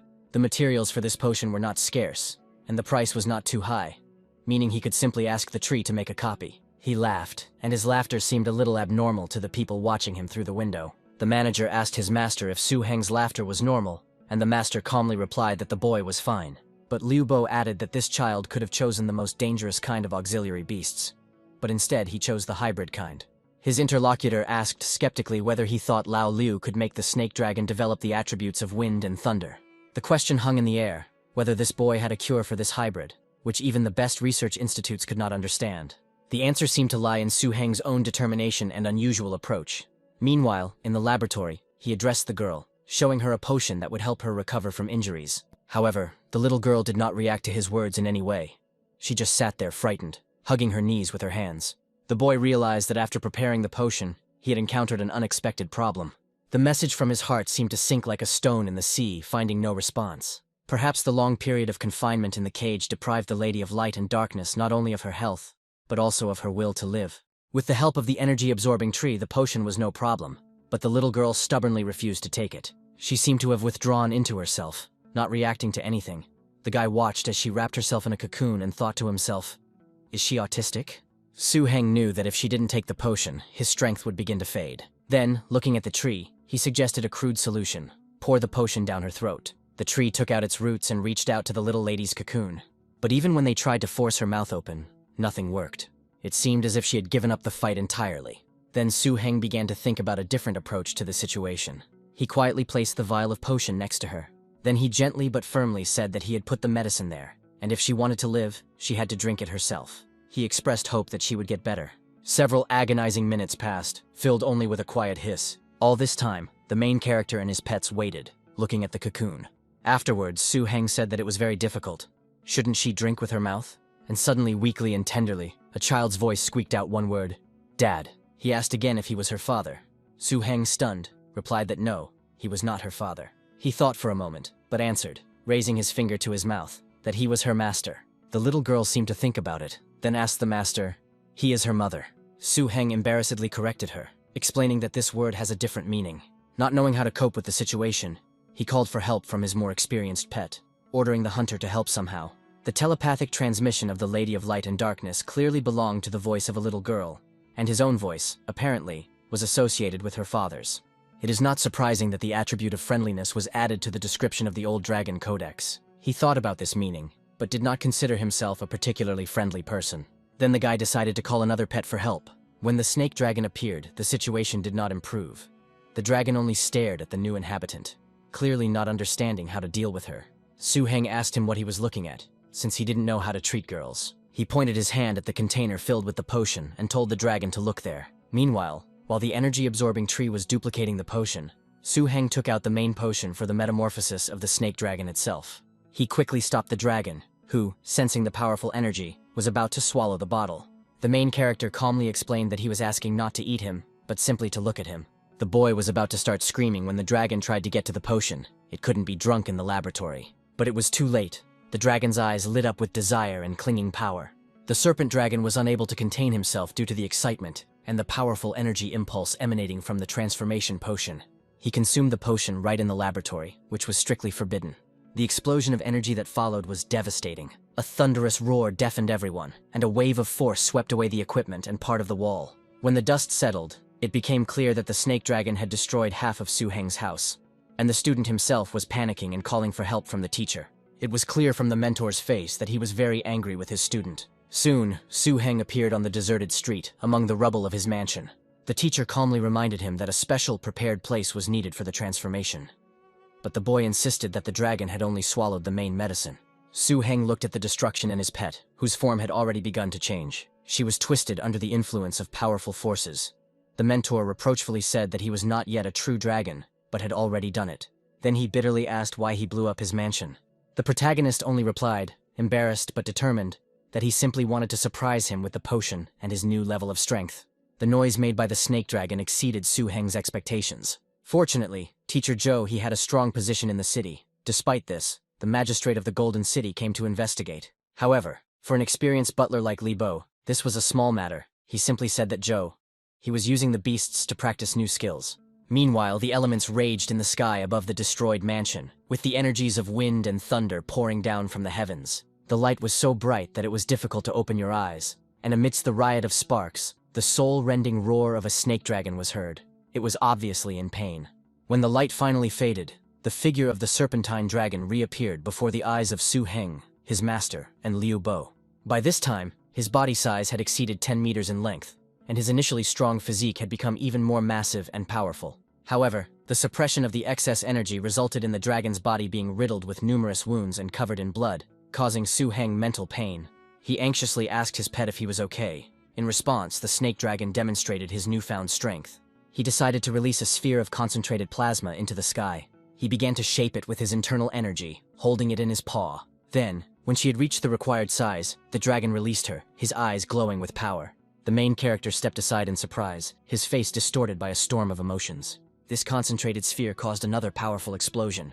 He was shocked to recognize this skill as a 5th-level enlightenment ability, the plasma sphere. He had no idea that after taking the main drug, the snake dragon would receive such a powerful boost. But the wounds were serious. Su Heng turned to the teacher in panic. He began to panic, realizing that his snake dragon might be seriously injured. At that moment, something unexpected happened. The wounds on his body began to heal instantly. The quiet lady of light and darkness, who had been watching what was happening, came closer. A soft but powerful glow emanated from her small body. It was a horror healing technique, enlightenment-level light healing.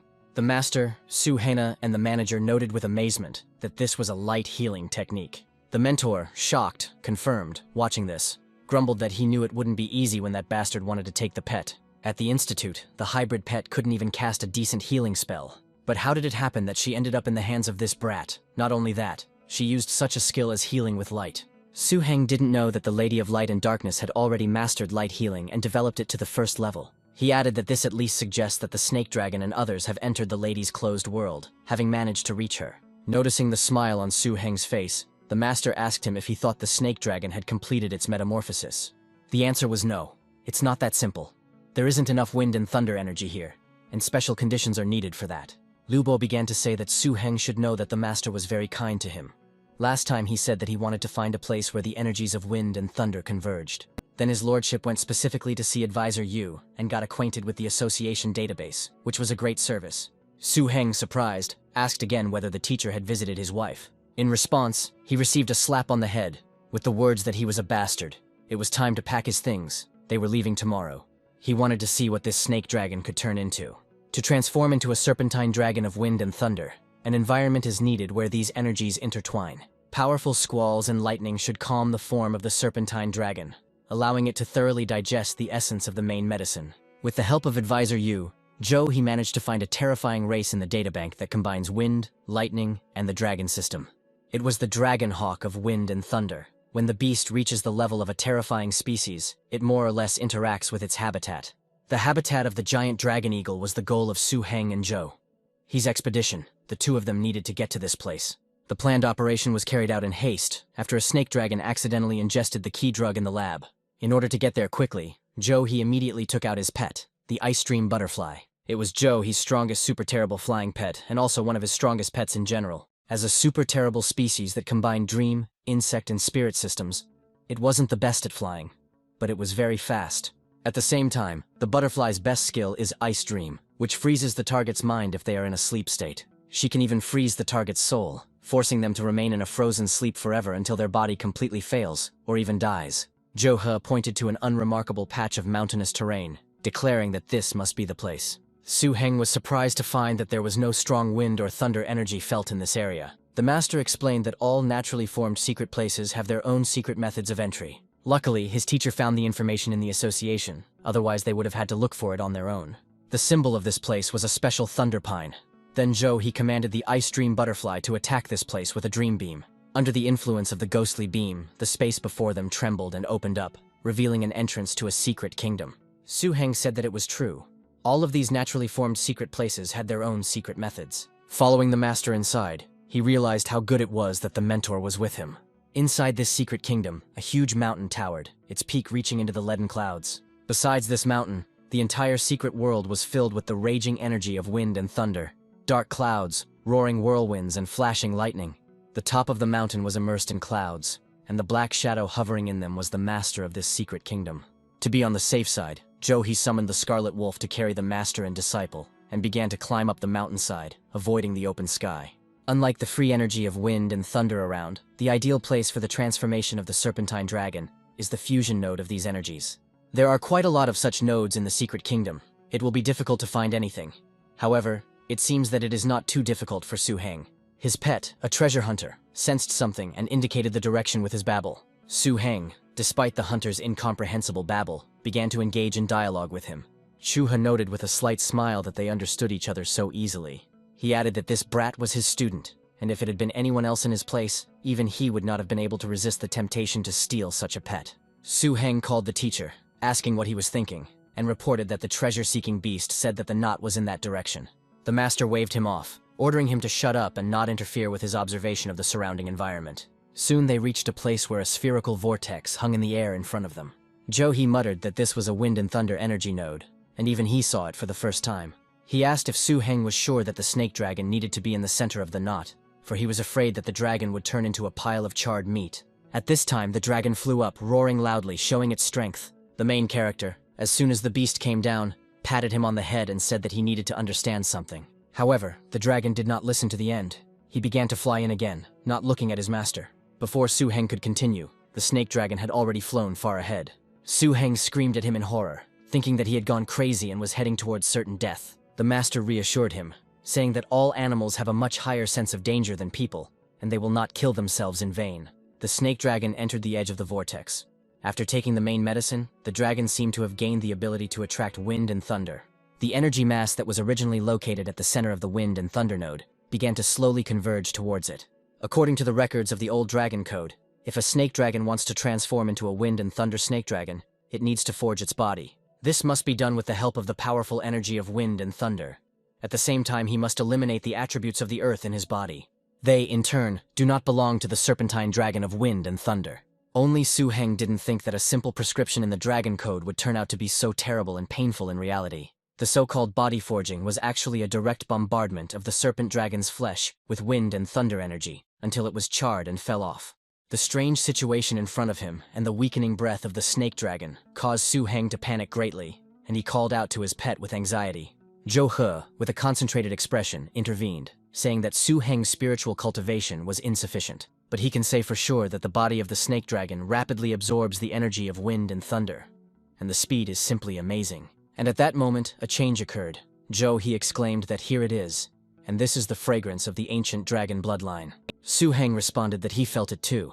He said that the snake dragon's life breath was recovering at a rapid speed. From the center of the vortex, now brighter and more powerful than ever, came a new roar, incredibly powerful and full of dignity. Zhu Heng wondered if the transformation had been successful, noting that such an aura was not something even the most dangerous species could control. He exclaimed that he couldn't believe that they had managed to turn him into a dragon in such a short period of time. If this becomes known, there will never be peace on the entire continent again, he added with astonished pride. What a damn monster he had accepted as a student. Zhou He shouted that it was now the wind and thunder snake dragon. He hastened to add that they needed to go back and catch up, and that they shouldn't stay here after the commotion they had caused. After obeying, Su Heng hurriedly placed the wind and thunder snake dragon into the seal space. Just his appearance made the other pets in the press a little worried. For them, the aura of the wind and thunder snake dragon was too unfamiliar and overwhelming. It was as if a stranger had walked in on them, and the intensity of that aura was so striking that it frightened them greatly. Fortunately, Su Heng and the snake dragon had a special connection that did not separate them. So the treasure hunter and the energy-absorbing tree soon found out everything. It was also because this strange guy was none other than their older brother. They asked Su Heng and the snake dragon what happened. But just at that moment, A sharp headache hit his head. Su Heng's head almost cracked. He instantly assessed the situation and said that this was a psychic energy feedback. The transformation of the lizard dragon into the wind and thunder serpent dragon is equivalent to the transition from a dangerous species to a terrifying one. The psychic energy that comes from this increases exponentially. He muttered anxiously that he had always wondered whether the dragon transformation was real or not. Then, out of anger and despair, he punched the rocky wall. However, he did not take into account the chain reaction after the dragon's successful transformation. There was no need to rush the child. Otherwise, he could become disabled. Su Heng's inner sea of mind, raging like a storm, was already continuously raising terrifying waves. Su Heng was shocked. He was afraid that he would become a fool for the rest of his life. At this critical moment, Su Heng discovered that the old Dragon Codex appeared in his hand. The ancient tome strengthened his mind, and Su Heng found that the storm on the sea of his mind could no longer shake him. Instead, his own mind began to rapidly absorb energy, and soon he broke through to the mid and late stage early-level Supreme Master Tamer one after another. Along with the increase in energy, new content has appeared in the Codex. Su Heng noted that there are now far more unlockable items than in previous unlocks combined. What shocked Su Heng even more was the appearance of records of other creatures' transformations within it. Although just looking at the materials made Su Heng's insides go numb from their cost and rarity, it was also an excellent addition to everything, a kind of training. Of course, thanks to this training, Su Heng's understanding of the serpent dragon also increased. He knew before that the snake dragon had elements of evil and earth, but now everything was different. The 5 techniques received different enhancements. The Jiao Devouring and Jiao Fu were caused by the awakening of the Jiao Grass, and the enhancements were also inherited to perfection. What's more interesting is that this metamorphosis allowed him to directly grasp the powerful skills of both wind and thunder systems. Bathing in lightning can restore injuries and physical strength by attracting lightning to oneself and forming a protective layer on the surface of the body. Dance of the Silver Snake, a rare racial lightning-based energy skill that is extremely difficult to train after birth. Wind Harness is a skill of wind and thunder. He gained the ability to fly on a whirlwind, develop speed, and consume very little energy. What's even more frightening is that the skill has a wind attribute, and it will increase in power as the speed increases. As for the ability to combine wind and thunder, it will take time to master. When Su Heng finally opened his eyes, his master asked how he was doing and how much his abilities had grown. Su Heng replied that he was already at the late stage of a supreme disciple and should soon break through to the professional level. He commented that it was higher than expected, and it seemed that Su Heng had benefited greatly from this transformation of his dragon. He also said that the snake dragon created a commotion, attracted the wind thunder eagles, and they came when Su Heng plunged into the sea of mind. Su Heng was shocked to realize that the master could defend himself for so long using only his psychic energy. At that moment, the mentor, looking at the shadows approaching in the sky with a menacing cry, said that they deserved to kill his strongest pet. And then, for the first time, Su Heng saw the true appearance of the master's strongest pet, the Black Sin Beast. Su Heng thought that at first he only saw one of his skills, which caused the terrifying-looking monster to simply freeze. And now this skill has appeared again. The Black Sin Beast skill seems to not take into account the difference in racial classes. When facing the Wind Thunder Eagle and the Ice Dragon Jiao, there is virtually no difference in the effectiveness of this skill. Su Heng watched the battle in amazement, wondering if this was the 4-element pet that was rumored. But his attention was drawn to another threat. The dragon eagles in the sky began to form something menacing. This is the racial ability of the Wind and Thunder Dragon Eagle, Power Formation. They can unleash a powerful joint attack by connecting multiple eagles together through a special process. The skill's power is incredible. Su Heng understood that the master wanted to fight them, but this was a combined technique of more than 10 terror creatures, and it was as powerful as the power of the strongest pet. Su Heng couldn't help but blurt out, "What the hell is this skill?" when he saw the energy condensing in the sky. He thought with alarm that it was a very nightmarish sight. The Black Sin Beast was also very strong and terrifying, but the eagles of the wind and thunder were not afraid of him at all. They rushed at him one after another. The intelligence of the Lords of Wind and Thunder, the Dragonhawks, is definitely not inferior to that of humans, and they can attack them too. But, to his surprise, the pack did not attack.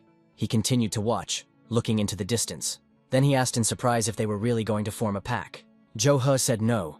The owner of this secret place gave him a message, and that the pack would no longer attack them, asking them to leave as quickly as possible. Su Heng proudly thought that this was the authority of his master at the level of a great mentor. The mentor continued. He said that it was time for them to return. On the way back, Su Heng finally remembered something from the code. He exclaimed to himself, "Dimness," and remembered that this was the product of sin, personifying the supreme sin. Su Heng realized that the Black Sin Beast had just resisted the attack of the Dragon Eagle. He thought that the fact that the teacher had made such a fortune in the Golden City Must have something to do with this beast. But how did he get it? Jo Hee called out to him, asking what he was doing there and telling him to go back, and the guy got hit on the head again. Apparently, Su Heng didn't even understand why he was hit again, scratching his sore spot. Returning to the estate in the Golden City, Su Heng once again began training his pets in the villa's training ground. This was especially true for the recently transformed dragon, who needed to master his new skills. It was difficult for the crystal dragon to become a good companion. Even the little fairy of light and darkness had already officially entered the late stage of growth under Su Heng's guidance. He has turned into a huge creature, more than 4 meters long and more than 2 meters high. Even the wind and thunder snake dragon is a little harsh on him. However, this is unavoidable, because the treasure hunter, the energy tree, and the fairy are not very good at fighting. So the most common scene every day was the fairy of light and darkness, together with the treasure hunter, leaning against the shade of a tree, watching the beating. Yes, it's a tragedy, but the crystal dragon's power rapidly increases from resisting for 3 seconds to resisting for 10 seconds. Su Heng's teacher was constantly on the move, carrying out individual assignments for the Golden City Masters Association. He was collecting materials to transform the crystal ice dragon. Su Heng also followed Butler Lee and helped his teacher win part of the main ingredient at the auction in the Golden City. It cost a lot of money, but that's what his great master is for. One day, while training his pet's treasure-seeking skill, Su Heng told the pet that it had already eaten 3 boxes, and that he suspected it was lying to him. Su Heng was indignant, meaning that he couldn't use this skill without eating ice cream. I suggested that if he liked ice cream so much, why not put it in the master's refrigerator, where it was only minus 80 degrees, and keep it there. The hunter had mastered the ability to summon treasures since his transformation into a dragon, but Su Heng had never tried it. After all, communicating with certain treasure locations requires an unknown understanding, which is what allows the hunter to find treasures. However, the ability of the treasure-seeking dragon is that without 3 boxes of ice fruits, the ability will not activate, judging by the hunter's character. Su Heng suspects that he is most likely being deceived, but there is nothing to be done in the current situation. All that remains is to try. And after the hunter had consumed the required amount of frozen fruits, he pointed out the direction. Su Heng, looking at the unremarkable piece of land, asked if he found anything like this. He asked again if he meant that there was nothing nearby, but the hunter insisted. He showed the number 2 on his fingers. The whole estate could hear the cry that his pet had played enough. Su Heng ran to the master and told him what he had found, holding a bundle in his hands. The treasure hunter was frozen and could not move. This was how his master punished him. The master asked what he found, taking off his sunglasses, taking a break from his rest. Su Heng explained that right here, according to the clue, was the last material for transforming the crystal dragon. The mentor said that this area is an abandoned zone on the Yashin Peninsula. There are no large settlements there, but only a few scattered small ones. He added that the area had recently been hit by a catastrophic wave, and there were no more signs of life there. Su Heng said, looking at the hunter, that he wasn't sure if the ice wolf's eye was there. He needed to ask him, and added that if it didn't help,